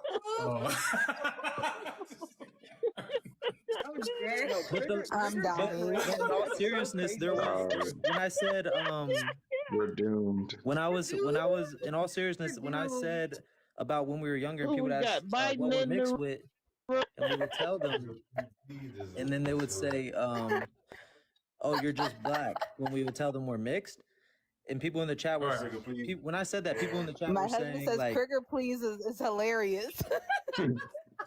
Krigger. It was funny. He said that's the funniest thing he ever heard in his life. In all seriousness. Okay. I think brother's trying to speak. In all seriousness, when I was talking about when we were younger, You should get a shirt that says Krigger. Okay, no, let him speak. Let him speak. He has something to say. I'm still dying. I've been trying to say this. You didn't push the red button. I said can't stop earlier giggling. about when we were younger and we would just get called black when we tell people we're mixed with black. People in the chat were like acting like it was some sort of self-hate to not want to be referred to as just black. It'd be different if you're getting treated the same with the other black people, and it's not. It's just not true. It's like they're calling you just gave them ammunition to call us Krigger. They're not letting you hang out with like the crew for real. I mean, you know what I'm saying? Like, you're not getting treated as a regular black person. So there needs to be a new way of identifying. Yeah. Because you can't just say you're mixed and then they say you're black, and it's like, okay. To identify, I totally agree with you on that. Not Krigger, not that. That ain't it. Okay. Yeah, that's dead. That's dead. That doesn't. What is that word triage? What is that word triage? Triage. Triage. What's that mean? Hold on. Isn't that something like? Triage, isn't that like in that room in the hospital that you go hang out before they admit you somewhere? Triage, right? Yeah. I have babies. I thought it was something else. It's not about not accepting your black side. It's about your black side not accepting you fully. You know what I'm saying? It's about being treated differently. But see, it shouldn't be about that. It should be about you accepting yourself and around other people who and accept that's what I'm saying. Accepting yourself, yeah. You can't let other people put stuff on you. It's like, yes, I know I'm black, but my mother is white. Like, you know what I'm saying? I just want to correct that. The last thing we want is to build a whole new community because black people didn't accept us. That's a recipe for Jim Crow bullshit. Let's not let it be based off our own needs. Like, we're just sitting here. and making sure that we are accepting ourselves. It should be based off self-acceptance, like you said. I love that. I love that. It's all. I feel like it's also different throughout the country because just depending on where you live in. Where I live, the black community, because I live in Coachella, California. I grew up out here, this area. Very predominantly Mexican. The black community we have a black community, but it's not strong. It's not huge. So they everybody that I know outside my family, anybody that's black, with my family and outside my family, in this around where I grew up, they see me as black, and it's never been anything else. That's just how they live. Now I know it's different throughout the world. I know it's not all. I know it's not. My experience here is not going to be the same shared experience with everybody else. But this is how it is here. And I assume so. Yeah, I think it's. Well, in most places I've ever been, they've always blacks have always accepted the biracial. Right. Black people accept, but it's about everybody. having to be accepted. Right. It's like why is it not an automatic thing? It's like, oh, they accepted them here, maybe not here, and you know what I'm saying?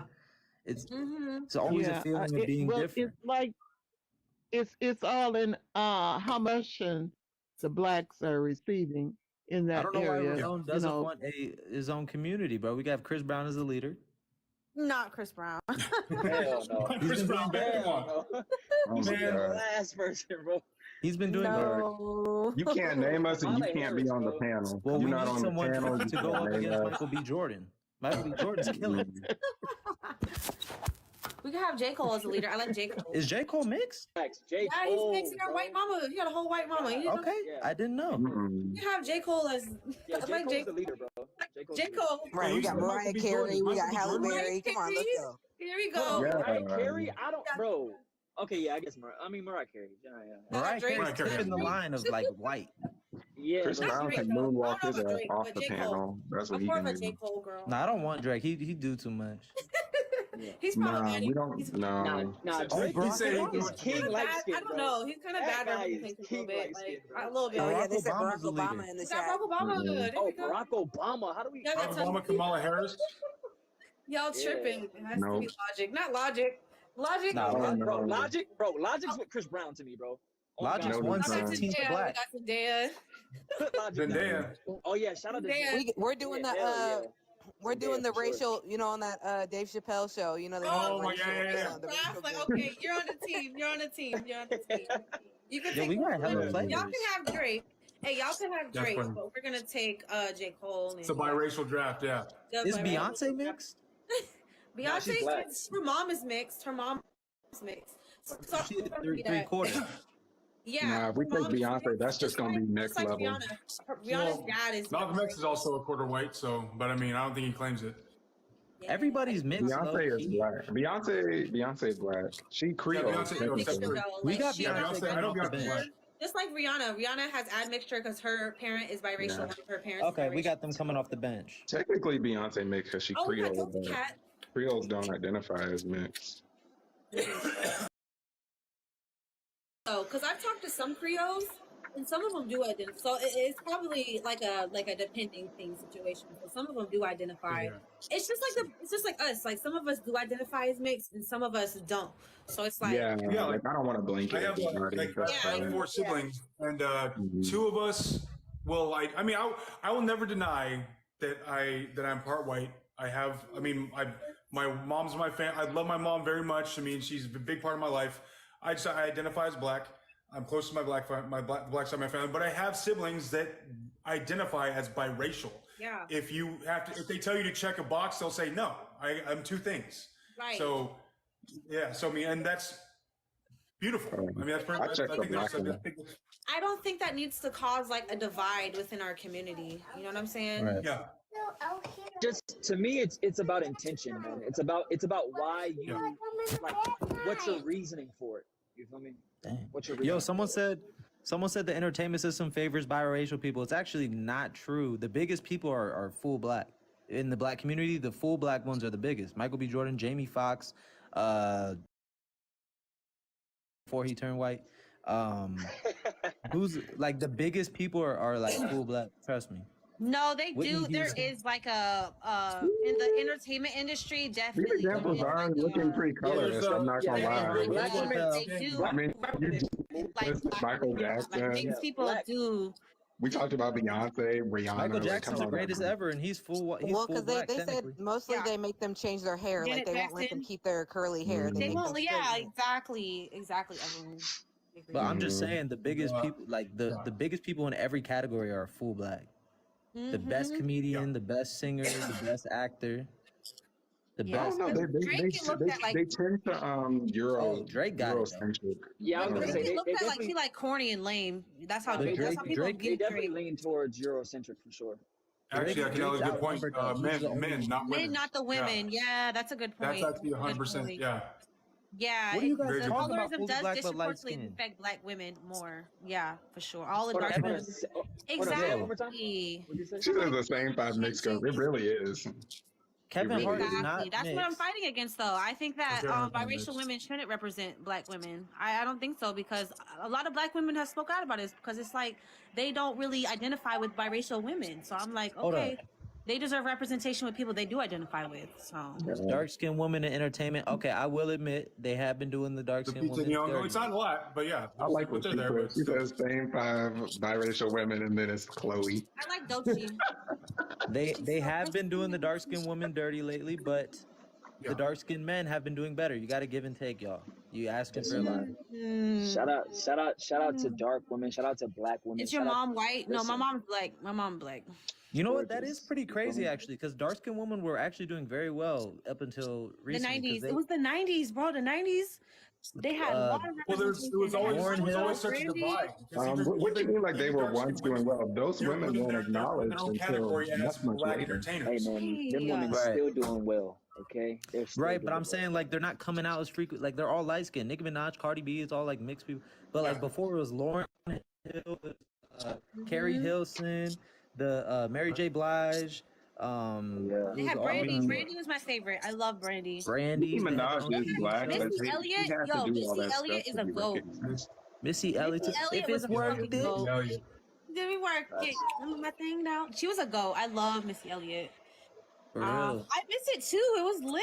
It was fucking lit. So it's Yo, what like happened? it's Hold crazy up. how it gotta like all be light skinned people now. Like that's fucked They've up. been doing dark skinned women dirty. Hold up. They Now have that I think been. about it. Well, I think Missy didn't really get all the props Then that the she mumble needed. rappers. The mumble rappers. Lauren was a bombshell. Missy is on another level, bro. There was one that was supposed to go crazy. She's Lauren so Hill's talented. crazy. What happened to her? Normani. What happened to her? Do you guys know Oh her? my God, Normani, right? What happened to her? I don't know. I don't think she was Normani's getting the support gorgeous. she needs. She wasn't getting the support she needs. You know. Yeah, She was she didn't get amazing. recognition that she deserved, and a lot of these big names weren't really recognized. Like we You guys see that appreciate them music now, but they weren't recognized at that time. She said Normani doesn't hit for me. Damn, y'all let her. Oh, Nina, Tim's is don't good. Tim's is disturb. Nigerian. Like that. Why is she Bro, losing? Tim's? Tim's is good. I love her. Yeah, this is adorable. Oh, SZA too. SZA's amazing. Yes, I'ma but be it's honest with sad you, that she had to get Sis like. is my crush though, for real. I Like, know. Yeah, that sucks. Sis had to get all that work done. Yeah, she had to get all that plastic surgery done, which is like sad because she was Yeah, beautiful naturally the way she Yeah. was. But that's the type of pressure. Oh, Flo Milli, what you do? Normani, Tim, SZA, yes. I don't like how they say Flo Milli and like Glorilla. I don't like that image on them. I like Lauryn Hill. They had no positive message. Oh, I like Flo Milli. Like Whitney Houston, like all them were good. Feeling myself, I'm conceited. Feeling myself. I love Flo Milli. What? I love Flo Milli. Flo Milli is good. I like her. She's fire. And I like Doechii. I like Doechii. She's so Dej Loaf is nice too. I used to like Dej. I like them. I love Megan Thee Megan. Stallion. I don't like how they popularize like Megan Thee Stallion type stuff. Shout out Meg. They don't want it to be a positive message. Hands on me knees. I love Megan. She's a big LGBT. I love her supporter. too, but it's just weird how it's always some degenerates like Megan the Stallion. Like, why she get famous over the ones that's like All trying they to have a talk about positive is message? pussy all day. That's all they talk about, right? Because He's that's all people But want talented. to that's listen to. but you got to understand that's what sells though. Stop That's what claiming sells our in this market. people. We're not That's claiming all them. people want to We're listen sitting here to. praising them. We're praising them, really. Stop claiming our people. Stop No, claiming but the whole point Ma'am, I is am there darker doesn't than need to be you. a competition. We need to get rid of this light versus dark skin competition. Nah, That's the whole because point. Canela is full Yeah, black, but she is period. light. She is light skinned. There's also that. There's. I mean, because there is biracial and light skin. I get that there is. There are like my dad is full black, but also pretty light skin for being full. Which is why I came out in this complexion. Yeah. Right. Came out with that credit score. Boy, you look like Paul Bunyan. Back to the white tea people. Like it's the white tea people who own all these records, who are putting money, and who are they investing in, right? So it's like it goes back to the white tea people. Right. You know what I'm saying? So somebody trying to come up. Let me see. Somebody trying to come up, but I like this panel. I'm not gonna lie. This panel's lit right now. What do they look like? What do they look like? I don't know. I thought we were past colorism. Nah, bring some people up here who are like just all white or like all black, so we can get like another. We got Majesty. She's wonderful. She's nice. I like her. Shout out Majesty. Shout out to Majesty. Yeah. Okay. Some real good facts. Majesty was spitting facts. She's still here. She's still here. She's still here. I don't want to. I want Majesty to be here. I didn't hear that. I didn't hear. Majesty got church in the morning. You need to go to sleep. No. Is it? Bro, stop. I'm just saying. I didn't hear the last question. Do you go to church? Somebody said if you think Megan is bad, but accept Lotto and Cardi. I like Megan. I like some songs by Megan. I like some songs by Lotto, and I like some songs by Cardi, but you know, they're all right. Guys, I like Cardi, but I don't think Cardi should represent black women. I wasn't trying to be a fine artist. I agree with that. You think Doja Cat should I like some songs by all of them. I think Doja's black. She black. She's mixed. Doja Cat. She mixed. Doja Cat's not black. Biracial. You said what, man? Well, to me, black is black. Biracial woman. Yeah, she is biracial. Guys, Cardi's black, but she's like Hispanic. Y'all don't understand. She's Afro-Latina. She's Trinidadian and Dominican. No, Cardi is Hispanic. That's that. But she is black. She's a brown Hispanic woman. I don't really consider her black. I consider her Hispanic. Cardi is not black. Cardi is not. She's a brown Hispanic woman. Yeah, she's like Caribbean, isn't she? Hold up, y'all know Giannis Antetokounmpo? No, who? Giannis? One of the best. He's black. He's from Greece, though, born and raised. He's Greek, but he's black. He did a documentary. You know, he did a documentary about like his mixed race heritage. Really? That's crazy. He did a documentary about it. But they're trying to say Cardi's not black. If your skin is black, you're black, y'all. I don't consider her. She's an Afro-Latina though, but like my boy Giannis, he's black, but he's from Greece. He's Greek. You have black. to be He's black a black to Greek be person. black. Amari only. You gotta understand, there's black people everywhere, bro, in this world. I didn't say shit that Cardi was African American. Gotta get some cough syrup in the morning. She's a brown Hispanic. Cardi is a non-black Latina. That is crazy. She's Trinidadian. She has coarser hair. What's Trinidadian? Is Trinidadian not black? See, this is how it gets so tricky. See, this is why I go based off of I don't know, because I don't know how Cardi B identifies, but that's why it's like, if we are gonna build a community, I would build a community like we would all have to, you know, like if you don't want to identify as biracial, then that's cool, that's okay. But I don't know how that would work, guys. Like how would that work if we don't all identify the same? Like that, how because would we just look at them and judge them. But it can't be based off skin color either, because there's a lot of black people. I know, but we basically just look at them. She look black. She look black for sure. Yeah, we look at them and we're like, all right, you look black, but you also look a little bit different. Something is wrong. You got little white features about you. Now you are in the community. Nah, Cardi light skin, man.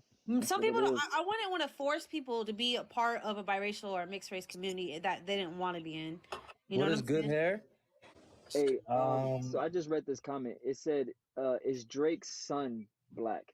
No, he's mixed. His skin isn't.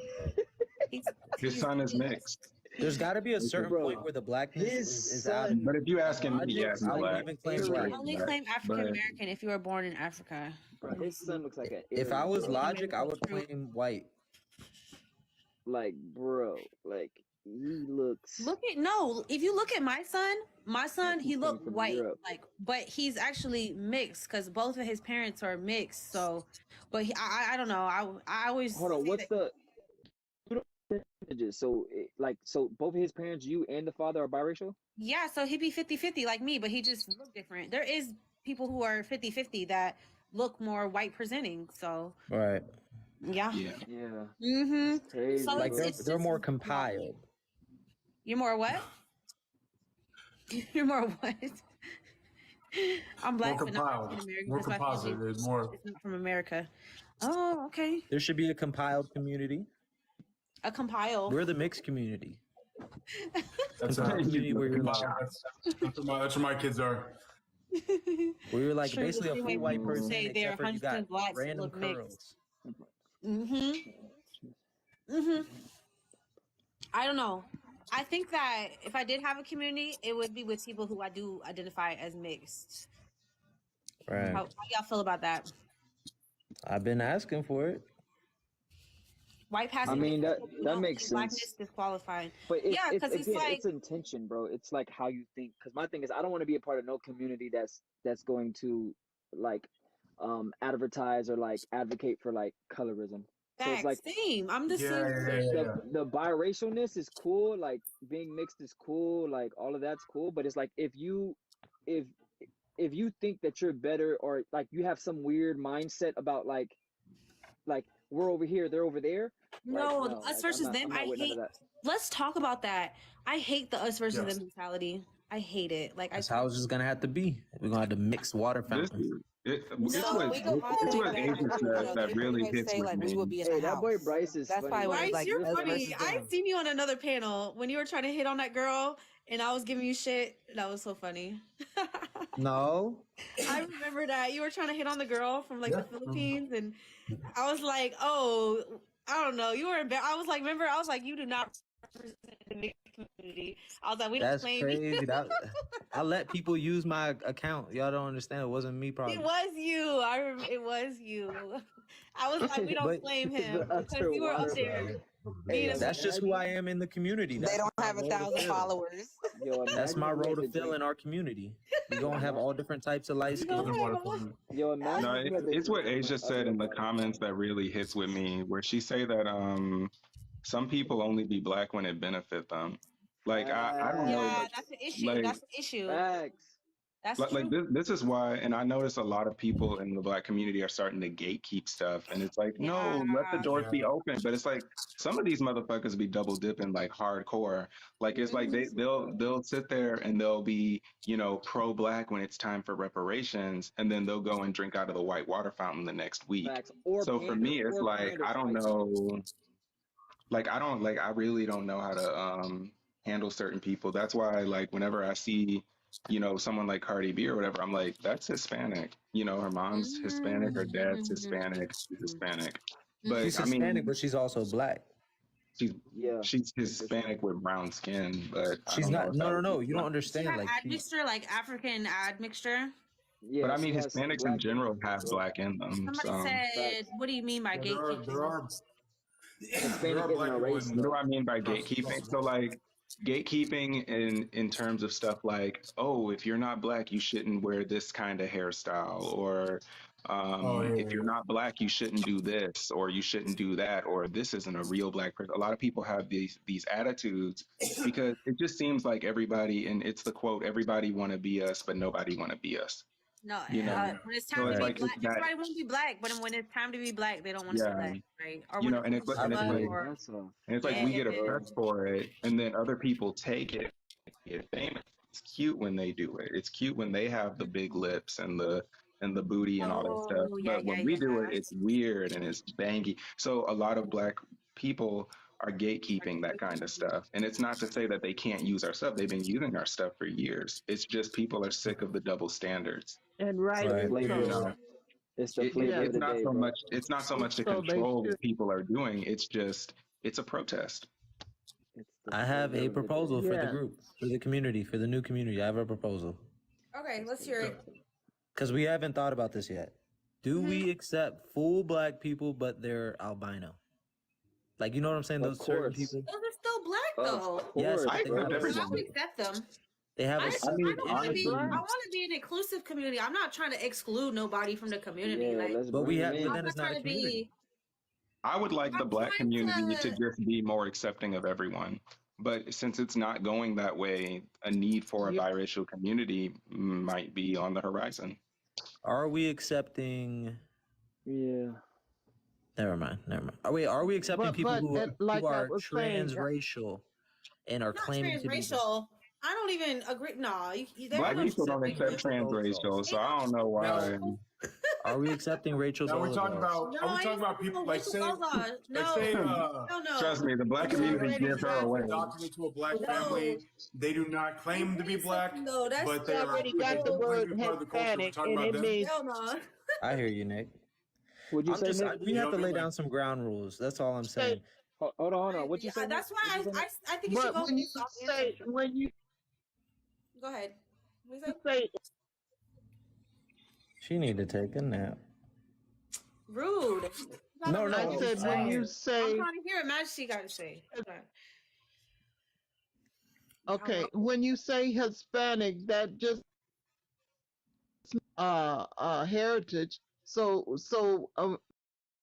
this thing about what he said to relate, being able to relate to that, they should understand why the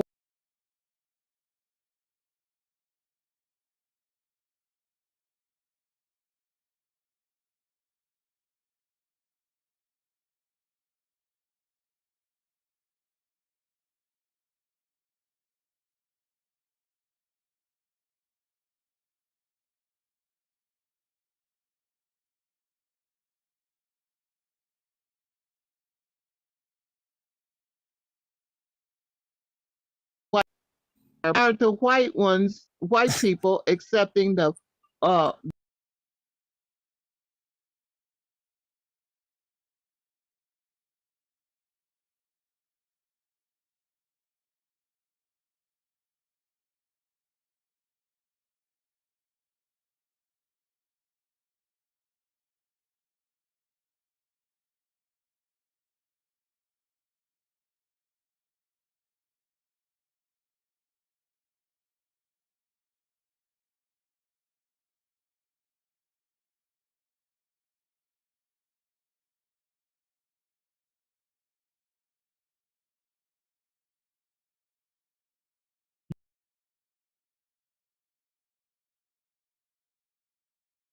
It's like, why do they need Yeah. to double dip into a biracial community? They already have a Hispanic community. Yo, I They have a have a perfect place flag. I to have a perfect flag idea. Oh, let me know. Like half black, half white flag. No, it's boring. I want it to be colorful. I want to But have there's gonna be a color. symbol in the middle. But I don't want it. I want it to be colorful.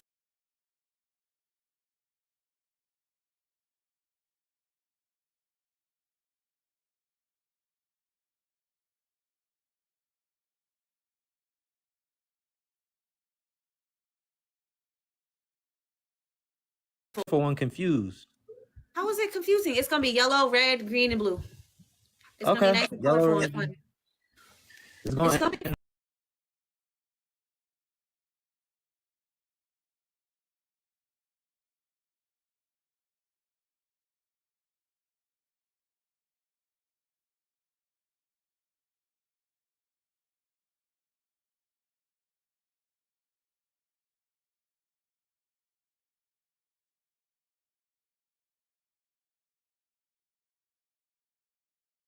We're always talking about damn acceptance, I guess.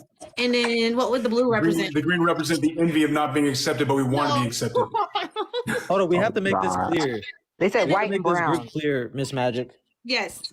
that it's From what I understand, it's a black mix community. It's not like half white, half Asian. Euro Afric. I want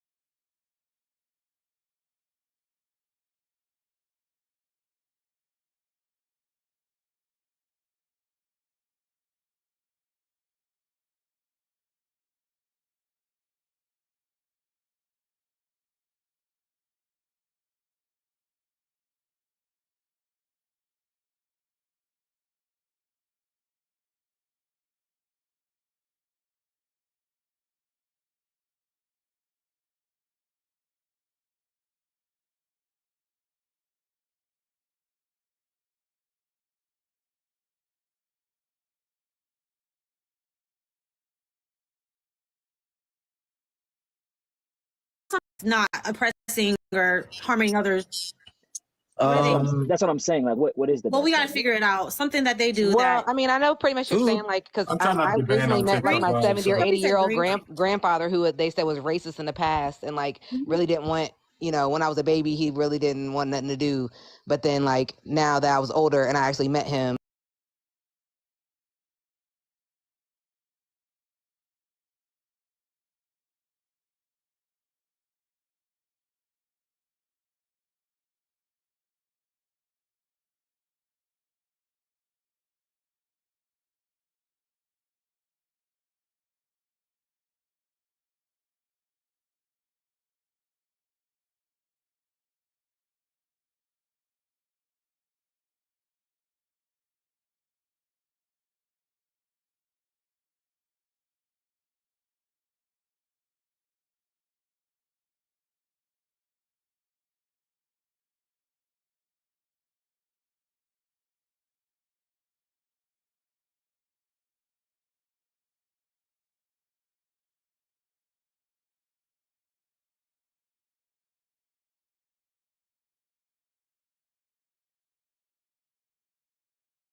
That's so true. no, yeah.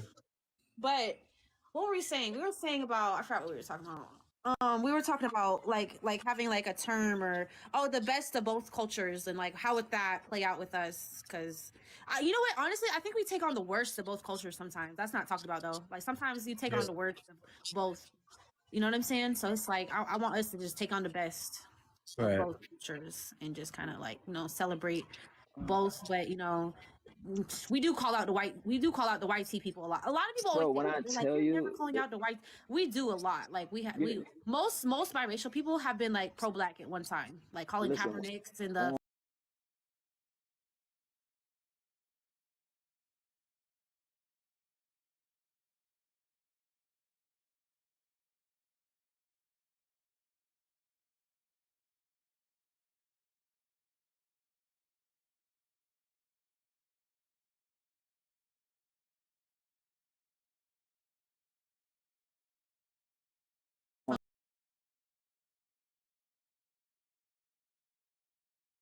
identifies as white or like they pander to white people, and I want to see what they have to say, because like there's something about a biracial person who just does not like black people. Like they're the funniest people to me in life, bro. It's like the self-hate is so crazy, and they can't even see it because they just been raised by their white mother the whole life. You know what? I want to vote Mark as leader. Who's Marcus? Mark. Where's Marcus? Who's Mark? HR. Oh, he's that's Marcus. All right. I want to vote that's the Nick beginning of my as name, security. I think Nick should be the leader. No, Nick should be I'm security. doing security right now. Security? I'm working security right now. Yeah. Like if anyone crazy, messes with bro. us, bro. Cool. Okay. That's crazy. We're sending Nick out for security.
do y'all feel about the term Euro-Afric though? Because look, I've been at this for a minute. I've been on YouTube. I got a YouTube It channel, sounds and cool.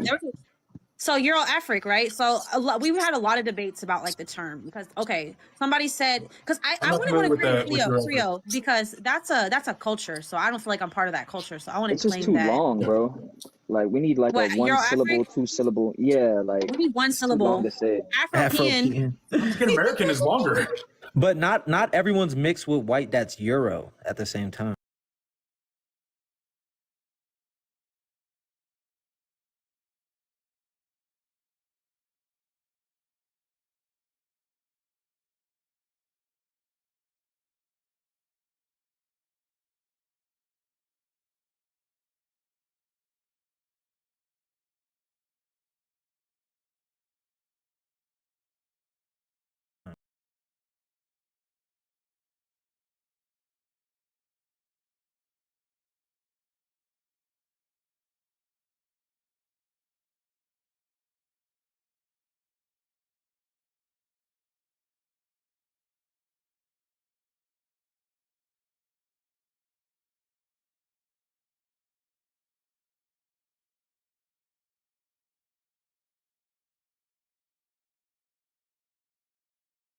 Chris Brown, Andrew Tate. No. I'm saying Andrew they're Tate. mixed, and we help mix people. We help them find the right path. He a biracial coon. Because remember when he came at Meghan Markle and was like, You also have logic. he started. Don't even put logic in here. My girly. We Megan's get the the one whole trying to get all refund. cushy wishy with the My girl's watching masters. this panel right now. That's crazy. So yeah. You said what? I said Megan's the one trying to get cushy wishy with the slave masters. No. Who? Megan Thee Stallion? Oh my god. No, I'll Meghan blame Markle. her. I love her. Meghan Markle? Meghan Markle. So Andrew man. Tate was out Shout out there to Meghan like, Markle. saying, oh, Meghan Markle, you ain't black and and all that shit and whatever. And remember he was like, oh, you gotta prove your blackness. You gotta come fry me some chicken. You don't remember he said that shit? He said that? He said that shit. He's like, you gotta come fry me some chicken, but I bet you can't. Like he said that bullshit. And I was like, yo, that's out of pocket. Who told you that? He made a video about it. Go look up the video. Go look up the video. I thought someone it's not said who that told to me. you. I thought someone said that to you. No. Man, Andrew Tate said he is black. Fuck Andrew Tate. No, Andrew Tate's dad is black. He didn't get it. He's not invited to the cookout. He can keep his ass in Romania. We don't want his dad's like a weird black though. It's like a no, his dad's actual. It's not a weird black. His dad is black. He can come to the cookout. He just gotta pay. Biracial. I think his dad is biracial. He gotta pay dark. His dad's dark, but his dad is like an Indian. You could be dark and be biracial. I think. I'm not sure. I don't know for sure. I don't know. Yeah, it's very important. If you're gonna make a biracial community, you have to acknowledge that darker skinned people in the community are biracial. Exactly. You have to, bro. you have to, or you're gonna venture into Jim Crow territory. Exactly. They exist. Yeah, the black community is mixed. Like I mean, if okay, it's gonna Ramon, but I'm just further, saying you could look at his dad and not think he was mixed unless it would be a weird mix type of thing. Most of the time you could tell when somebody's mixed. Most of the time. You could say that with the whole black community as a whole. There are people like that who fit that exact mold, but they're mixed. There is. Hold on. What are you trying to say, Bryce? You want Andrew Tate to be in our I'm saying no. I'm not saying that, but we were just discussing his lineage. And I've seen a picture of his dad, and he like looks. He's black, but like he's like a Andrew Tate identifies. Andrew Tate can come to the cookout. He just got to pay the fee. He identifies as mixed race, though. No, he identifies as mixed. Yeah, him and his brother both identify as mixed. Right, but they're like a white mix, like Tristan. It's called white passing, bro. They can. It's called white. No, somebody told me there's a difference. Definitely not white passing. White. They're like a Middle Yes, Eastern I thought he was a white guy. When I first seen him, I was like, "Oh, that's Eastern, bro." Yeah, that's. I thought he. Yeah, honestly, I thought he was Middle Eastern. This is definitely. Yeah, he's mixed. No, he identifies as mixed, so that's what he is. His dad is African American. His dad is straight up. Yeah, his dad's black, but he doesn't look like a regular African American. I'm looking at. This is an old picture though. He looks like a Middle Eastern type black dude. It's weird. He's white presenting, exactly. Somebody said he's white. He's white presenting mixed person. Like him and his brother are both like white presenting mixed people. Like they're mixed. Yeah, but But He you can know come what to I the hated? cookout. He You know just what I can't cook hated? nothing, No, and he got to pay a fee. this is what pissed me Exactly. off That's about his Andrew Tate. dad, bro. His dad got a fro, bro. That's what I'm saying. His No, dad's black, but like, look at his y'all, Andrew features. Tate. But you know what Andrew Tate did? Okay, so remember when he got locked up, whatever, right? So it wasn't him that did this, but one of his friends was like trying to defend him or whatever, and they tried to say, "Oh, you know, he has mixed race heritage. That's why he went and pimped all those women out, like because he didn't have any opportunity because he's mixed race." And I was like, "Are you fucking serious? Like you're gonna try to use being mixed race as an excuse to like go and pimp a bunch of women, cam girls out? Like what We've the all hell? pimped Like, I thought that cam was girls out at one point or another. I was gonna say, no, bro. you There's nothing wrong with Yes, pimping I I mean, a I cam wasn't girl gonna out, say bro. it, but you know what? Okay. I have. Especially if they're giving you money. We gotta make our money somehow, you There's know. nothing wrong with that. He Okay. hates women. Like, well, Oh, he somebody does, yeah. said that. Somebody said that. But I'm just saying, okay, the whole y'all know about the whole like gender war shit. You see this on TikTok. You go through all these lives. It's always like, does body count matter? And like, it's always about like men versus women type of thing. And it's weird. And it's like I don't want to bring that into our community. Like if it's like men versus women or misogyny or whatever, all that bullshit. We don't need that in our community at all. Like that shit. It's gonna come I up. think that's a byproduct of white supremacy, all of that like gender war stuff and like all It this is. craziness. Like I think it's very strange and weird, but we don't need all that. But because I'm Andrew tired of Tate, like seeing Andrew that on Tate, TikTok. he don't hate women though. You said? He's Well, I've he never. just- Well, he- well, Wait, girl, it's here. Somebody said No, it's here. it's here. He just he would joke around too much and say crazy things. That's what made him famous. Then he started getting serious after the fact, and he's like, "Oh no, obviously I was joking," type of thing. So Yeah. I don't think that's how he truly feels. Body Plus, he count got matters. daughters. Lay on your lap and hear the yes, ocean. mixed Oh, people got it the worst. oh my No, we god. don't. Let's Let's talk about We that. don't. A We lot don't of, have it the talk worst. I about- promise you. TikTok debaters and podcasters got famous was just by saying Red pill really out of pocket shit. yeah. And then people start calling them out on that. They're like, well, and they just double down. Just kidding. Yeah. I'm Yo, just Dante, kidding. why would he traffic women if he, How do if he y'all already? feel?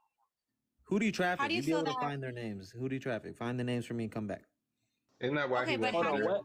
What you was gonna say? He was Miss Maggie? accused of that. He was accused of that. They released him. He would be locked up for life if he traffic women. It's pretty obvious But, when you traffic okay. women. Oh, so he But how almost. do y'all No, feel what you- about gender relations in the mixed community? How y'all feel like? I don't feel like there's no gender war in the mixed Look community. into it. Like Look into that. Epstein. How You'll do see y'all the feel about names. that? You'll see the. There's a gender war everywhere. I mean, if we're gonna make a mixed community, it's not even worth focusing on gender and anything. It's gonna come up no matter what community you're in. It's gonna come up exactly. Yeah. So I'm like, let's talk about it. Let's We nip talk it about in the it. bud before it gets out of pocket. You know. Yeah, it's gonna be everywhere. It's gonna be in Black communities. It's everywhere. Like, there's nothing we can do about that. One problem at a time, you know. You know, I've been married almost 10 years. So, you know, me and my husband, we good. Like, I ain't got no issues like that with any man. Like, I mean, yeah, you know, men be on the fuck shit, but it's all good. It's all good. I mean, And how old are you, Miss no, Maggie? I'm 29. Okay. Damn. So you've been married since you were 20 years old? 19 years old? No, actually, no, that's a lie. I was married. I met him when I was 20. Okay, yeah. But then we got married in 2018. But we've been together like 10 years. Okay, yeah. So there we go. Yeah. Who's married on this panel? Like who's married? Married to the moon. Married to the Oh, that's crazy. So, hey, if you can you give me some advice? Because I have a girl and we about to be on our first year. But how did you get to 10 years without killing that man? Or like, Well, I'd imagine you have Okay. to like him. Shoot him in the leg. Man. So we have kids. We got 3 kids together. So there's one thing that, you know, we got kids and, you know, he's a great dad. He's a good father. And it's hard. You know, we have our ups and downs. And, you know, you need your space sometime. You need a space. And what else? Space is important. Like your own personal space is important. Handsome. He's a biracial guy. He's very handsome. He's attractive, and he good looking. He's lucky because you know. That's right. We're talking. He's lucky. You brought this up on the last panel. You have kids. You guys have kids, right?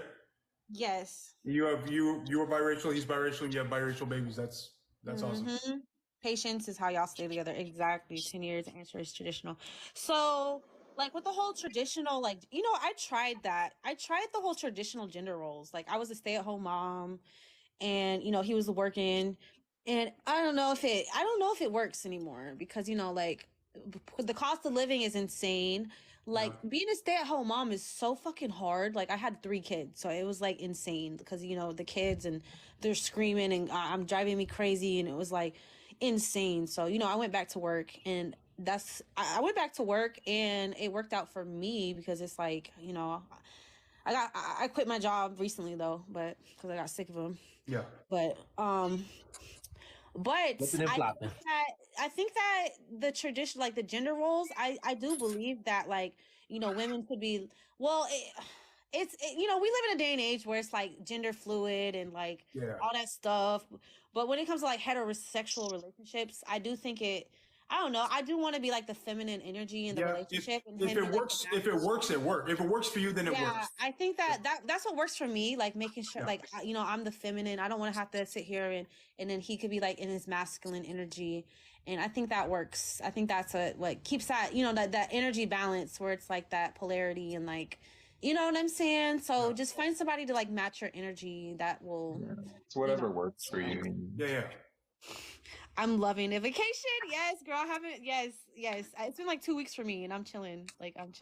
No, I want to get married, but I do not want kids. No way, girl. I don't even blame you. Being a stay-at-home mom is harder. Exactly. It's hard. But I got one coming. We need to value family though. But us as a community. What you say? Go ahead.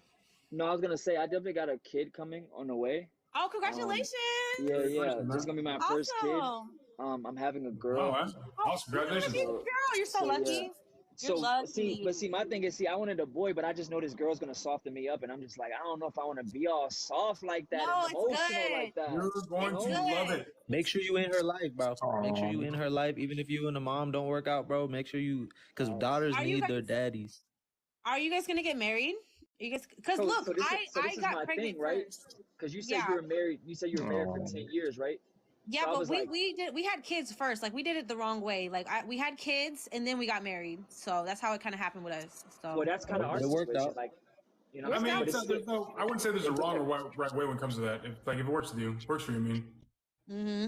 But you gotta understand how important it is, because you see all these men out here bashing single mothers and like, oh, single mother is useless and worthless, and it's like, so if you're a man, right, and it's like, you know, if you leave the relationship, there's not too many ramifications other than being on child support or some shit. But if the woman, like, she's gonna be left in a super vulnerable position if you're not there, like taking care of a child and being alone and having all these weird predator men that prey on, especially if you have a daughter, like there's these weirdo men out there that like prey on single mothers so they could get to the kids. So it's listen, like, I'm not having it, bro.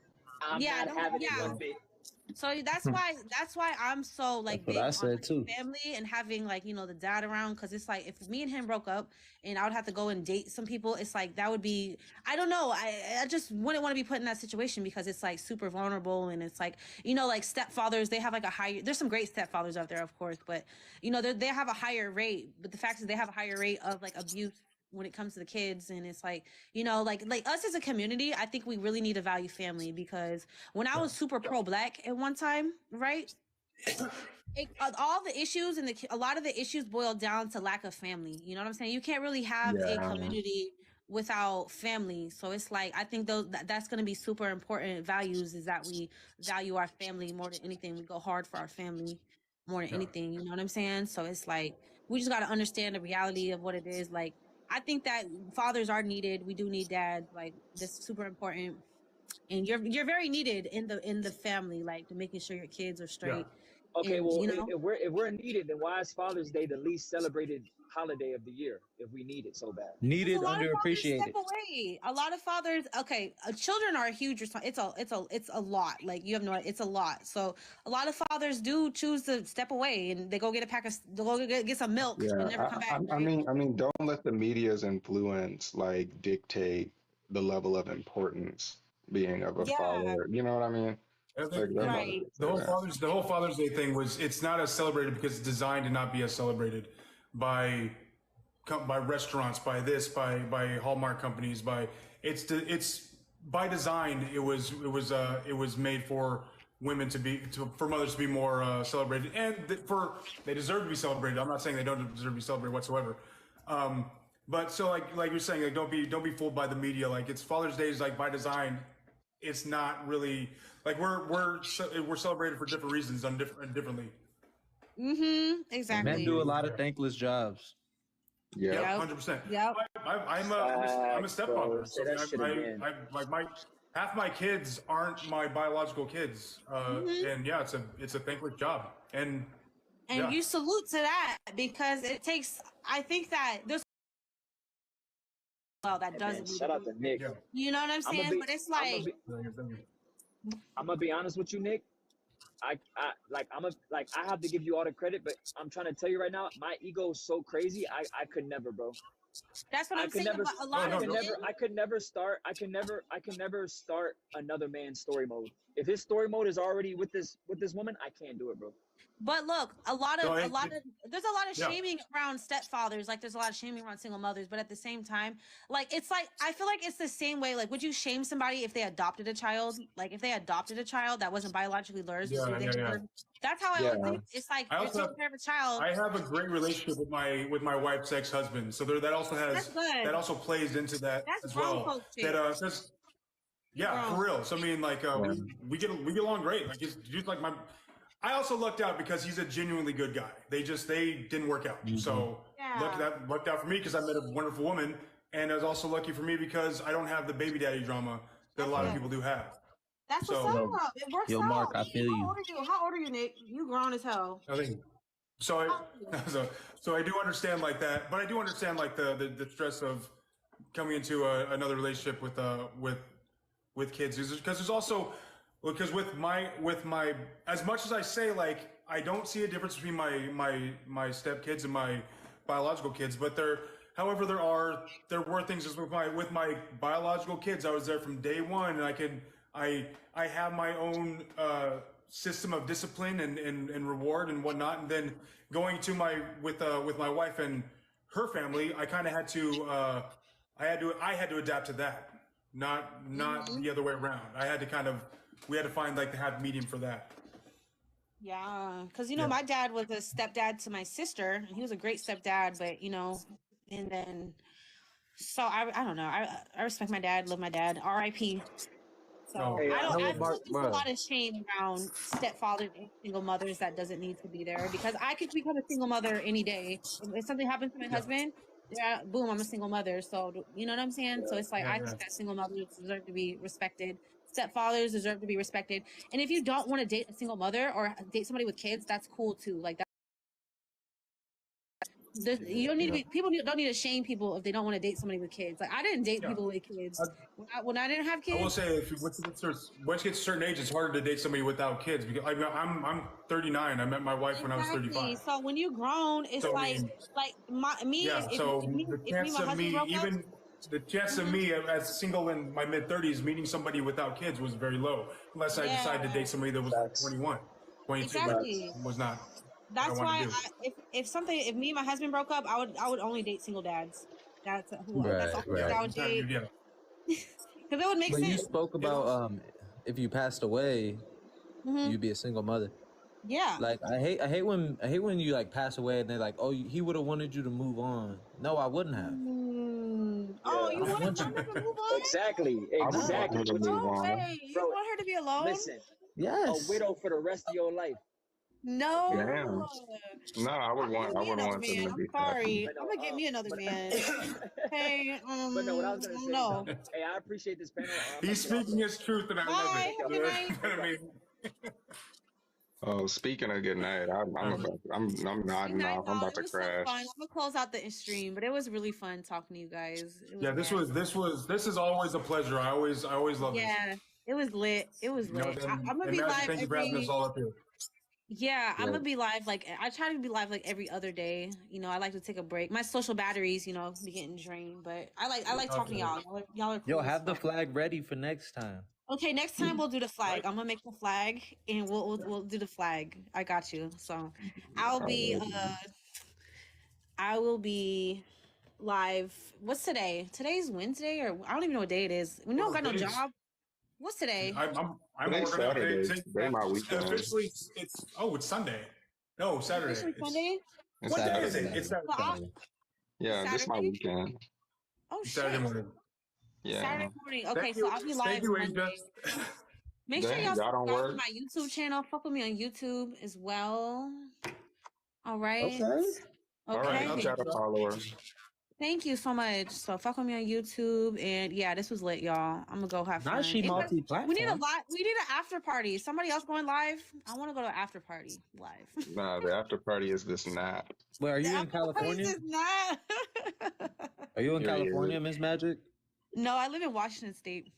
Oh yeah, so you're on the West Coast. So Yeah, I'm on the West Coast. Yeah, it's only like 12 a.m. over there. yeah, it's only like 12. It's like 4 a.m. I'm on the West Coast. Y'all are the East Coast. It's 1:23 here.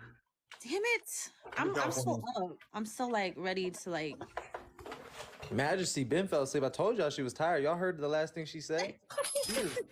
I don't know what she was saying. Cricket, please. I'm gonna take her off. Majesty, you still there? It's just, they all left, but y'all heard the last thing she said. I told y'all she was tired. He said, "I just feel like." Why y'all up so late? It's Saturday. Okay, I swear to God, it feels like a Thursday or some shit. That's crazy. Hey, my days merge together sometimes too. So I mean, yeah, exactly. Like they literally did right now. I forgot which day. I forgot. I was like, it's Thursday. No, Sunday. Yeah. Hold on, somebody trying to come up here. Who's trying to come up here? You better not disrespect the community. They better not. Oh, they left. Come back up here. No. Nah, they heard me. They got checked. What up, Noel? Oh heck no! Get this demon out. Hello, how you doing? What up, Noel? Damn it, man. I'm doing pretty good. Oh, how you doing? I'm doing pretty good for the third time. Hey. I'm trying to make sure. I'm trying to make sure. Hello, Nick. Hey, Nick, keep your eye on this. No, good. Demon, so I was Yeah, like, I'm pretty good. that threw me off. Okay. Yeah. Okay. Well, yeah. What you think about this topic? Okay, so let's talk about the historical oppression mixed race people faced in America. You're saying faced, right? So I guess we're talking about the past, right? Yeah, we were talking about the past. Thank you. You get it. You get it. Okay. So I see you're talking about mixed race people, right? So, can you tell me about some of them, maybe? Oh, okay. I got my little notes. Let me go to my notes. Sure. Hold on a second. Like So, Beyonce didn't win the Grammy. Taylor Swift. no. So I was talking about like the anti-miscegenation laws and like sterilization and like segregation was meant to like prevent mixed race people from existing and like the destruction of our communities and like the erasure of our identity and like the tragic mulatto trope and like have you heard of the mulatto axe murders?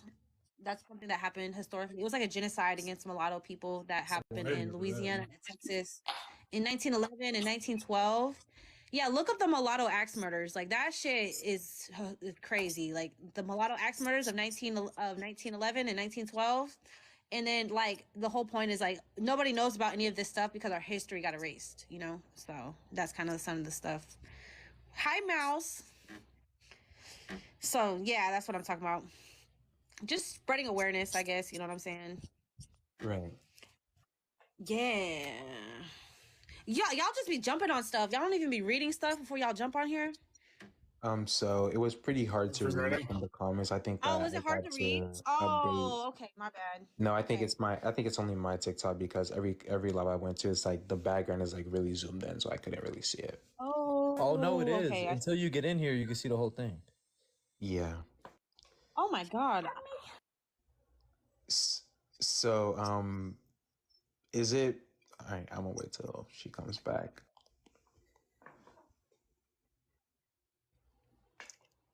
I'm here. I'm listening. I'm just about to. Yeah. I'm listening. I was saying that is it usual that you make these lives to speak on the past and not the present? No. Or is it just? Oh, so hold on. I was eating. So the whole point was, you know, this is like a biracial centered space, right? So I just think about make lives talking about like issues that we face, So I was just talking about like something because nobody talks about it, like the historical aspects. But no, I usually talk about the present. So the whole point of this live was to get people aware of like the historical tragedies that mixed people face, so we can be grateful of where we're at today, even though we still got a lot of work to do today. But I still want us to be grateful about like, you know, we don't have to go through the same things we went through back then. You know? I think everybody in general should be grateful. Yeah, not I agree. only based on what. But we gotta be aware. Like, look. I think you should be grateful for just having breath. You know. But we gotta be we gotta be aware of our history. We all gotta be aware of our history. You know what I'm saying? So Wait, I don't know. I feel like that's kind of dismissive. Yeah. I feel like that's kind of dismissive of. We're always getting dismissed. That's why I created these spaces, because it's like, oh, we're all human. We should all all lives matter, and it's like that's why I created these spaces, so you know our shit doesn't get dismissed. You know what I'm saying? Saying dismiss in what aspect? Yeah. Are you what is your ethnic background? You said my what? What is your ethnic background? Ethnic background? Yeah. Are you mixed or? Yeah. Oh, he could be our like scientist. You could be the scientist. I like your skepticalism. I think that's good. He like our priest. You got like a skeptical vibe. Not a priest. No, I just went to his page. He's got a whole bunch of like stuff like that. Oh, let me see. Hold on. What's he got on his page? Are you a Christian? Oh, that's a good question. What's gonna be like our official like religion? I don't even really believe in religion. Yeah, you know, we could accept atheists. We could accept all types of faith. Yeah, I don't really. Yeah, I respect all religious beliefs, really. Yeah, I do believe in God, but I believe in God too. I was born into a Christian family, you know, but I don't really like. You know what? Can we talk about that? You brought up a good. Okay, do you ever go to like an all-white church? Or like, you know how like the church is segregated, kind of like there's some churches that like mega churches that have like everybody, but like I've always felt so uncomfortable in like all white churches or all like no, when I went to all black church it was cool, it was fine, but I live in a mostly white area, so going to like all white churches always made me feel really like weird and uncomfortable. If you're going to church just to feel better around a certain race, you shouldn't even be going to church. Yo, he's a philosopher. You said if you feel, what did you say? I said if you're going to church specifically to feel better around a certain race, then you shouldn't even be going to church because that's kind of racist. Ain't nobody trying to feel better around no certain race. Like that's not even the whole point of church. The whole point of church is so you can fucking worship God, right? Exactly. So, but you brought up the point. But I'm saying, I felt uncomfortable. But I felt uncomfortable at all white churches because it was an all white space because the churches be segregated a lot of the time. You brought up. So why is that? You felt uncomfortable around the white people. Yeah. I did. I felt like weird and uncomfortable. I felt like I didn't really belong there or something. They made me feel like I didn't really belong there. They made you feel like it? What did they do to make you feel like it? Did they tell you to move, or did you just assume? Was it a subjective opinion, or? But why does she have to say that though? She just said they made her feel like that. Why do you have to like invalidate? For somebody to make you feel like uncomfortable. I felt like I didn't. Oh, so you just felt uncomfortable. So it was subjective. So yeah, so it's like if I feel uncomfortable or feel unwanted in a space, I'm not going to go there. So that's why I really don't go to church like that, because I felt like weird and uncomfortable in spaces like that. I try to go to a mega church, but I don't really agree. I don't really know about mega churches, but I don't know. It's hard for me to like, because I believe in God. I'm not really Christian, but I wish I had that sense of like community that like churches have. You know what I'm saying? But it's like even churches are racialized, unfortunately. So like, that's just the reality of that. You just felt different because your skin tone was not the same as the other people that were praising the same God. I felt uncomfortable. I don't know why. I mean, I don't feel uncomfortable around people who are different. Well, like I love people who are different, but I do know why people make us feel like we don't belong if we're different. Like that's I do know it doesn't have to be like a certain thing that happens. That you need to get a better connection with God, because if you are going into a place and feeling uncomfortable, which is a church, then you really need to get closer to God. Well, because you should. The point for church is comfortable in church. The biggest point for church is community. Let's be real.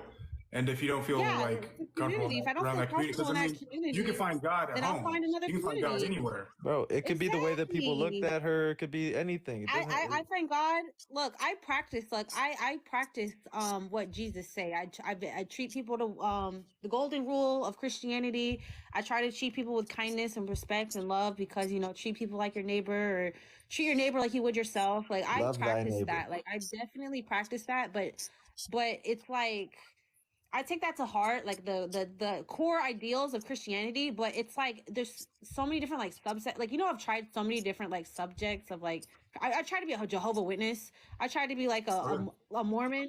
I tried to be like all these different subsects, but it's like I always felt kind of weird and uncomfortable in their spaces. Like I don't know why. It's just I don't know. It might not be due to race, I but think it's just based on a I don't youth know. I just level. felt uncomfortable. I was like, I don't know, but I went to a black church one time and it was fine. Right. Yes, so you're more comfortable human around. beings are tribal by nature. Makes sense. So yeah. Yo, no, your profile pic is scary, bro. Yeah, why you got like a? Let me see. We thought it was like a demon. Yeah, we thought it was devil stuff. No, it's Speaking the truth in this stupid world filled with lies. All right, I feel you on that. I feel you on that. I feel you on that. I feel you on that. But yeah, I might end this live, guys. I don't know. Yeah, I was actually about to jump off. I feel like I said everything I needed to say. Huh? What'd you say? But I was actually about to jump off because I got back to work. All right, have a good day. Hey, you guys thank you so much for having me up here. Nice meeting all you guys. It was a lot of fun. Bye. That's it. Good night. I don't know. I might end it live. I feel I've been here for too long. I'm kind of tired. My social battery's drained at this point, but it was fun. I feel you. It was fun. Yeah. It was fun. It just don't be other lives like that. I'd be like, I don't know. But it's all good. All right, y'all. Thank you, Noel, for coming up here. Have a good one. All right. Bye, guys. Have a good night. Bye. Bye.